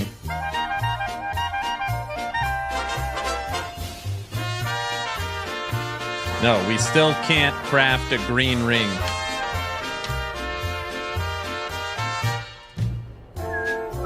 Aaron is a dangerous streamer to follow. He makes me use monies. Oh, brother. Griffin, don't put that. Come on, not the bathtub emote. Don't do that. Nice.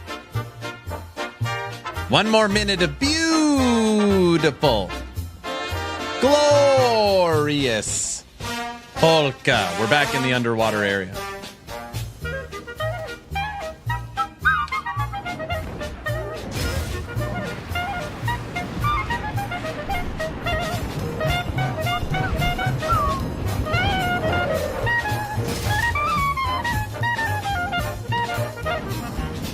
We're playing on the hardest game difficulty.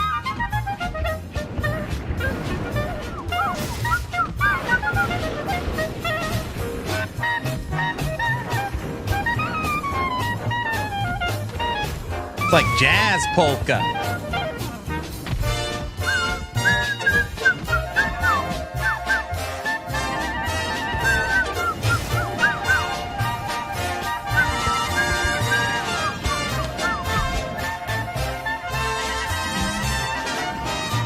Four playable classes: the Barbarian, the Knight, the Oracle, and soon to be like some kind of marksman ranger class.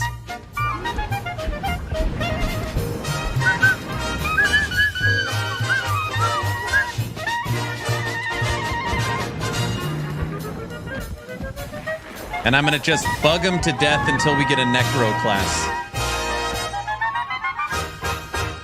Done. Ba-da-rum-bum-bum. Thank you all for the donations. What an amazing hype train. Circus is closed. For at least the next hour. No yodeling. No, we're not yodeling. No, no, no, no, no. All right, everybody. I said it at the beginning of stream, there's going to be a lot of repeat information today. Just because there's so many questions and people popping in and out. All right? So let's start from the top. Dragonkin The Banished. This is not a mobile game. This is not a rogue. This is not an auto battler. This is a Diablo-like, Exile-like, Epoch-like. It is a full-on isometric action RPG. It is not mobile. It's built on Unreal Engine 5. And there is definitely, you know, some performance and optimization stuff they're going to need to do, which, you know, any new ARPG is definitely going to need. This is, like, I am not doing the game justice with how beautiful it is. I have to lower the settings to 1440 and turn off DLSS super resolution and set it to medium and lock my frames in order to get a good, clean stream. If I wasn't streaming, I could max out everything and the game runs good, just so you know. So when I'm playing this just myself, everything's maxed. It looks great. But for whatever reason, when I'm streaming it, and I even proved this earlier, Streamlabs doesn't like it. Okay? So it's built on Unreal Engine 5. It's launching early access for $21. $21, March 6th.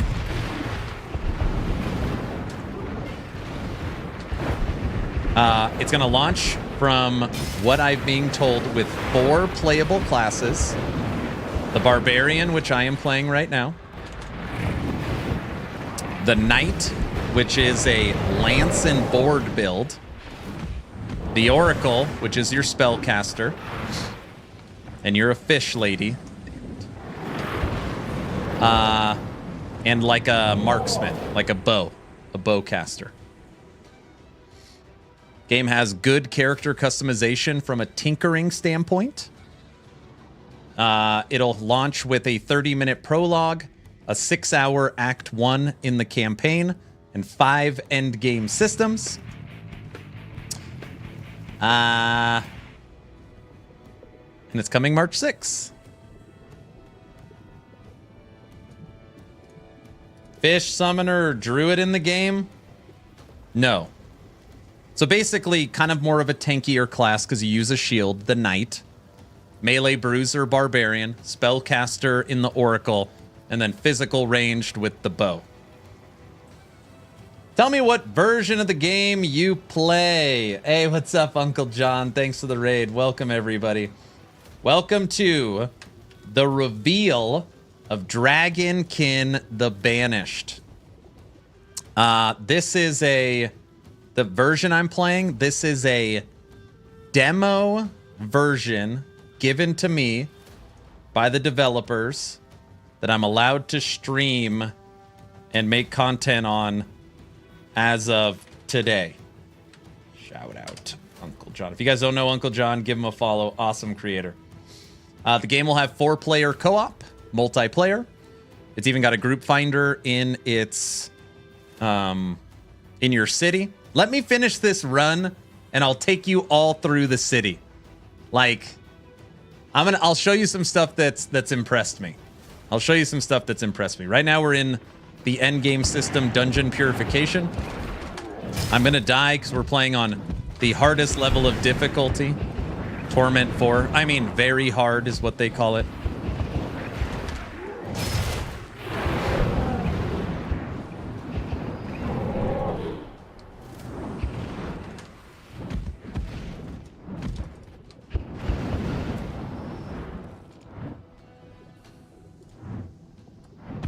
Wait, you don't like my... What? You don't... I can hold my breath a long time, guys.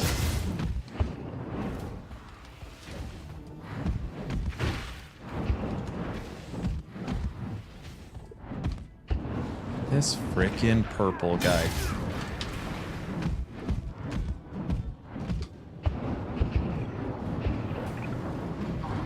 Die! Got him. He's constantly farting. Me? Not all the time.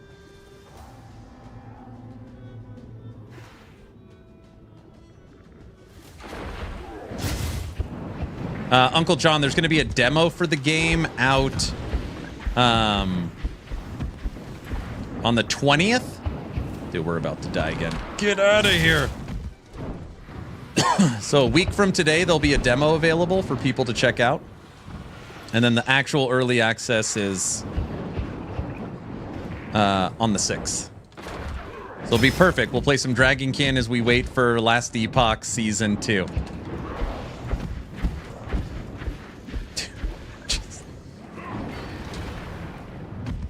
These enemies that have purple auras around them, they are 10x harder than the final dragon you fight at the end. Oh my, we just have to run past him. I can't kill him. It's too hard on very hard. I mean, 10x harder than the final dragon boss.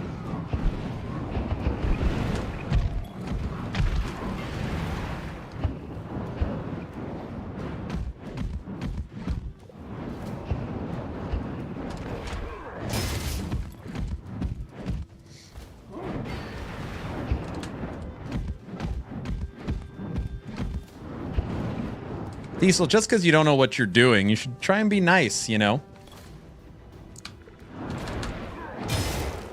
Woo! Last Epoch Season 2. Can't wait. It's going to be awesome. Oh, it's so much fun. I can't wait for my embargo on Last Epoch Season 2 to lift, so I can tell you guys all what's coming. Actually, I wonder when that is. I wonder when my embargo lives.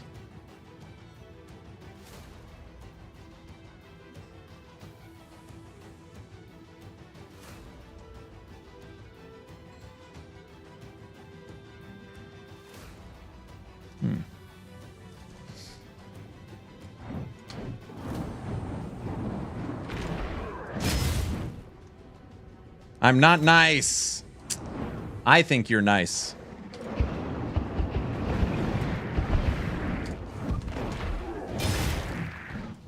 Use a defensive skill. Got it. All right, let me switch on my defensive skill. I can't kill the purple guys, so I'll switch out the offensive skill for a defensive skill.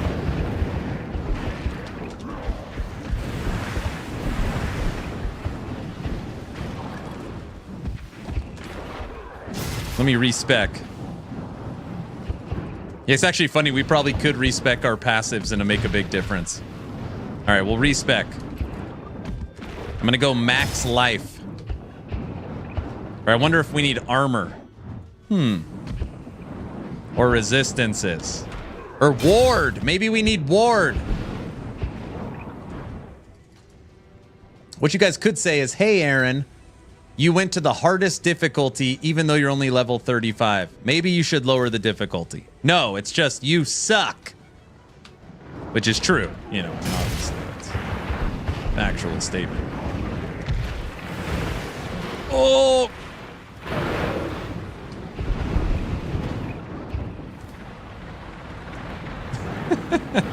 Max resistances. I can't read what Exathius is writing anymore. Just gotta skip his stuff. All right.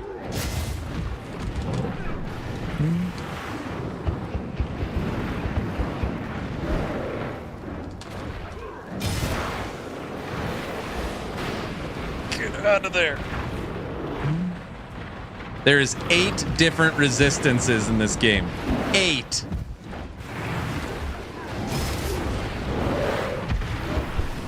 Ooh, give me that. Legendary fragment.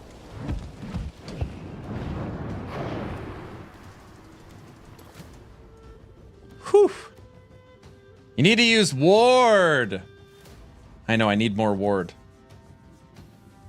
All right, I'm going to lower the difficulty back to what the game set it to, medium, so we could just crush. And then I don't have to listen to you guys anymore. That sounds better. I like that. This is what I get for trying to push the hardest level of content. Vitriol. Go that way. Grim Dawn 2.0. That's pretty funny.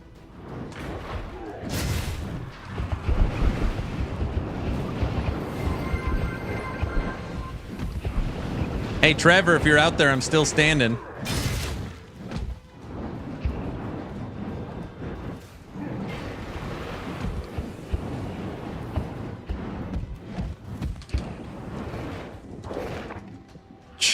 Well, we're on our last death, so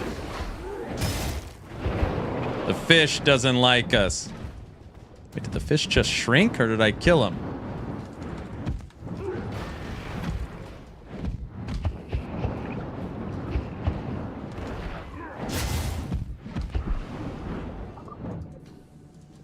Hey, we got a hex fragment. I'm still out here and I'm also standing. Nice. This is a Diablo 4 clone. Oh my gosh. That is so inaccurate. Diablo 4 clone. No. Aaron can't survive this because he's dehydrated. That would be like playing you're playing whatever the newest version of Call of Duty is. And then be like, this is a GoldenEye clone. What is this, GoldenEye? Boots. More armor. Damn. We lose 1,100 life. No, we don't want that. Those are thorn boots. Thorn boots. This isn't even beta. This is a demo I have access to.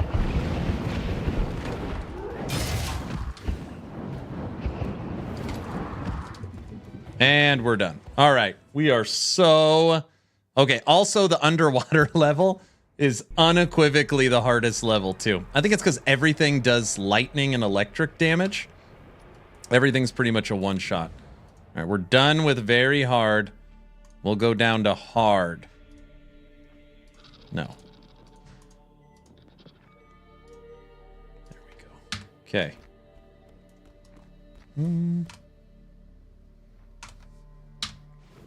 Okay.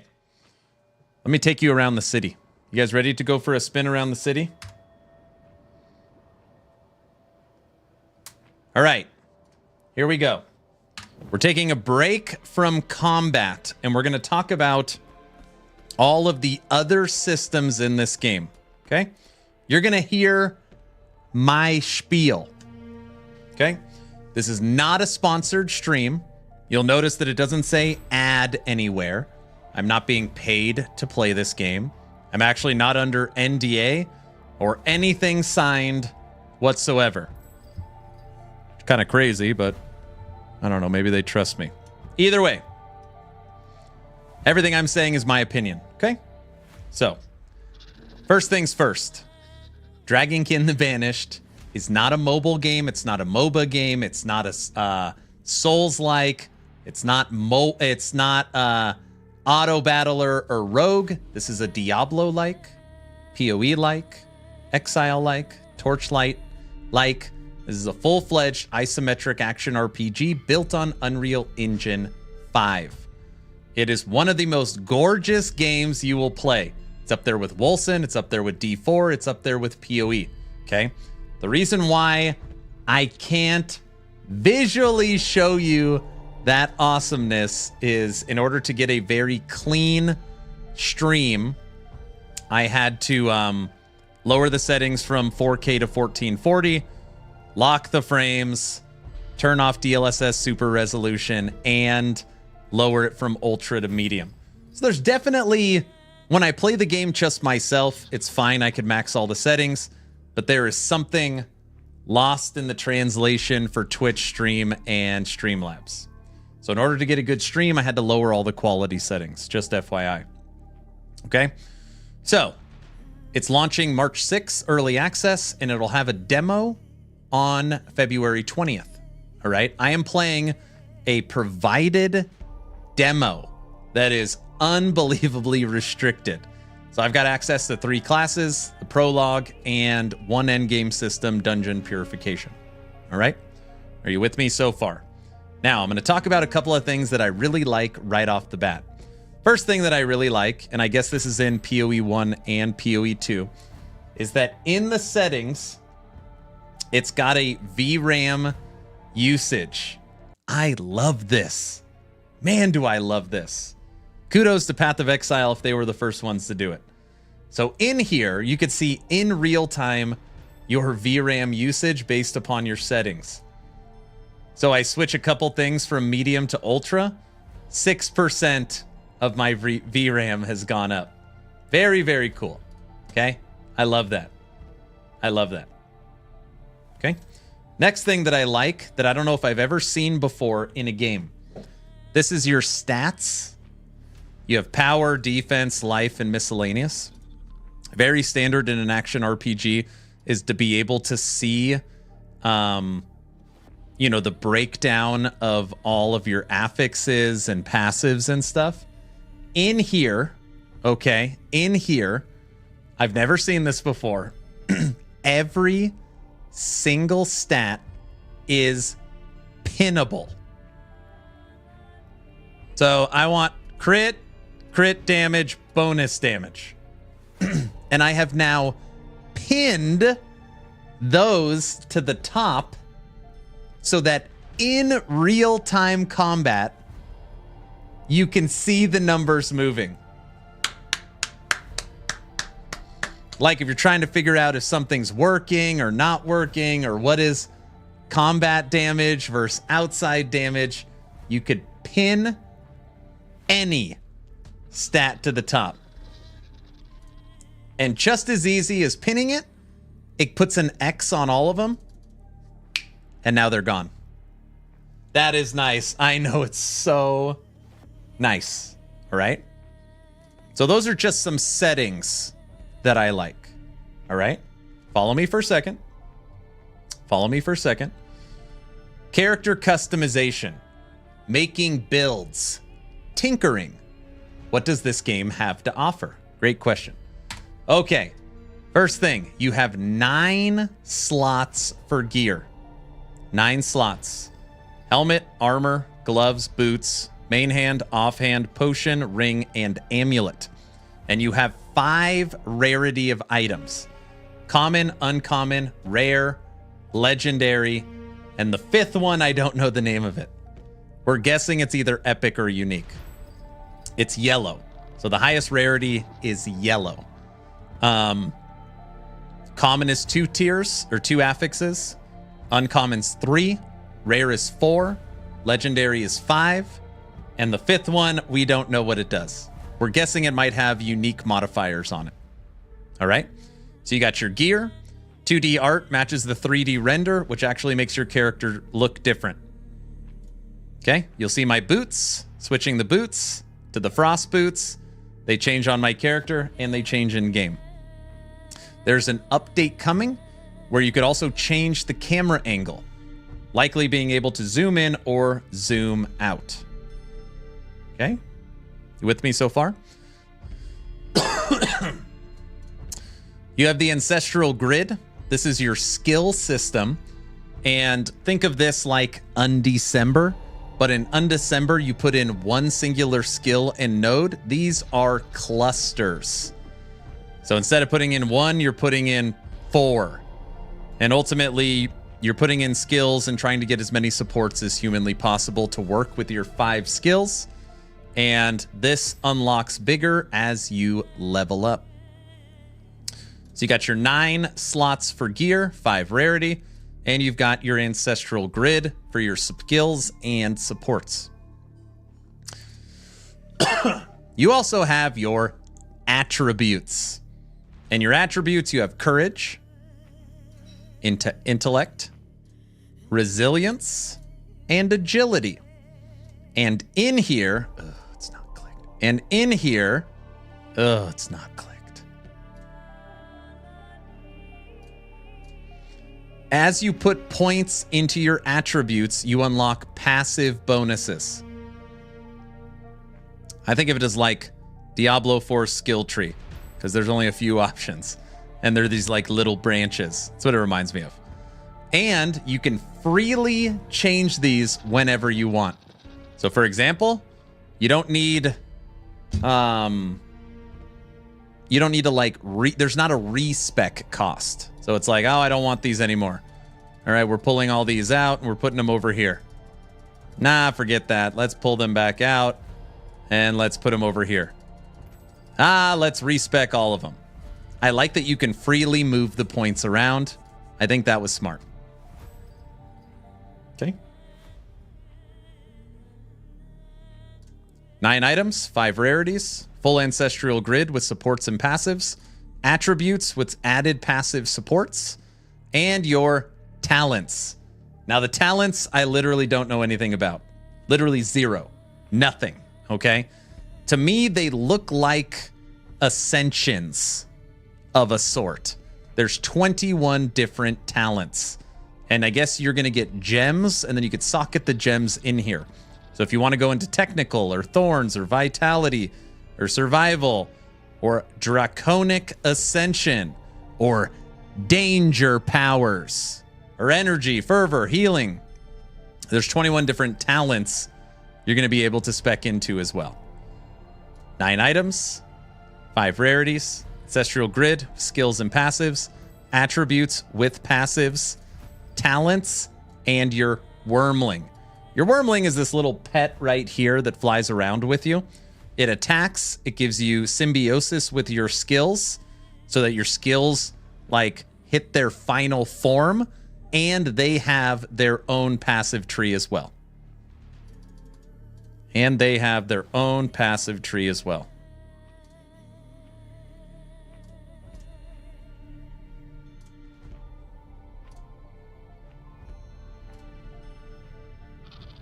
Mia, are you doing okay?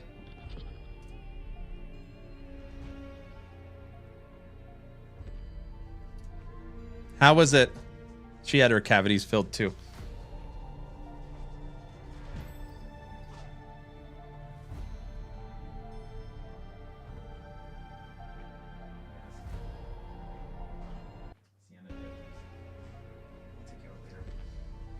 I don't know. You're feeling better. Maybe I'll take both you out. Oh, jeez. Oh, jeez. My kids are all home from the dentist. So, that's the character customization. Gear, 5 different rarities, Ancestral Grid, attributes with passives, talents, and your wormling. So that's how you can make your different builds in the game. Which again, this is a pre-early access copy of Dragonkin The Banished. All right? Sounds there are armor for the little dragons. There is armor for the little dragons. Gosh. I've been talking so much today, I'm losing my voice. Now, David, thank you for the membership.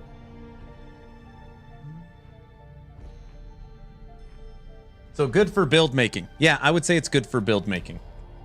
Okay. Now, before I answer any other questions, let's talk about your city. Okay. Early access is going to launch with a 30-minute prologue where they're going to kind of throw you into a cinematic. Act 1 of the campaign, which is estimated at 6 hours, 4 playable classes, and 5 endgame systems, including your city, which will actually be upgradable and customizable. So that'll be $21 March 6th. Now, your city, this one's kind of hard to explain because you upgrade your city, but it's not like you upgrade it and you're going chopping down trees and gathering supplies. So it's like a city builder, but it's more of like a PoE hideout. But it's kind of like a PoE hideout mixed with Wolson's expeditions. Like that. So when you're playing co-op, this game's going to have 4-player co-op. People will be able to come and visit your city and hang out. Now, we are way up here. The city is actually huge. We are way the hell up here.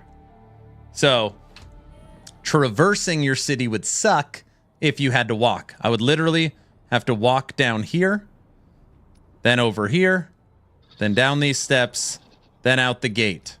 The city has full fast travel, and it doesn't have to load. So, for example, if we want to come down here to the potion maker, click. And we're down here. Now I want to go to the jeweler. Nah, let's go to the training grounds. And you could freely jump around your city to go wherever you want. Or just go and have a beer. In the tavern. Pretty cool. All right. Crafting in this game. That's exactly, I mean, that's exactly what I see. Crafting in the game. The jeweler. This game, again. What does the beer do? Nothing. The game has full deterministic crafting from what is available to me. So I don't know how it's going to go later on. And this is how I know there's a yellow rarity. This is the only reason why. Hold on a second.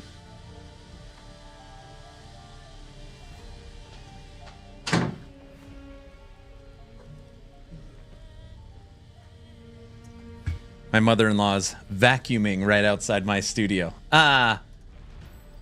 This is how I know there's a higher rarity, which I don't know what it is. But ultimately, if I wanted to craft this green ring, click on the ring, and then in here you pick the main stat. So I'll pick critical strike damage. Secondary stat, I'll go max HP. And then you could pick an attribute. So I would pick like resilience, okay? Then I would go in here and add the crafting material. Bam, bam. So now we are good, main stat and secondary stat. But I can't fully craft this ring because I don't have the crafting material for the attribute. But if I did, this would go red. Oh, I could just show you.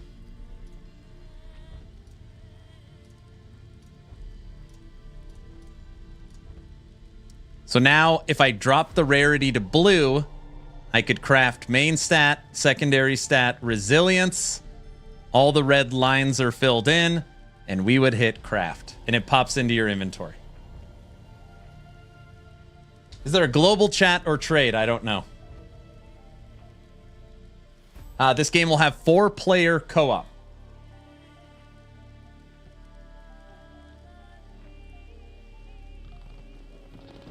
Are those loadouts on the Ancestral Grid on the top left? No. These are different pages.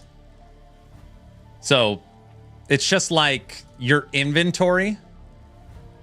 Just like once this page gets filled, it's just storage. It's just storage.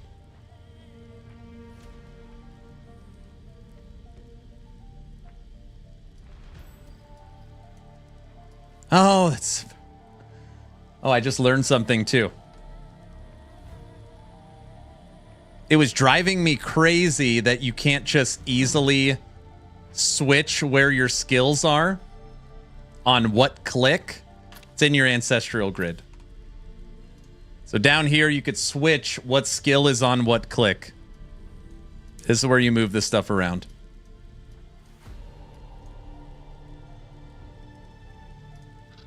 That's where it is. Down here. Okay. Feels like Grim Dawn, in terms of multiplayer features, old school. This game has a full 100% offline mode, if you want to play it offline. Again, I have access to a very limited demo. I have access to 3 of the playable classes. The Knight,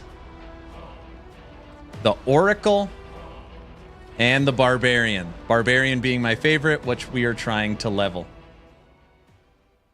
Can you remove from the left mouse button? This game will have full controller support, full WASD movement, and point and click. When you log into the game for the first time, it's got that horrible generator spender linked to left click, and it puts your skills on 1, 2, 3, 4. God, I hate that. So first thing I did is I tore through the settings, and they actually have under controls, you can remove movement speed and attack. So I put movement on left click, generator on right click, and then the 4 skills on W or QWER. But you could also set it to keyboard movement if you want to do WASD.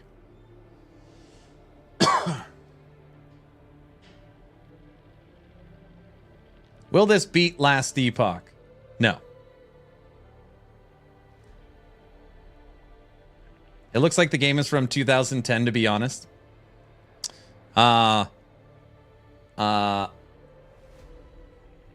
This stream isn't doing it justice. It's one of the best looking games I've ever played from an action RPG standpoint. It's beautiful.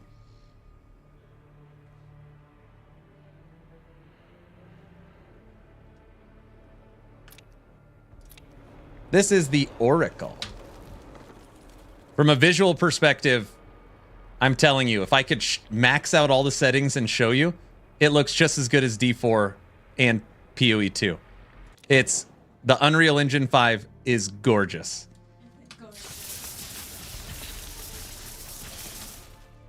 Nice. Hi, honey. I barely even drank any of it. How's the new game? This is it? Oh, you got a little floating dragon friend? Yeah. Oh, that's cute.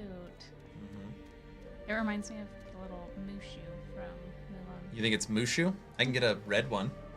That would be more Mushu-like. How's it going? Hey.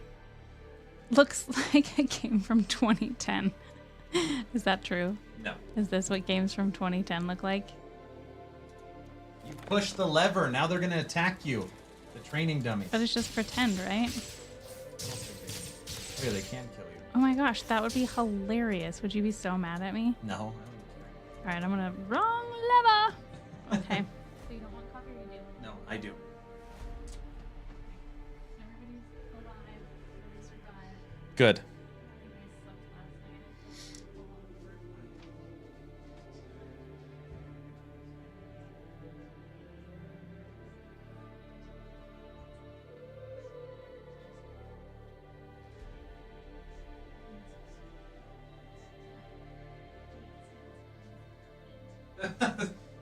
So I need you to help me maneuver that. Well, I told her this morning nothing. I told her she can have the reward when she doesn't have a freaking cavity. Got it. Does that make more sense? Yeah. Okay, I'm gonna make coffee. I'm Okay, my wife's dying. She's so tired. What lever did she pull? This one?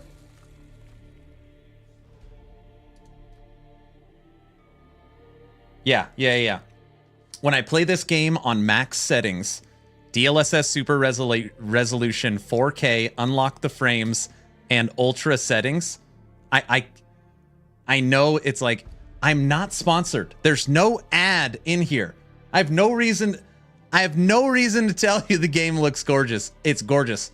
I had to severely lower all the settings in order to get a smooth stream. So this earlier, people are like, okay, max the settings. And I did. And it literally killed the stream. It turned it into a slideshow. I already tested it. This is the Oracle.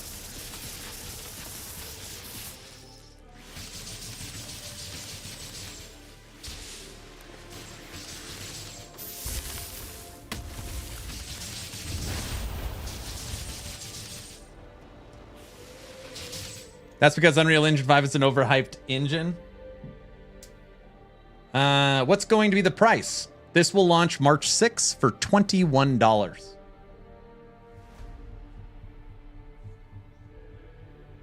$20, $20, which is a fair early access price. They've already promised no pay to win of any kind, and free expansions. We had one of the publishers in here earlier, and he said it's undecided if this will be a live service game, which I felt I felt that was kind of an interesting take, because you would think that, you would know the game's model from the beginning.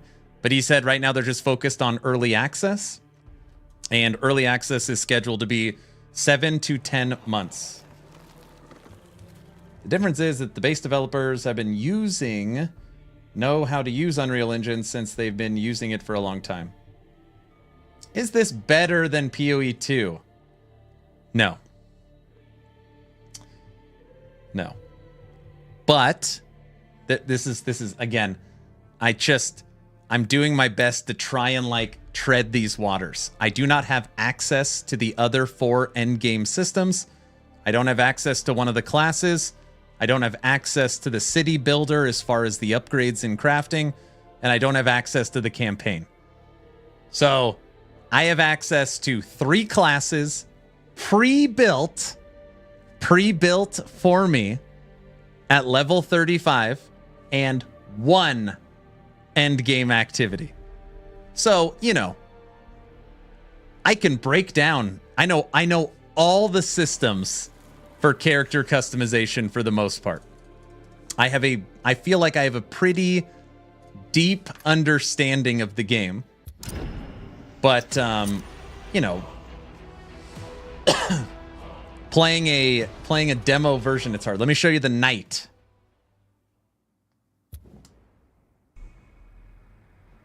So double it. Yeah, that's what I always say. Double it. This was my favorite class, and then I moved to the Barbarian because of this. The flamethrower is so sick. Oh, I love it. Also, your lance is your movement, and you could freely move. Watch this.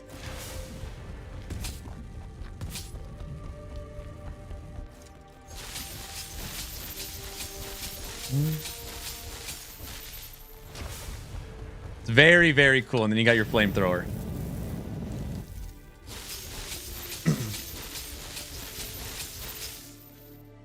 Can you tell us what other missing endgame activities are? Yeah. Okay. What players can expect at early access? 30-minute prologue. Prologue is very cool. We're going to try and do it tomorrow to start stream. 30-minute prologue where the game starts you in a cinematic. Just so you're aware, it's pretty cool. 30-minute prologue. Act 1, which is 6 hours of gameplay, estimated. The city, which we're in right now, with unlocked management and upgrades available, including services and crafting and other things not announced. The endgame activities, there will be 5 of them at early access. The hunting board, custom hunts, dungeon purification, boss fight, and test of will. OMG, it's Gunlance. It's so funny. I called it Gunlance so many times today because we started playing Knight at the beginning. Also, let me just point this out too, because I haven't talked about this either. How do I showcase this? In the Ancestral Grid, you're going to have actually a bunch of different skills available to you. Okay? So for example, you know, you've got your charge skill, right?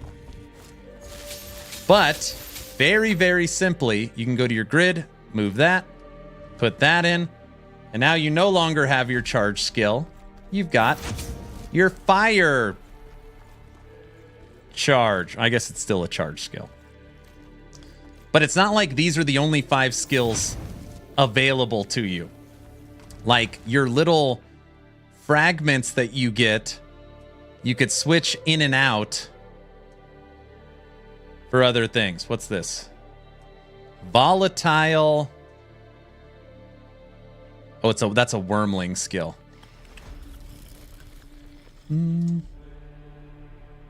Show of force. Ooh. An AoE swipe. It's like Undecember. That's what I say. It's closest thing. The closest neighbor is Undecember from a skill tree. But Undecember's grid is a singular node, right? So you put in a node and then you attach the outside like a color. Undecember is just a very, very modified PoE 1 system. It's just like in a different layout. And I guess you could share supports. This, you get clusters.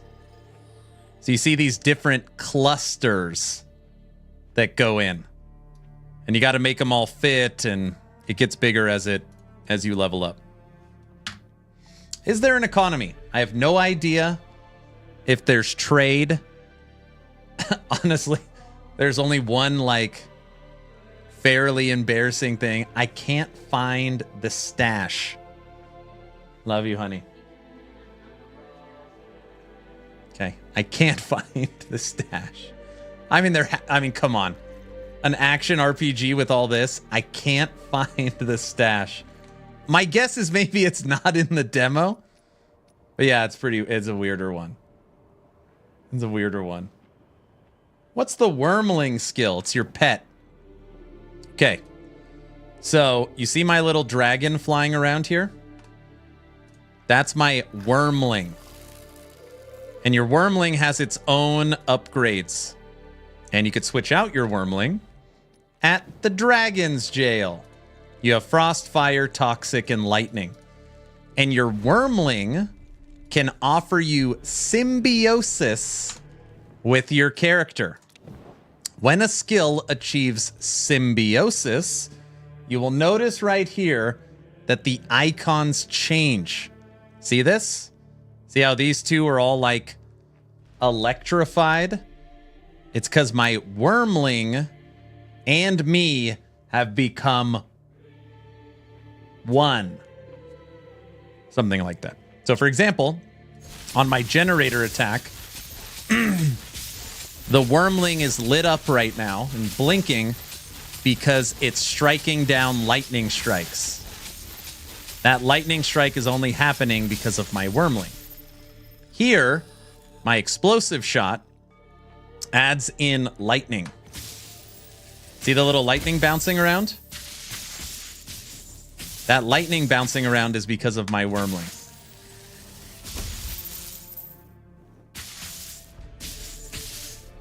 Stash not available in the demo. Is that really what it is? That would make me feel better. What's the date of release? March 6th.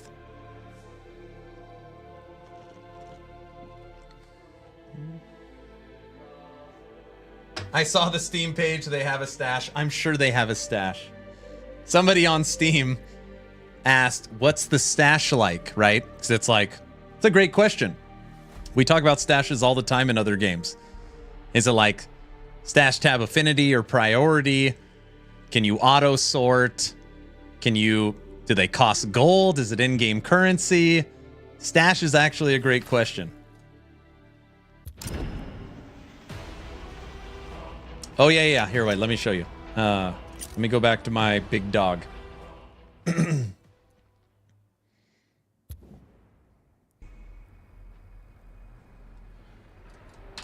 Oh, it's raining now.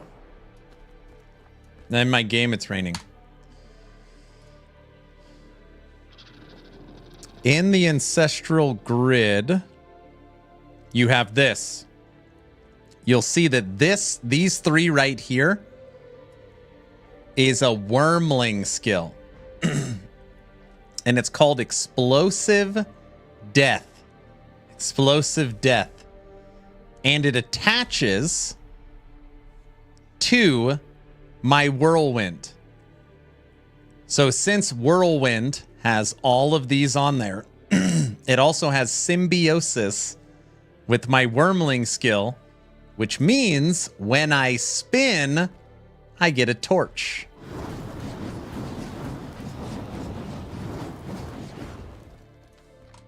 If I take that off,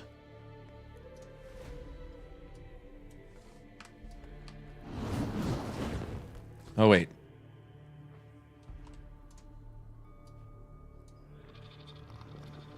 This is the one. No, this one. There you go. Wrong skill. This one. Breath of Fire. Breath of Fire works with Whirlwind. Sorry. Now that I take it off, no longer Fire Breath. Put it on. Fire Breath.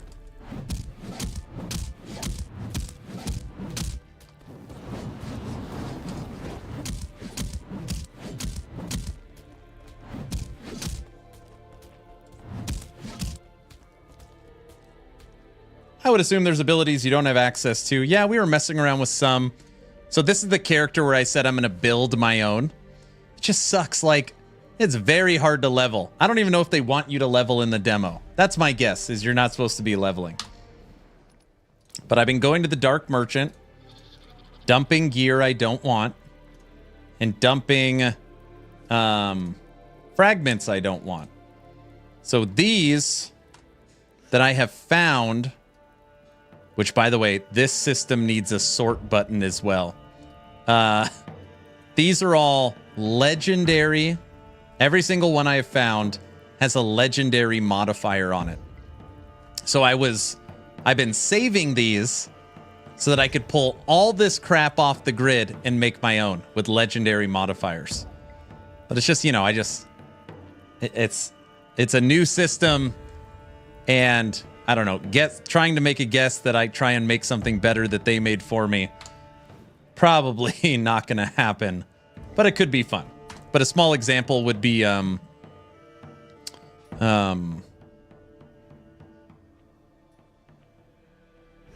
was it? Oh, taking off one skill. We found legendary Dragon's Roar. It just didn't look that cool. It's an ice breath. But every time this skill kills an enemy, I get more max health. Happy birthday to your son, I'll tell him. See it? It's linking the life back to me. So that was pretty cool.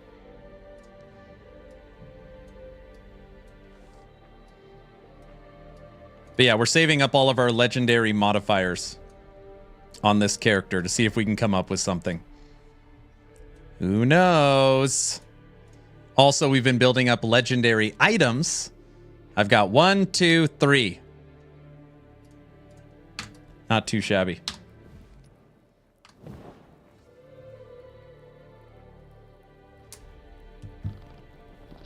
Streamlabs is a joke. I know it is. I know it is. Dang, that thing like really is giving me life for a long time. Oh, probably because it's a dummy. It never goes away. All right, let's check the difficulty. It is set to hard. We can't craft anything. We've already dumped everything. Go here. So that's the full breakdown of the game. If you've been watching the last 30 minutes, I went through pretty much everything. This looks pretty cool. It is cool. Razer, they talked about there's an update coming where you'll be able to change the camera angle. It's coming soon.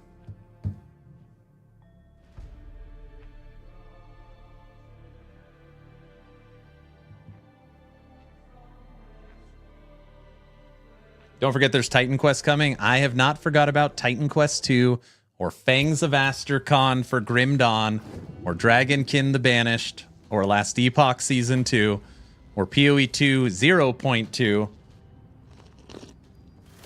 I check all of them. What is V? V?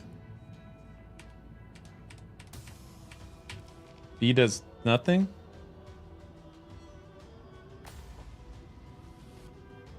Crazy, yeah, for ARPGs. That doesn't include Torchlight seasons, Diablo seasons, PoE 1 leagues. I mean, there's just so much.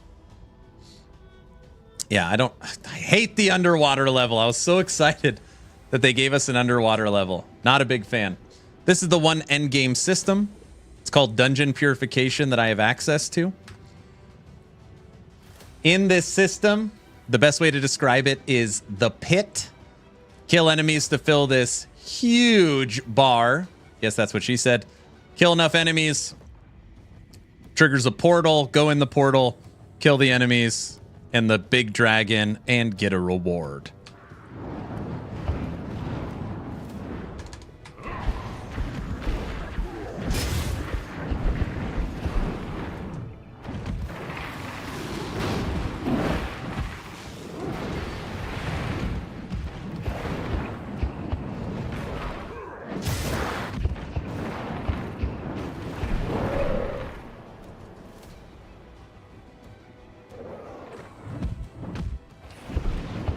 Oh yeah, the game does have a clock.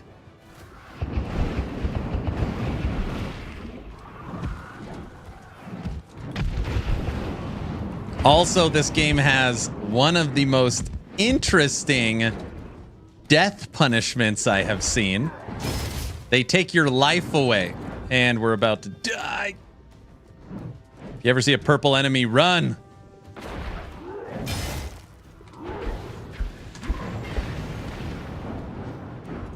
If you die, they take your life away. They don't permanently take your life away. Just during this run, you have less maximum life. So it makes it harder for you to finish it. But it doesn't take you out of the fight.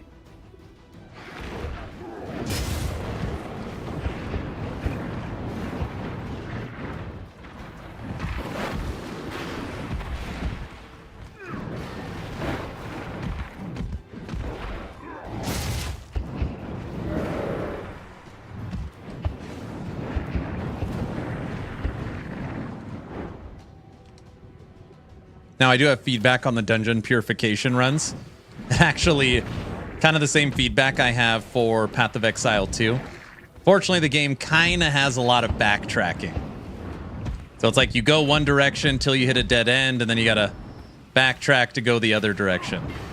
Really don't like that. Gosh.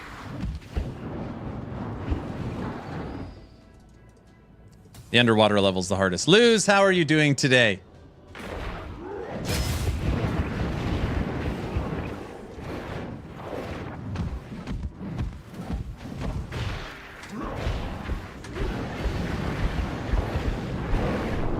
Don't mess with me when I'm in my ring.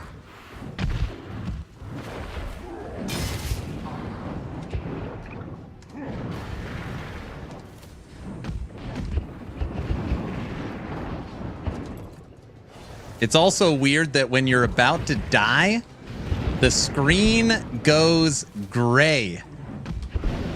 I don't know if I've ever seen that before either.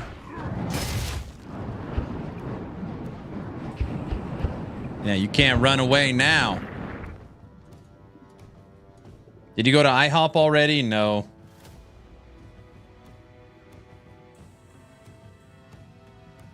Any chance you can make a tornado guide for the up-and-coming Last Epoch update? I don't know if there's anything coming to Tornado. If there's anything new coming to Tornado, I'll make a guide. But there's nothing I could think of.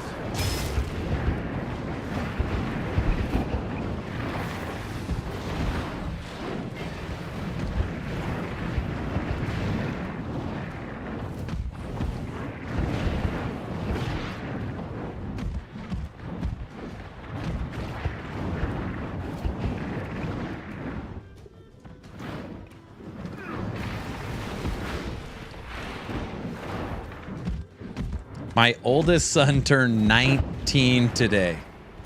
Jeez, 19. Full-grown man.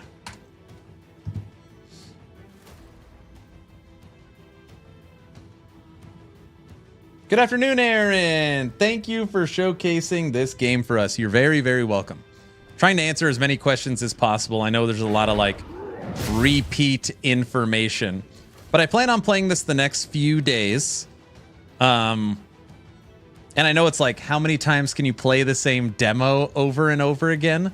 Tomorrow I'm going to show off the prologue a couple of times so you guys could see the marksman class and see the intro to the game. And I'm hoping I can get to the point where whether it's good or bad, we make our own Ancestral Grid. This one was made for me. And when you pick our own attributes, get a couple levels, and maybe figure out what talents are. So we're going to play it a couple of days, help answer some questions for the community. Again, non-sponsored. And yeah, he still can't drink. That's true. Welcome to my world, Aaron. My oldest turns 20 this July. My second oldest turns 18. Jeez, we're so old. What the hell happened to us? Watch the distance on this jump, too. I love that. Uh-oh, purple enemy.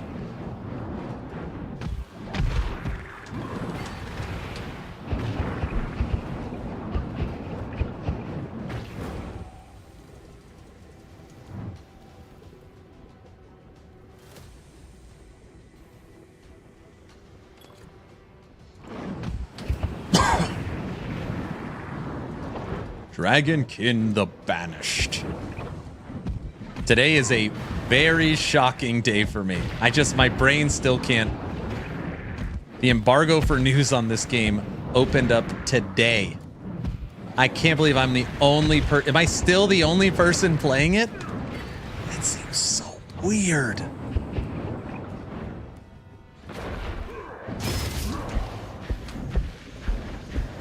No, I stood in his crap. Oh, I'm standing in it again. This is the guy. Jeez.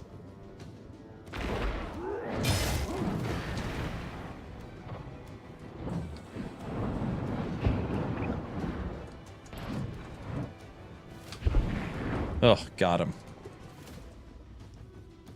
The embargo for the game lifted today from a news perspective. So I had the stream and my video review ready. By the way, if you haven't seen my video review, it's linked at the top of Twitch chat. And obviously, if you're on YouTube, it's the last video I posted. Likes and comments appreciated. Oh, there's one other person playing. All right, there's now two of us. But I was just shocked. Can you trigger skills off other skills? Nothing I have seen to make that possible yet. Now, the gear. So far, itemization has been extremely underwhelming. Okay, let me explain. Common gear is 2 affixes. Uncommon is 3. Rare is 4. Legendary is 5.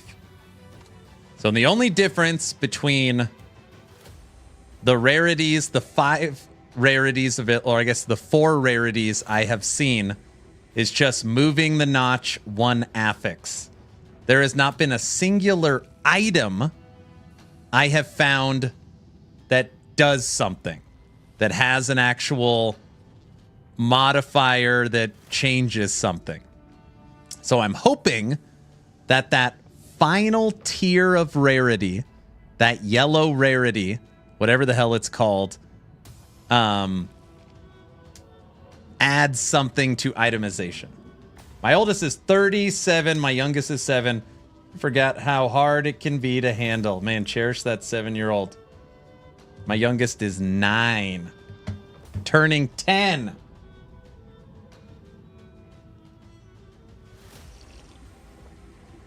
There was one other when you first started streaming.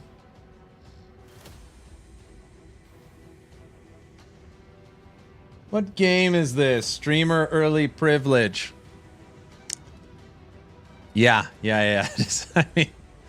I mean, again, you know, every once in a while somebody says something and I'm like, yeah, you know, I'm not getting paid. There's no money involved. It's like, hey, do you want to play? Like, because I've made a couple videos on Dragonkin. Because I covered the genre. Like, I'm always looking for new isometric action RPGs, especially if I think something looks good. And there was one video specifically that I play over and over again on stream, and that's the Ancestral Grid video that talks about symbiosis and how you can use all your different skills.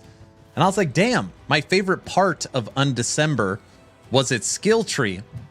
And this is a better looking Undecember, non-mobile, with a similar skill tree, with no pay to win. I was like, oh, this looks pretty damn good. So I made 2 or 3 videos on it on YouTube, and then they reached out to me and said, hey, do you want to play it? And I'm like, sure. Yeah, like, of course. And then my question is always the same. Anytime that happens, it's like, the version you're going to provide to me, can I make YouTube content? Can I stream? And their response was, not until February 13th at 8 a.m. So, okay. So I've been saying for a week on Twitch, February 13th at 8 a.m., I'll drop my review and I'll be streaming. And again, I am not a big streamer or content creator. I understand my place, you know, in that world. So I just expected to be 100 people trying it.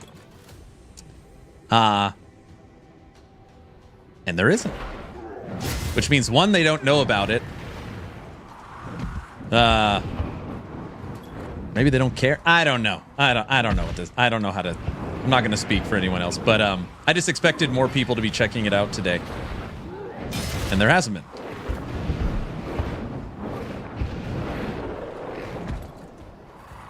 Man, these guys are tough. No! God, the same enemy has killed me twice! This frickin' dragon!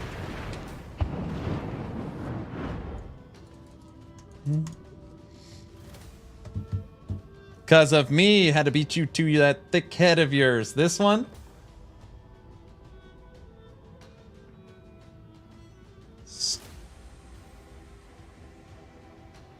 So much copied from D4. Okay, let me think. So much copied from D4.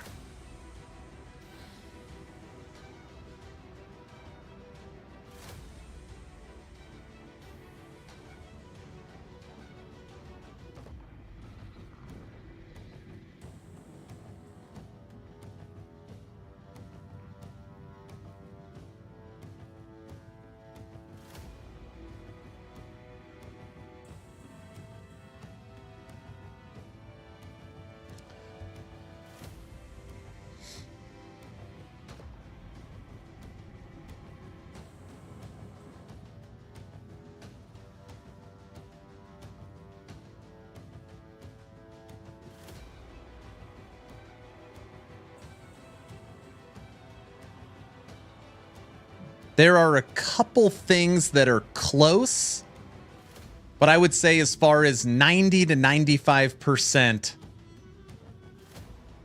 is not D4. Level design, camera angle, combat, full character customization, affixes, crafting, city building, combat flow, enemies.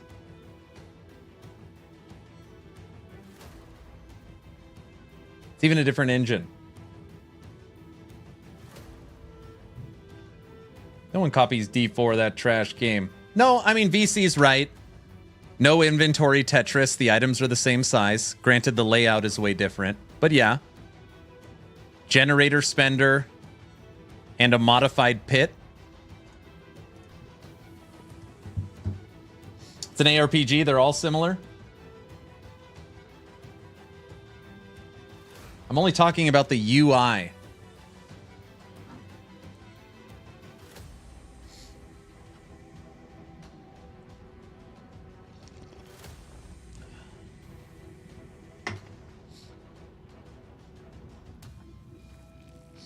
Game reminded me first of Dwarven Realms. Yeah, I was talking about Dwarven Realms a lot because of the pet. The wormling. You know how you have your dragon pet? I tried to explain it earlier. I was like, it's kind of like Dwarven Realms pet. I'll tell you guys a pretty funny story. Actually, I don't know how funny it is. When I was in Germany, I hate the underwater level. I was so excited for the underwater level. It's unequivocally my least favorite. Anyways, when I was in Germany for Gamescom, supporting EHG for Last Epoch, it was a little demoralizing. Okay, let me explain. When I was in Germany, Gamescom 2023, promoting Last Epoch at the booth, update 092, the last update before 1.0 launch, Runes of Power, where they dropped the Rune Masterclass. You just for anybody outside of the Twitch and YouTube world, you just don't understand the Diablo brand name. How strong it is. I'm talking for 4 days in Germany. Someone walks by, looks at the game, Diablo. Diablo clone. This is a Diablo. They just copied Diablo. That's Diablo. I'm talking every 5 seconds, you know, because there's 500,000 people there. They walk up, Diablo. Over and over and over again. Every once in a while, you would get a PoE. But that was like the main... That's a copy of Diablo. And like, it wouldn't even give us the time of day. Oh yeah, you want to sit down and play the demo? Do you like Diablo? Oh no, I'll just play Diablo. All right.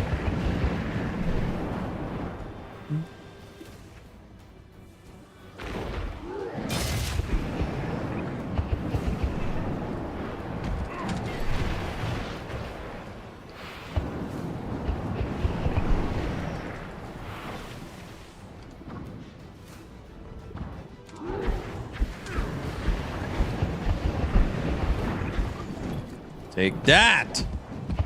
Damn dragons.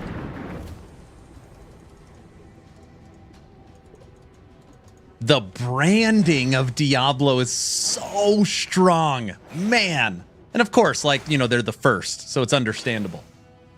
Right? It's like, pass me a Kleenex. Kleenex is a brand, right? It's not pass me a tissue. Like, I get it. But it just holds true so much.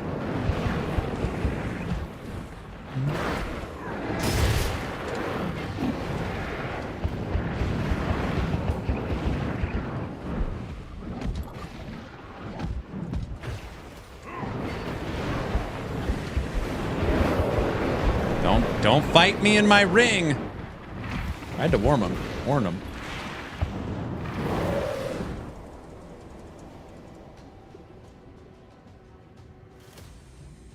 We'll get that counter again. Oh, jeez. And the second would be PoE. The reason why some people would say PoE is because PoE had a booth there too. Oh, that's Diablo. Diablo. Oh, it's just a Diablo copy. Diablo. Whew, yes, yes. I guess it is. I mean, it defined a genre. Of course, others look like it. Yeah. It's honestly a shame that so many games don't get the recognition because the one that did it first.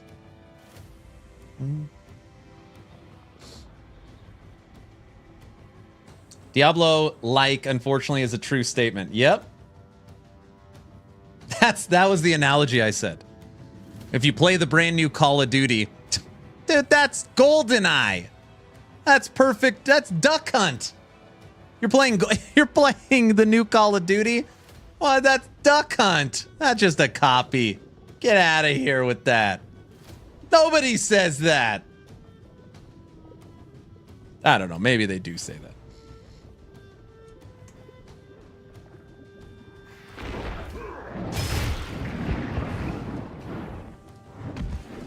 There's a lot of power in being first to market. You know what's a more modern day example? Vampire Survivors. If there is any game that like recently shook the market a little bit, it's Auto Battlers and Vampire Survivors. How many clones of that game have come out?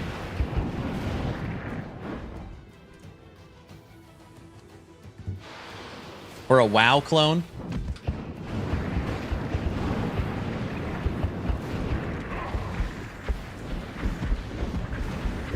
Don't let the fire get next to me. It's fire everywhere. Jump!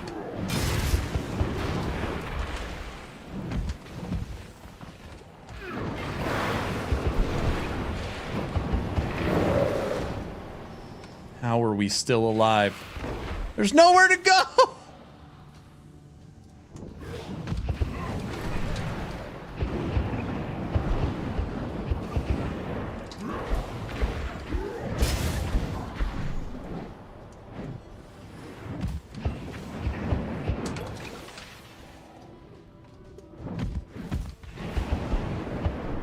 Where's the damn dragon?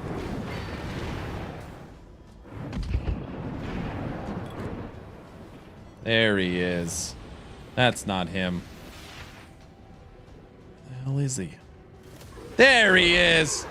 In the middle of all the fire.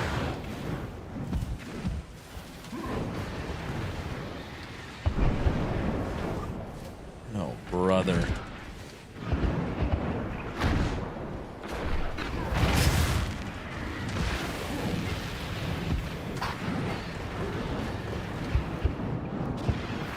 Just die! Got him. Woo! What an easy fight. Hey, we got all 3 of our rewards. See? Love the water level. Ooh. Legendary armbands. Plus 46. Oh, it doesn't have max life on it. Attack speed, gold, block armor. Ugh. Get me out of the underground water level. The color of the loot and everything reminds me of Last Epoch. The loot definitely needs like an impact sound. I think PoE does that the best. Maybe that's just the loot filter. So far in this version of the game, I have no loot filter and no stash. But it doesn't feel impactful when you get a drop, for sure. Let's go sell our crap. Sell all.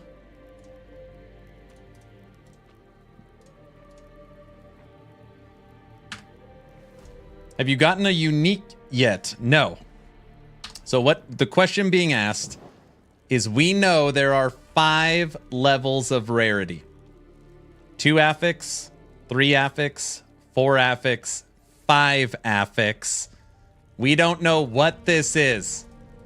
I don't even know what it's called. But But yellow rarity has not been found.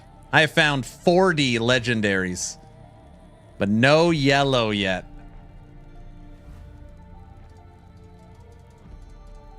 No yellow.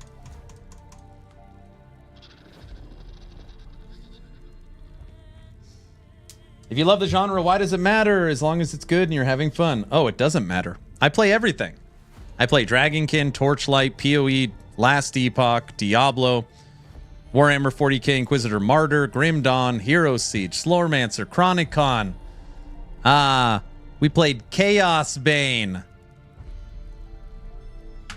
I'm on hard difficulty. Streamer client confirmation? No. Is there a level cap? I don't know. I am level 35. Okay. I'm level 35. When you look at the Ancestral Grid, you fully unlock it at level 50. So I would, I would venture to guess level 50 is the max level. Also, in their trailer, they say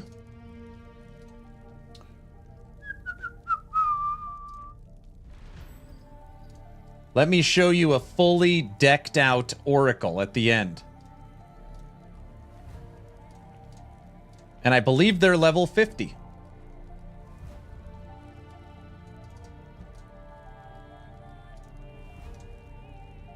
Your skills as well as their effects.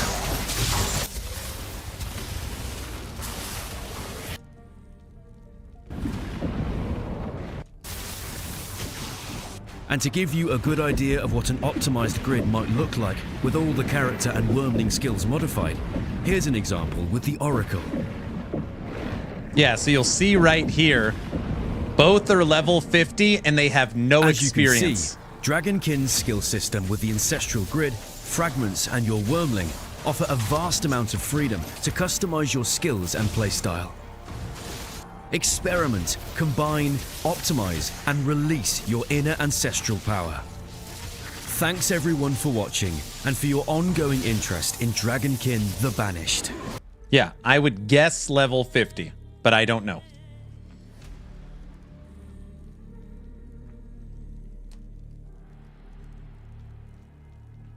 Wasn't Chaos Bane their first ARPG? No. Nacon?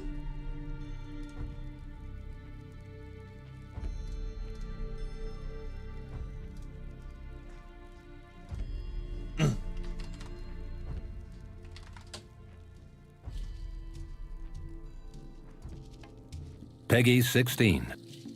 Holy crap, you're so right.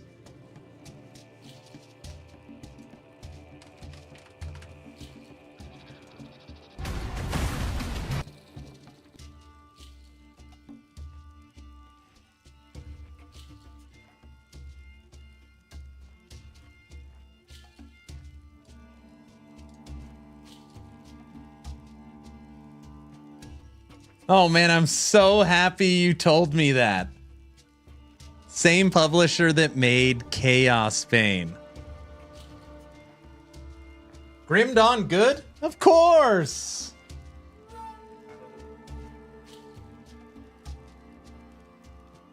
Call me old, but I have a problem with inventory Tetris.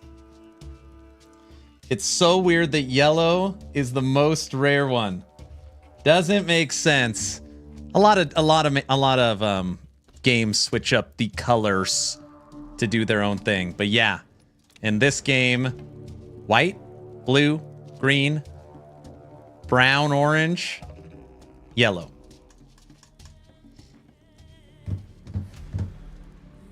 I wonder how they improved. Are you going to try Avowed out? I do not plan on it. I'm proud of you. You're still standing and better than you ever did. Looking like a true survivor. And you're feeling like a little kid. Yes. He never listened.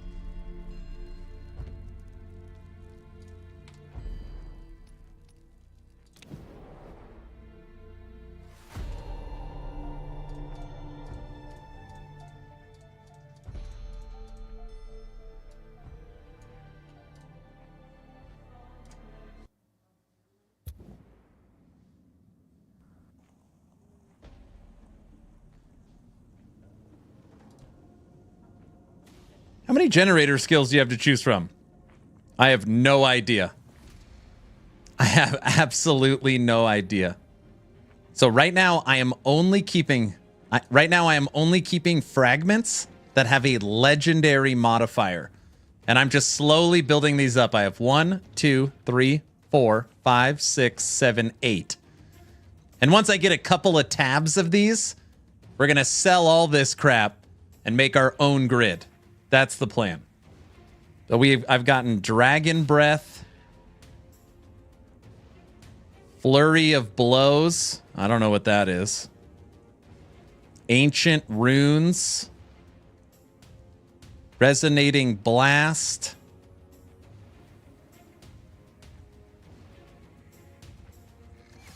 These are all modifiers. And Spontaneous Burn.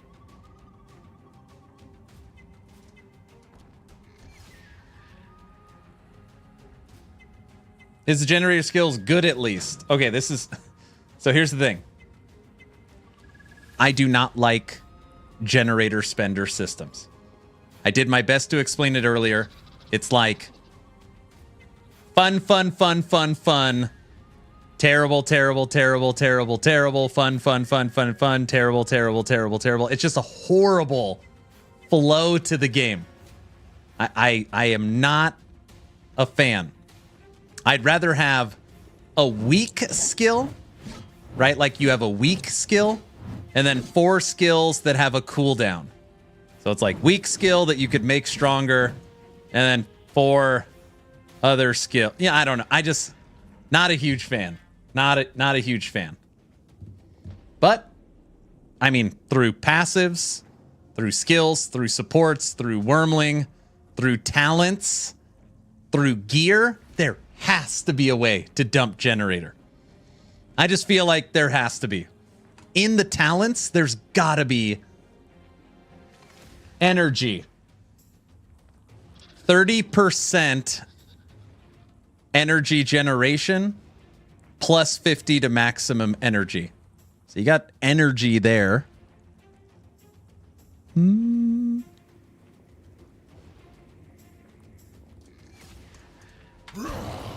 I can't actually type in this.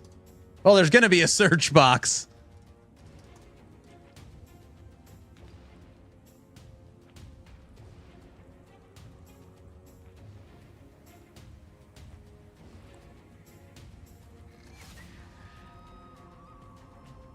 Oh, precision. Damn. Chance to deal additional armor piercing damage. Chance 5% damage 200%. Heroism. After using a certain number of non-basic skills, generate a huge shockwave from the character, dealing adaptive damage to all enemies at 500%. There's going to be some pretty fun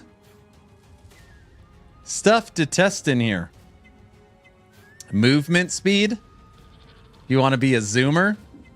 Chaos for vampirism? The hell is that? Is there any auction house in game? Not in my version. I have no idea how trade's going to work.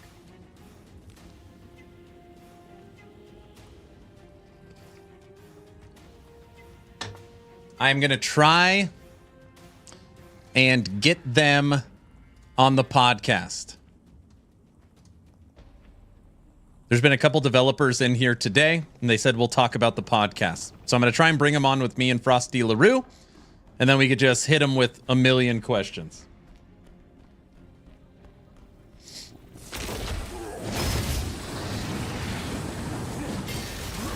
Right now we are playing the game on the hard difficulty. This is Torment 3. We're playing on Torment 3.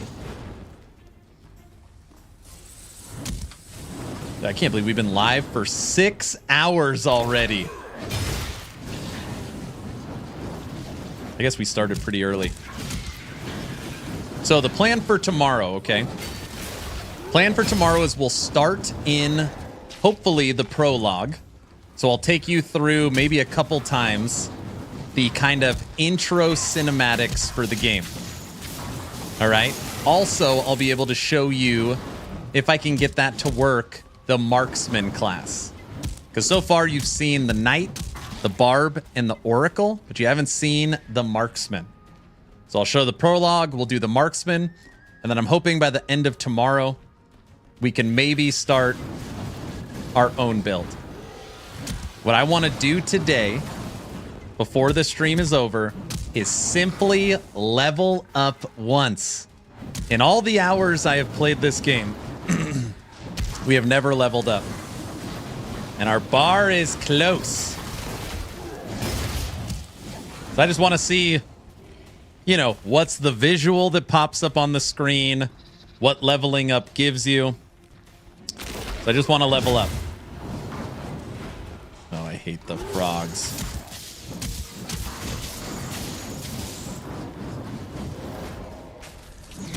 You know what I've always thought about too? After death mechanics should also hurt the enemies around. Should make it a little more fair. So then you have to deal with the after death mechanic, but maybe you can pool a bunch of enemies, then kill the one that you know explodes, and then blow up the enemies around. Huh? Huh? Yeah? First question should be, and I quote, why didn't you offer Mr. Ben Diesel a copy of the game? Oh, brother.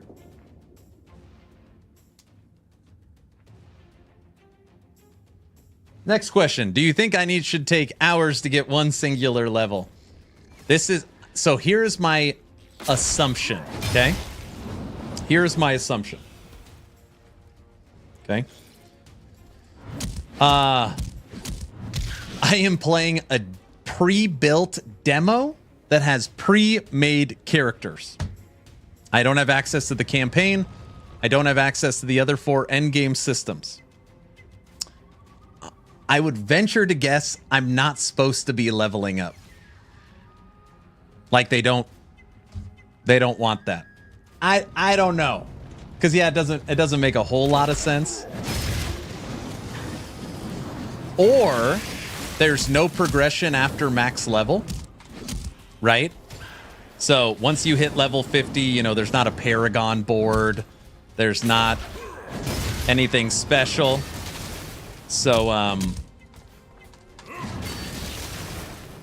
I don't know.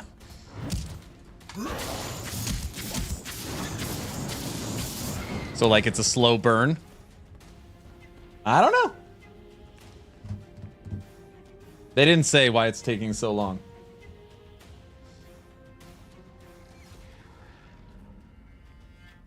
You get a gem by staying alive after 10 minutes of continuous gameplay. Lies! You're a liar.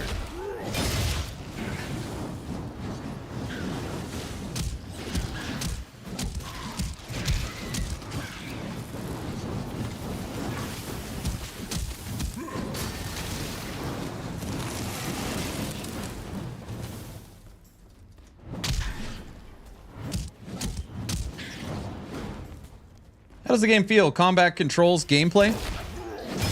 It feels pretty good. Unfortunately, Skoji, if I'm playing just myself, I can max it 4K, DLSS super resolution, ultra settings, max frames. And again, not sponsored, not getting paid. One of the most gorgeous games you will play. Unreal Engine 5 looks great. Problem I am having is there is something unoptimized when it comes. It could not be the game. It could be Streamlabs. I don't know. But I have to gut the settings to get a consistent stream. Earlier, people were like, "Prove it." So I buffed all the settings, and it was literally turned the stream into a slideshow. So there's some optimization stuff. Obviously, this is a pre-early access demo that plays fine when I'm on my own, but I can't actually show off how beautiful it is, which is a shame.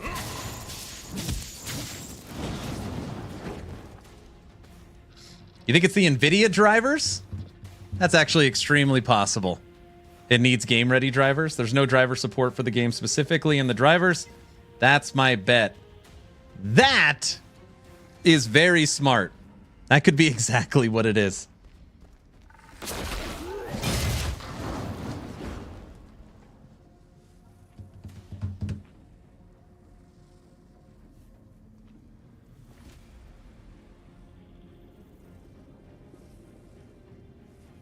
Screenshot it and post it to Discord. Screenshot what?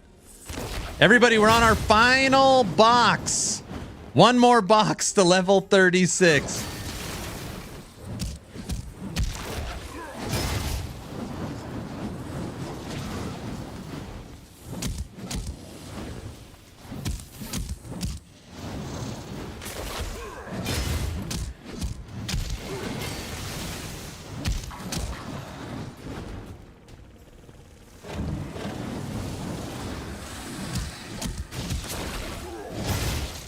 Skoji, I can tell you at bare minimum, you're going to like the skill system.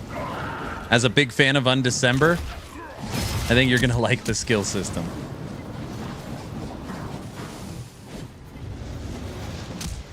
Screenshot the game when max settings. Oh. Oh, I mean, that doesn't do it justice. A still image. We can go watch their YouTube videos. You think they'll really... I think they're really locked in about the generator spender dynamic. Or do you think the building options can make it possible to sustain your resource without a generator? Okay, we were just talking about that. And in the talent system, they have an energy talent, which is up to 30%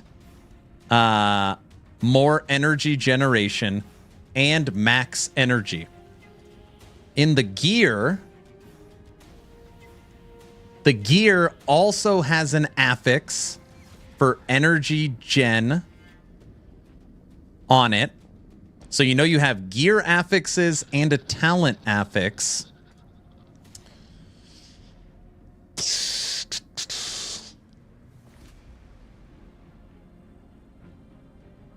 You've got passives right here. Maybe I'll pull...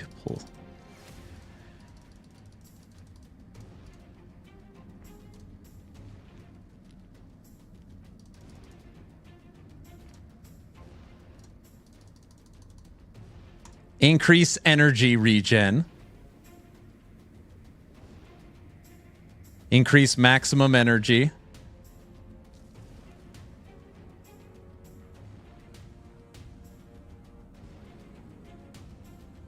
After using a skill with a cooldown, grants temporary armor piercing.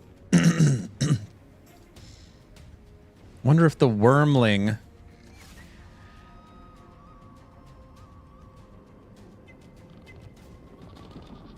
Wormling, increase maximum energy gen and maximum energy.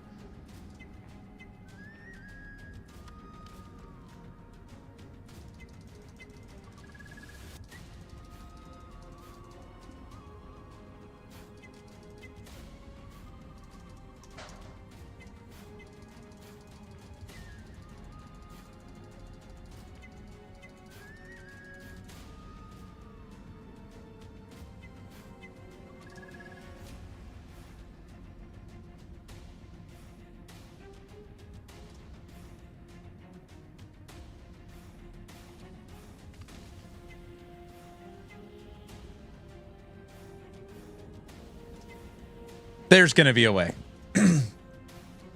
There's going to be a way. I saw negative skill cost. If you have... Post an AK video on YouTube. If you have negative skill cost, energy regen affix on gear, energy regen on wormling, energy regen on your passive tree, and we don't know what the next rarity of gear does, there's got to be a way. You might have to heavily invest in it. There's got to be a way. I know, I hate generator spender. Oh my gosh. It's actually funny. It's like the first thing you try and do is figure out how to not use it. Or you do the opposite. You use the crone staff in D4. That you just lean into the generator, and that's now where you get your damage from.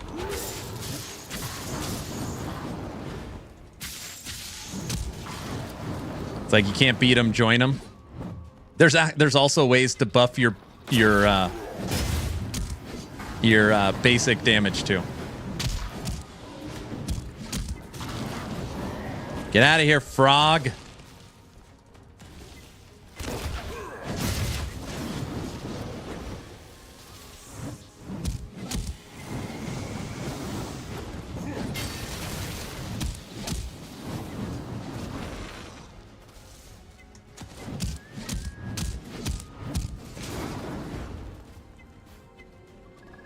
Yep, Season 5 D4 was Season of the Generator only builds. Okay, hold on a second.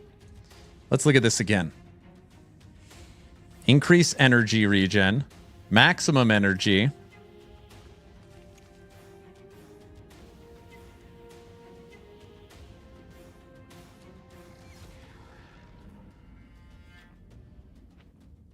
That's the only energy generator on intelligence.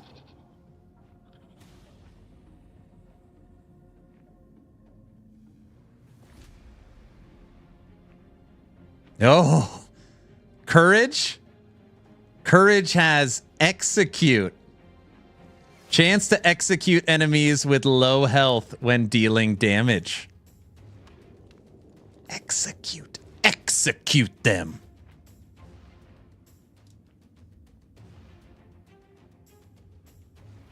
For sure, Thorns builds are in the game.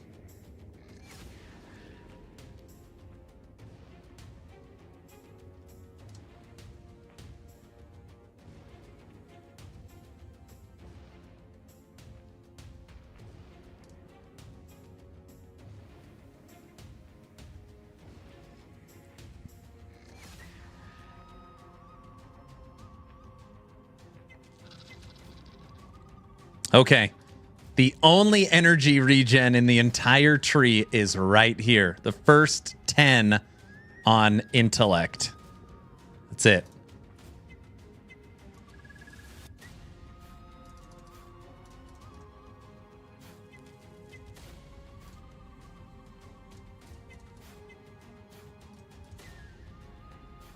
And the worm and the wormling has 1 in power.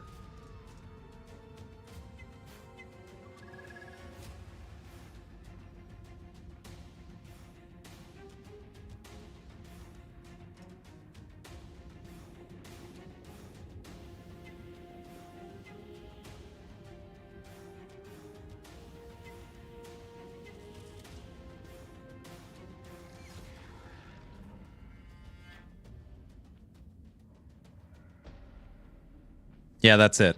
So we have all the energy generator on our passives. And let's see how fast it comes back.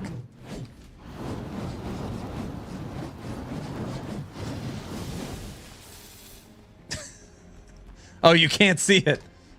Oh, yes, you can. Oh, you can see it. That doesn't come back very fast.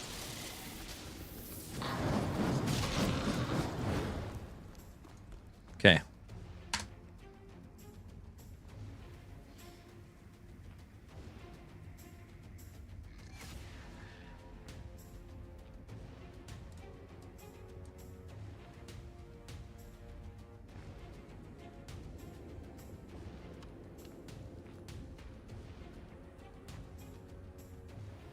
I only have 1 item that has energy regen on it.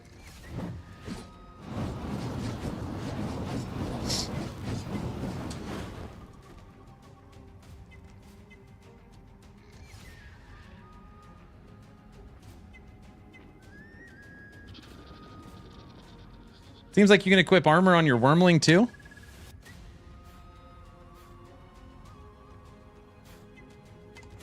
It's almost full again. There it is.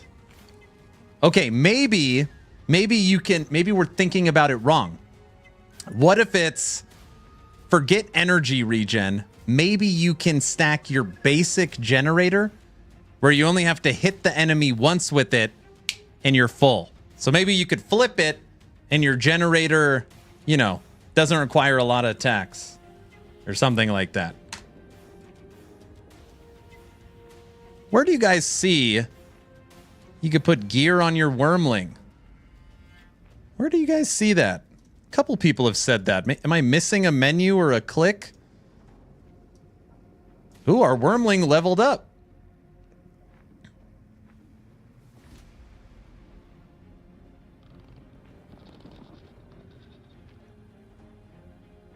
My character looks cool.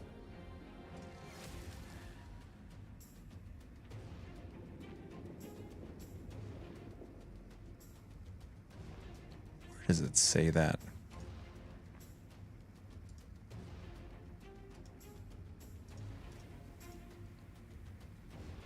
Holy crap! We got an energy point. I must have clicked on it. Hey, look. We got one. I don't know how the hell we got one. It literally says no wormling armor. This wormling has no armor. Go and speak to the guard at the wormling jail to equip its armor. Oh, it says it right there if you guys didn't see.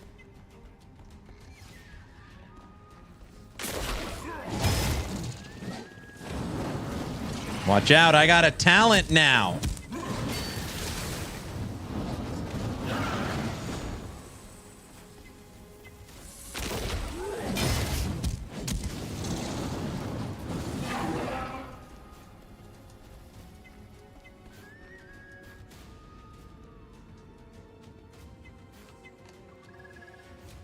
This other tab is just crafting, if that's what you mean. Almost 36. Free game? No. What's up, Thai?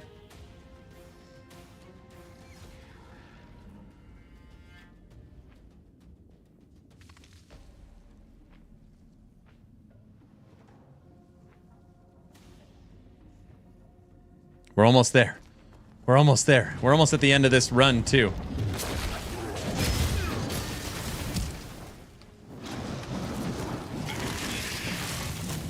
It would help if the extra regen didn't count while channeling, or counted while channeling. So that way your rate of depletion was down.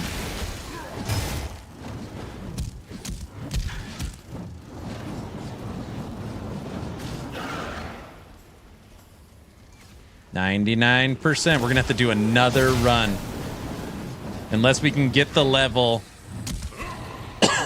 during the end game run.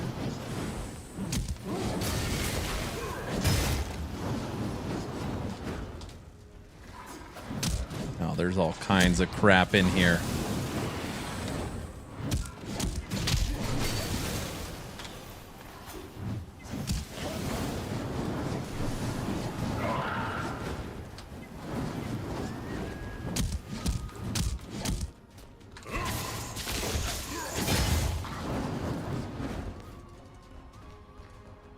We're so close. Aaron's still cheating. What? It's me. You know? Back from work. Playing PoE and checking you out. Hello, sir. This is a brand new isometric action RPG, Exile-like, built on Unreal Engine 5, titled Dragonkin The Banished. And I'll have a playable demo on the 20th, and it'll drop early access on March 6th for $21.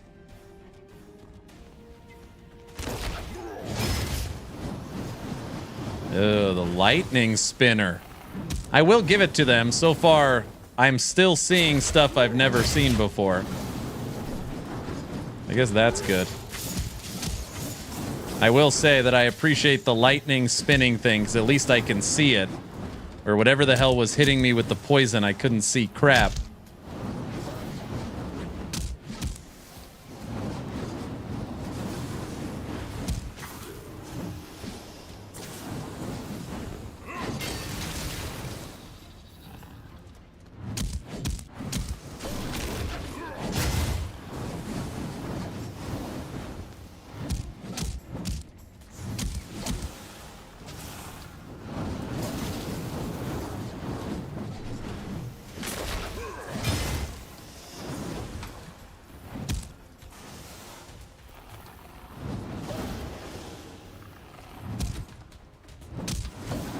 All right, where's the big boy at?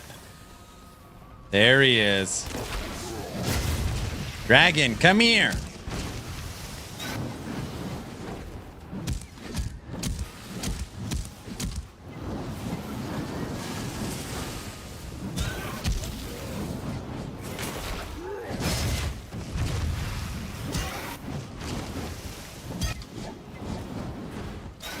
Die!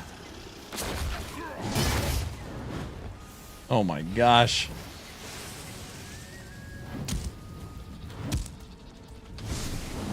Got him. All right, no deaths. Not too shabby. 3 rewards.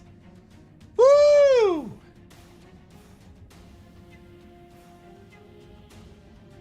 I'm sure like most games at max level will be using generators very little. I hope so. That's his secret. He's always cheating. Is it cheating if it's always happening? We almost died. Here we go. Something good. Show everybody that yellow drop. 1 unique, or 1 legendary. Body armor.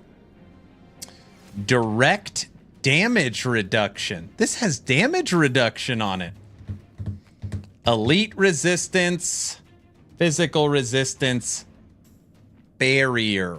And more armor. But 1,000 less life.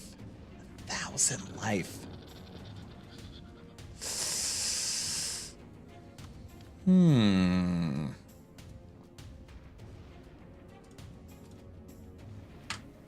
All right.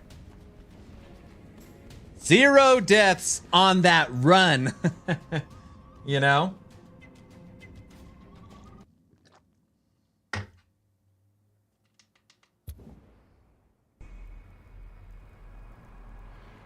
What do you think the numbers will be for release on this game? You're guessing 30,000?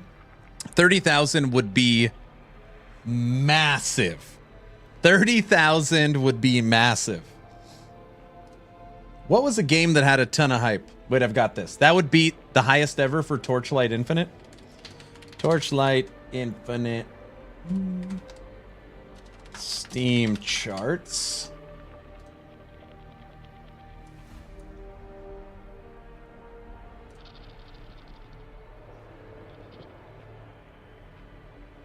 $21,000 for Torchlight.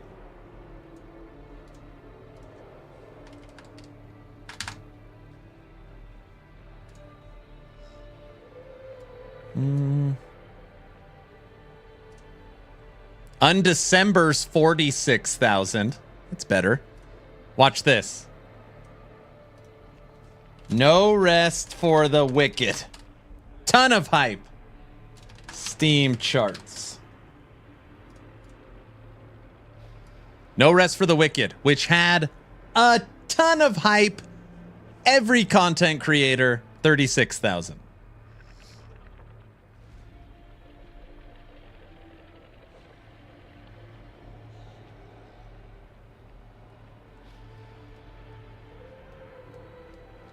Yes, upon second thought, maybe quite a high estimate.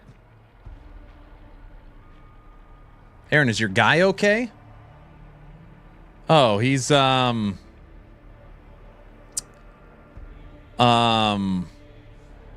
you know, he's been out all day working, and he's home for the night. And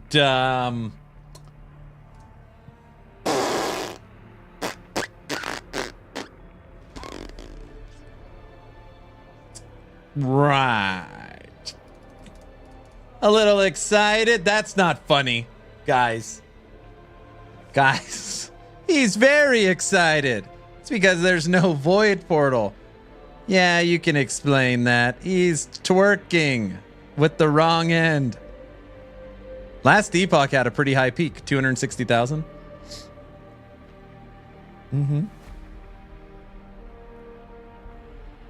All right, guys. What are we, 10 years old? There, it stopped. All right, how do I get that back? No, I'm just kidding. All right. Guys, final run of today's stream.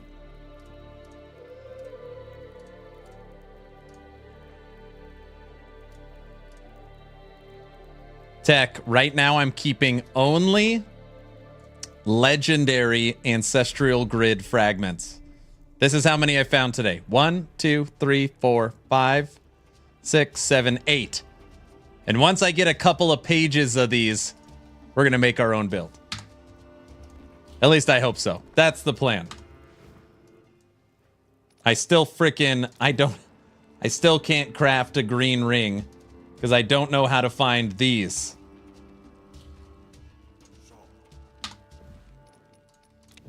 Everyone, you will get the witness. Probably the first time on the internet somebody leveling up in Dragonkin. I've probably played this game 9 hours and have never gotten a level. This is where, look at that. Look how close we are.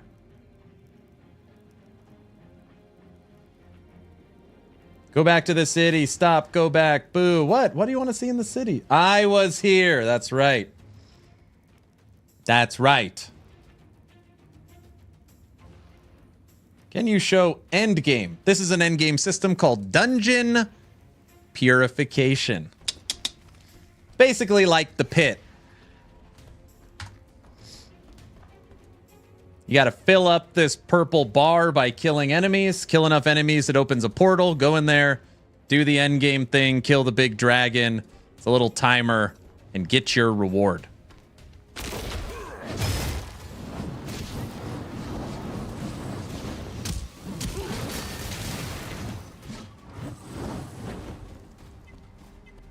And the game blows up.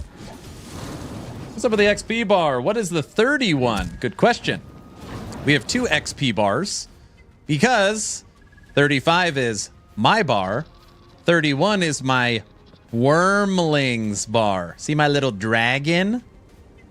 In this game, everybody will have a pet. Your pet gives you symbiosis in your skill tree, which further modifies your skills. See these 2 skills right here? Why they're all fiery? It's because they work with my pet. That's why my pet does the fire with me. They also have their own upgradable tree. So you level up your pet and yourself. This is the Barbarian. I'd try the Oracle.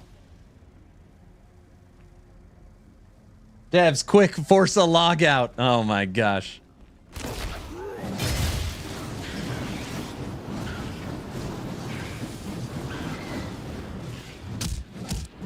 Tech, what did you want to see in the city?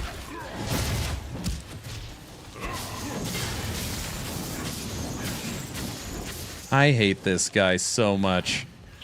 I feel like I have to like put in feedback or something. These purple enemies are, I'm not kidding. They are 10x the dragon you fight at the end. They are so ridiculous. I don't know if they're overtuned or what. Like, they are just the most horrible thing to fight. And they don't do anything. They just run at you and you die. Absolutely terrible. Die, you frickin'. All right, got him. Everything's fine. Just the bonuses on the side?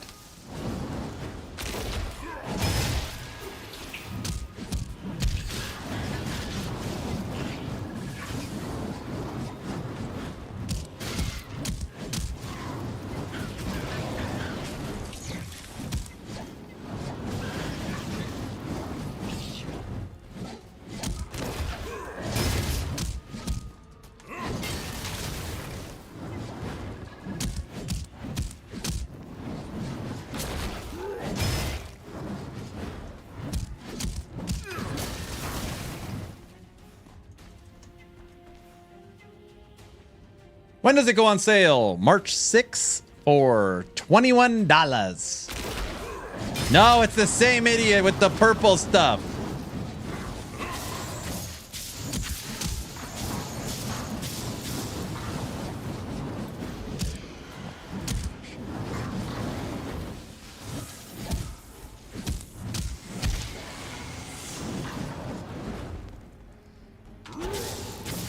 You're in my circle now.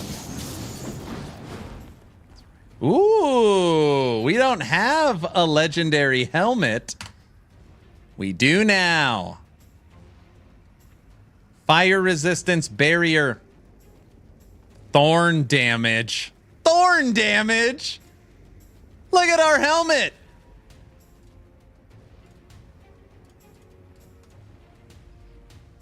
You threw him off a cliff.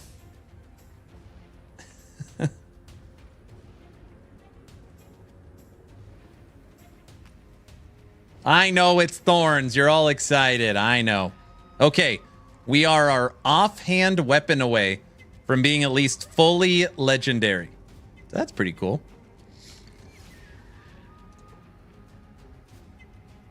Boo!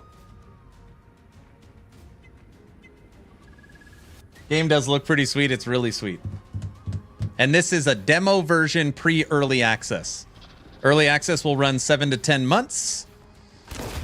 Game will launch with Act 1. They're saying is 6 hours of content, a 30-minute prologue, your city builder, and 5 endgame systems. And the city builder is not like a Minecraft builder. That's a big frog right there. Holy moly. This guy's bugged too. It's like a PoE hideout mixed with a Wolsen expedition leveler.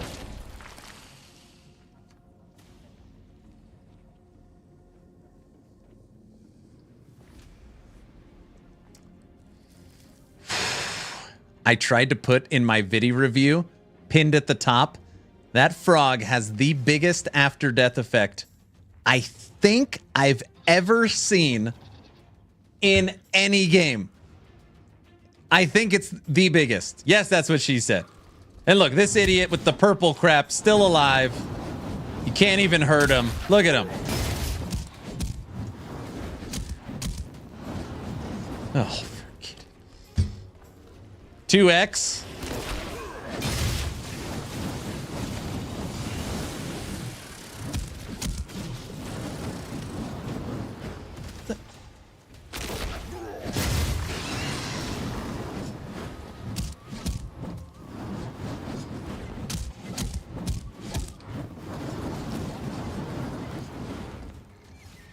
Ooh, a hex fragment, legendary. This guy's so stupid. I've been comparing it to Chaos Bane for a while. Well, now you know why. It's the same publisher. Just put him in the circle. No, he's just going to follow me the whole time until I just flip my desk over. It'll be fine.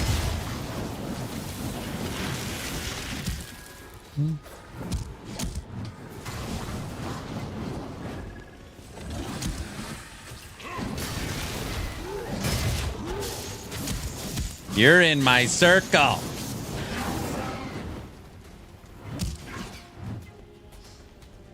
I actually really like Chaos Bane. Me and my wife beat Chaos Bane a couple times.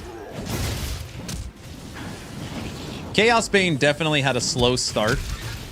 There's a lot of people hopeful for it because normally you always see 40k stuff.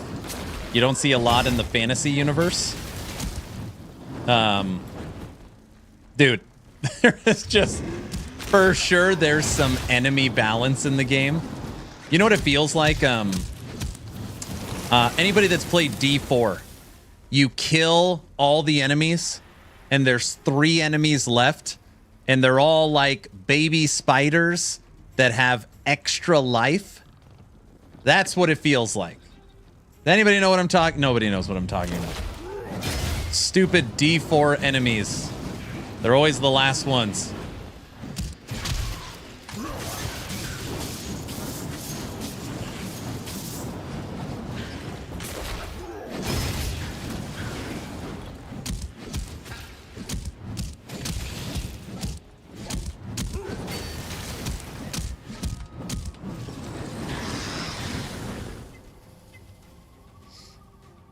I have videos of the baby spiders killing you. I leveled! I didn't even see it! Wait, what did it do? Oh no, I wasn't even paying attention. Did it say something on the screen? I have to go back and rewatch the VOD later. I hate those D4 mods. Yeah, why are those... That would be one of the questions in the boardroom. Who in here made the decision that when you kill an elite enemy, it pops out a minion that has 5 times the life as the elite enemy? Was that a joke? You probably were not meant to level. It blinked at your bar. That was it. This blinked. It's blinking now.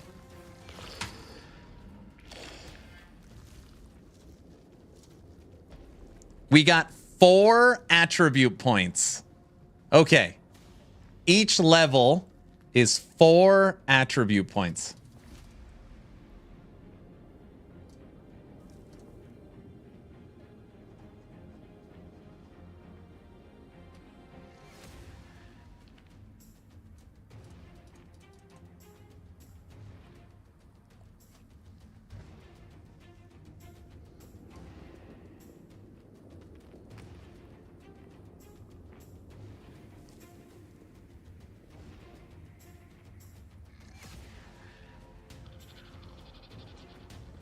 Aaron should have been in Clueless.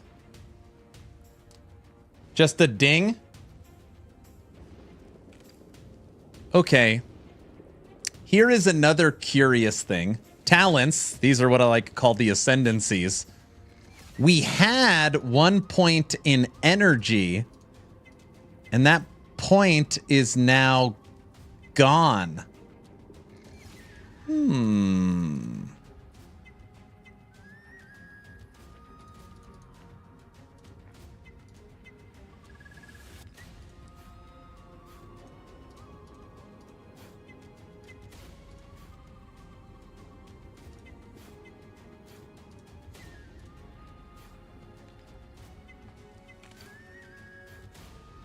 You insert gems like you would gear, but the gem is gone.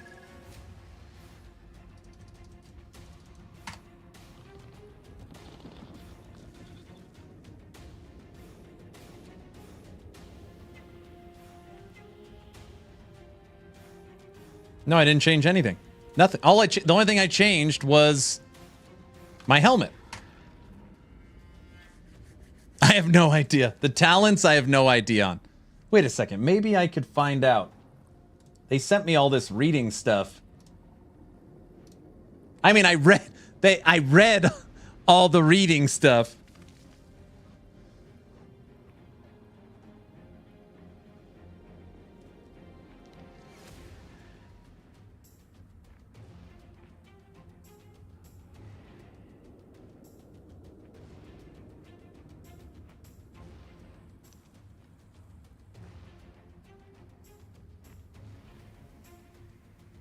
You had reading material and didn't read it? Of course I read it. It's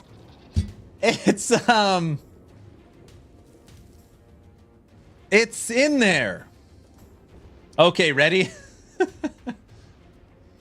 It's true. Okay, I didn't read it. I read some of it. I did read some of it, okay? I read what's coming for early access. Okay? All right, listen up. Talents. The interface lets you view the talents your character has unlocked. Talents are passive skills. The only way to obtain them is via rare pieces of equipment on you or your wormling.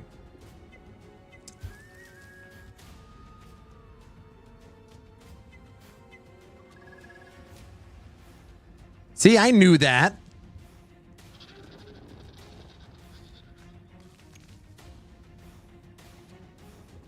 Show them how the mouse makes things all shiny.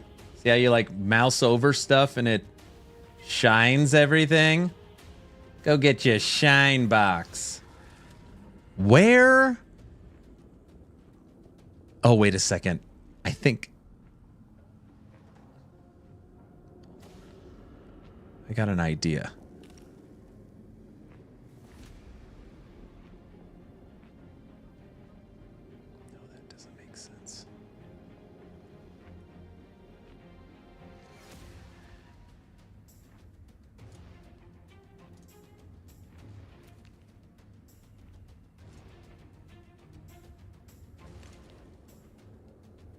I don't know.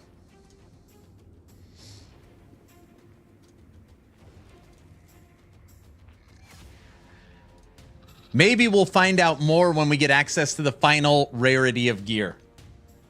The UI reminds me of D4 so much. You're the third person to say that. Yeah, the level up stole it. You guys were here to see the first ever live level up for Dragonkin The Banished.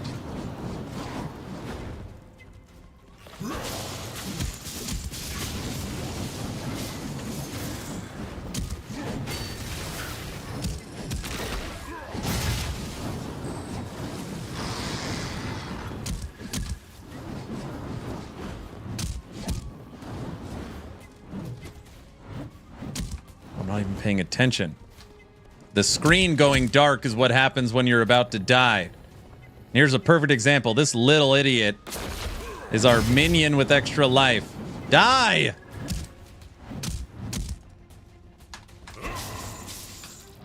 Oh my gosh. Okay, take a deep breath.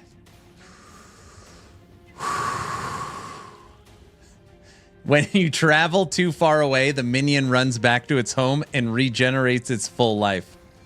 It's honestly not even that upsetting. It's no big deal. Now I gotta fight this idiot again. Full life. Come here, you.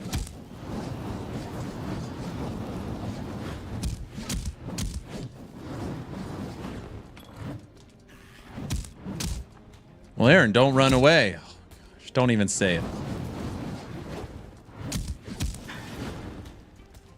See, we got him.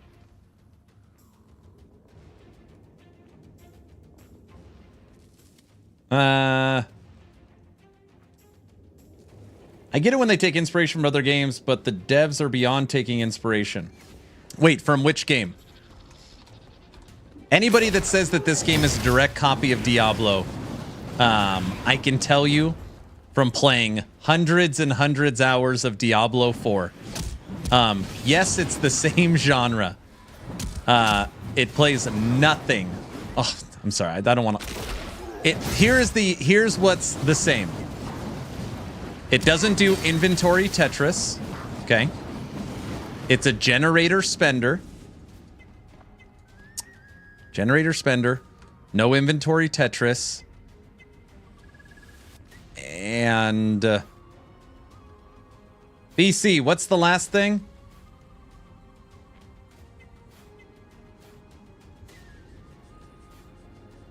Oh, this Endgame is kind of like the pit. Those are the only three things I can see that are even close. Character customization's totally different. Pets are totally different. Rarities on gear is different. It has a full city builder element to it. It is very different. The UI is a straight copy and paste from DIV. It has mixed things from various games in the genre.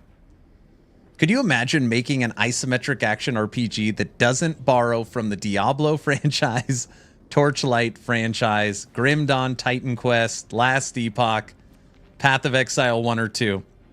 I don't know if it's possible.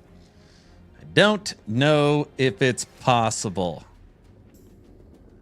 Less attack damage, 15% crit, 9% attack speed, and 883 life.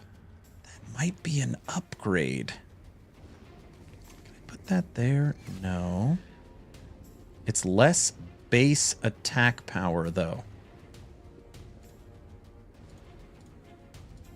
Oh, it's a huge buff to our health. Okay, we're going to take that. Put it there. Even if you tried, it would still be similarities. People are so strange.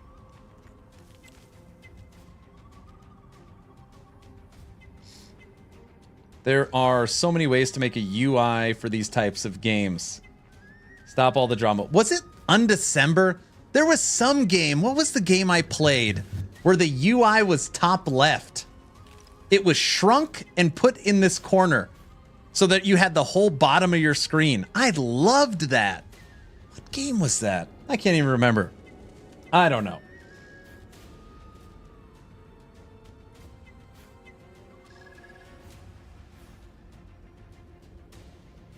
The only communication we've ever had on Grim Dawn 2 is a post years ago from Crate Entertainment.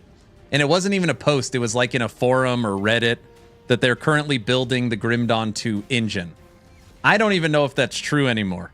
It's never been talked about. Nothing. And they started working on Fangs of Astracon, the final expansion for Grim Dawn.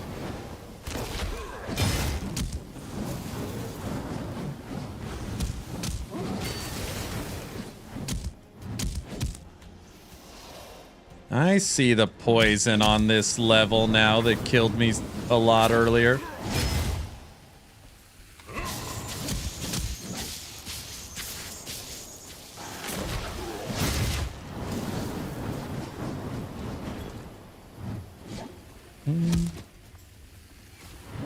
The art style of the UI reminds you of D4?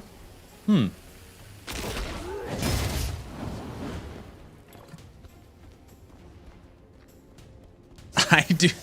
Every once in a while, it's like, I just do not understand the Endgame. Like, oh my gosh, this is just horrible. This poison one is terrible. Just every few minutes, you automatically die. Oh, it's so bad. Where's the dragon?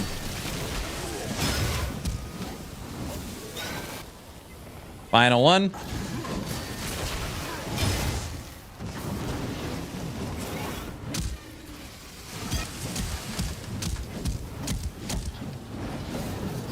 Die! Oh, we got him. Okay. It's flashing. Oh, it's horrible. Okay. We finished it. The poison one is so rough. Okay. Done, done, done. It lowers your max health each time. Every time you die, it lowers your max health. That's the punishment. I've seen that post too. They said they would love to release Grim Dawn 2 one day, but it's a lot of work because they want to do their own engine instead of using some engine from Titan Quest. Is definitely a skill issue. For sure. I concur with that sentiment. All right, we almost got fully legendary. So at least that's good. And we got a level up. I count that as a positive day. Almost 7-hour stream. Let's sell our stuff. Quick travel on our city. City bonuses. This is what tech wants to see. Experience, 0. Gold, 0. Ancestral Grid slots, 6. Storage, 0. Wormling experience, 0. It's a lot of zeros.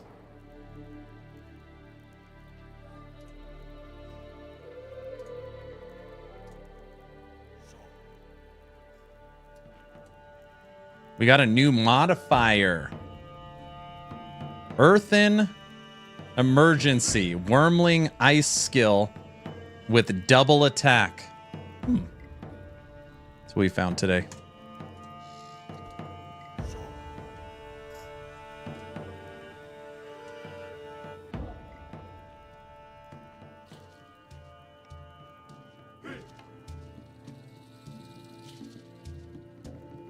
I'll read it in a little bit, Guilty. All right. Ready, everybody? We have come to the end of Dragonkin The Banished. Let's walk through what we have learned. This is an isometric action RPG built on Unreal Engine 5 that is not a mobile game, not a MOBA, not a Souls-like, not a rogue, not an auto-battler. This is a Diablo-like, Exile-like, Epoch-like, full isometric action RPG.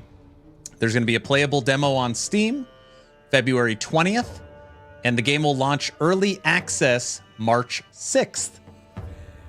The game will cost $21. The launch price is 21 bucks. It's going to be 20% off of 25. So $21. Okay? I'm not sponsored. I'm not being paid to play this game. I just love new ARPGs. So we're checking out this game today. What I am showing you today does not do this game justice for how freaking beautiful it is. because I have to lower the settings so much to ensure I get a clean stream through Streamlabs, there's no NVIDIA drivers or anything for it yet, so we're guessing that's why it streams so terrible. But playing it by myself off stream, DLSS super resolution, 4K, max frames, ultimate settings, I'm telling you, I know you guys think I'm lying, it holds its own against D4 and PoE2 in the visual department. I just unfortunately cannot show you that during stream. It will drop with potentially 4 classes on March 6th. You'll have a Barbarian, a Knight, an Oracle, and a Marksman. The game will launch with 4-player co-op. It has city building elements, but not city building like you're collecting wood and stone. It's kind of like a mix of Path of Exile Hideout and Wolcen Expeditions, where you like level up your city and you'll see there's city bonuses and you'll level up your NPCs. And for co-op, people can hang out in your city, including go to the tavern, have a drink. City also has full quick travel, so you could jump wherever you want to without having to actually run there. Of course, you could run there if you want. It's got some very cool settings as far as like training dummies, actual game settings, and stats for tracking your character. It's going to launch with a 30-minute prologue, which hopefully we could play tomorrow. Full Act 1 estimated at 6 hours of game time. The full city with upgrades, maintenance, and other stuff in the city, and 5 endgame systems.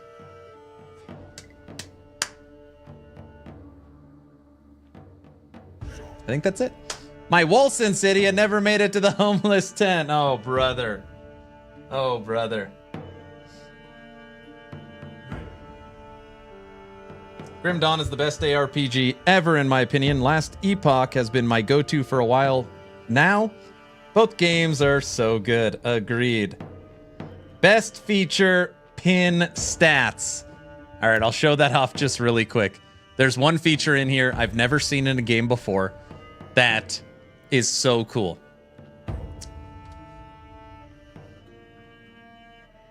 You'll see here the stats breakdown.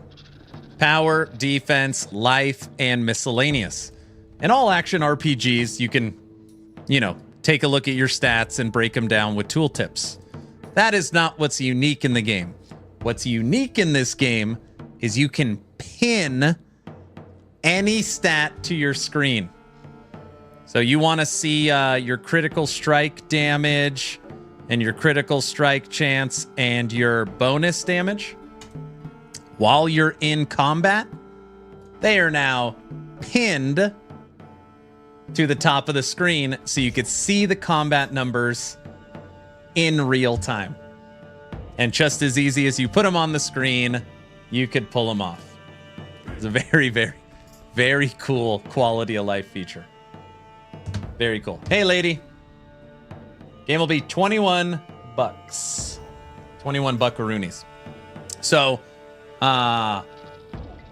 that's pretty much going to do it for today. Let's draw today's giveaway. As long as you're following the channel on Twitch or subbed on YouTube, costs you nothing. Type in ! A giveaway. ! Giveaway. So did you use skills that boost crit damage?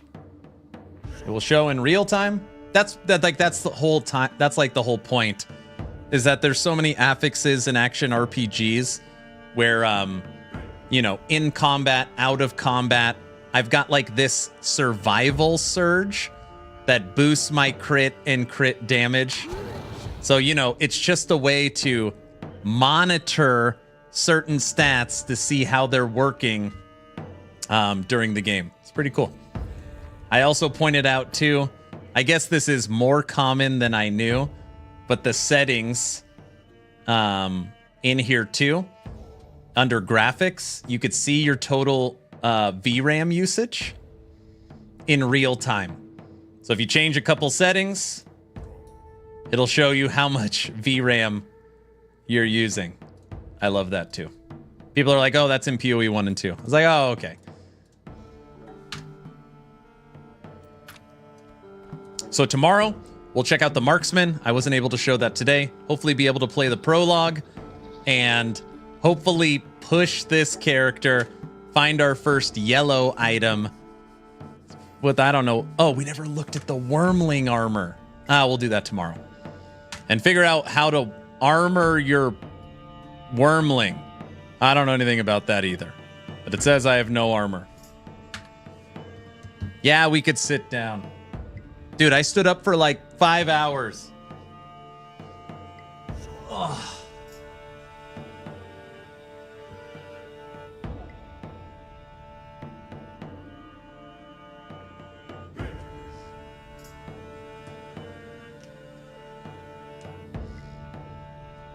All right, let's draw today's giveaway.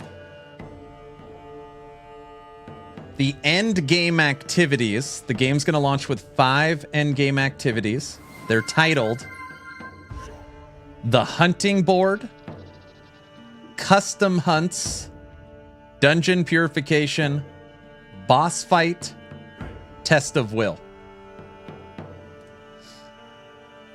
I got myself, my wife, a couple of things for Valentine's Day.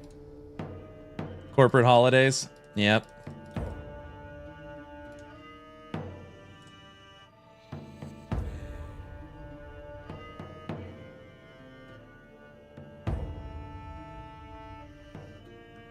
Skoji, you're a monster. I just rejected your standing time. All right. All right. I rejected it. Monster. That's not funny. Don't laugh at that. As long as you are following the channel on Twitch or subbed on YouTube, type in ! giveaway. We are back to pick your Steam key. I can't give out any more Last Epoch or PoE 2 keys. What I can do is I have a list of about 50 different random Steam games. If you win the giveaway, I send you the list. You pick which game, and then I send you the key. Pretty simple. I already gave him his points back. I had to go AFK. Do we end up hitting 37? We hit 36. Woohoo!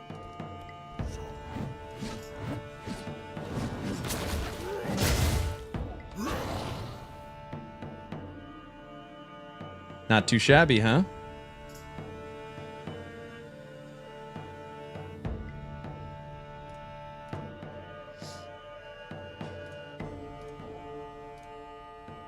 You have till I find who I'm raiding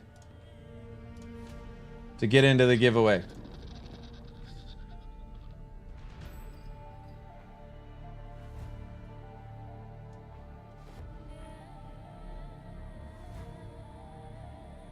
Oh, Avowed came out today, did it?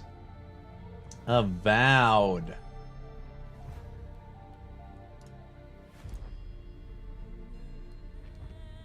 Yeah, what did I get? I got 4 attribute points when I leveled up. And I didn't even notice it.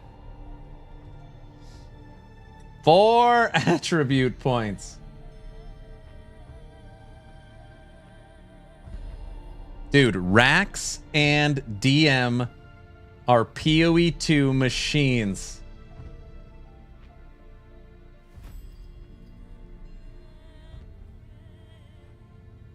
I can't rate anybody playing Dragonkin because I'm the only person in the world playing it on Twitch right now.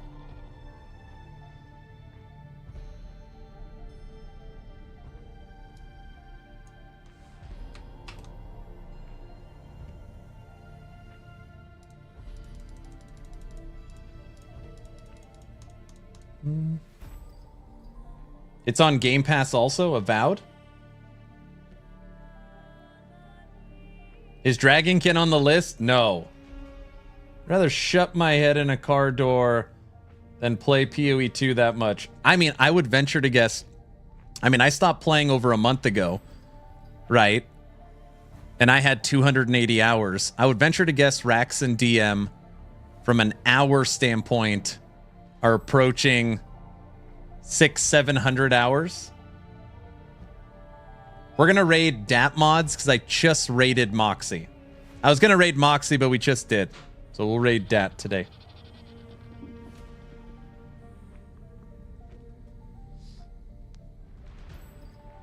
Fourth class is going to be a ranger. All right, we're drawing the giveaway. As long as you're following the channel on Twitch, subbed on YouTube, type in !giveaway. Starting the countdown right meow. 10, 9, 8, 7, 6, 5, a 4, a 3, a 2, a 1, and entries are officially closed.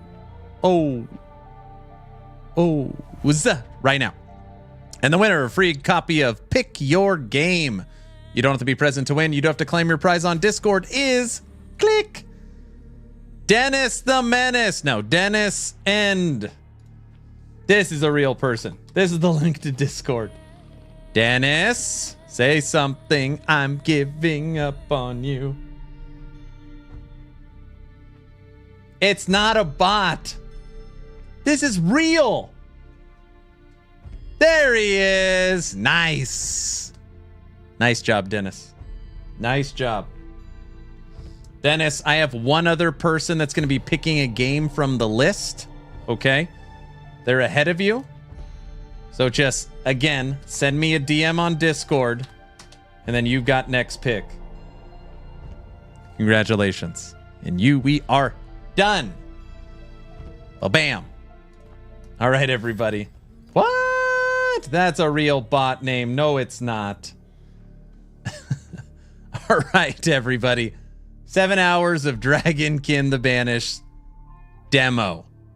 We'll be back tomorrow playing again, checking out the prologue, checking out the marksman, and grinding with our Barbarian, trying to be a resource to the community and answer some questions.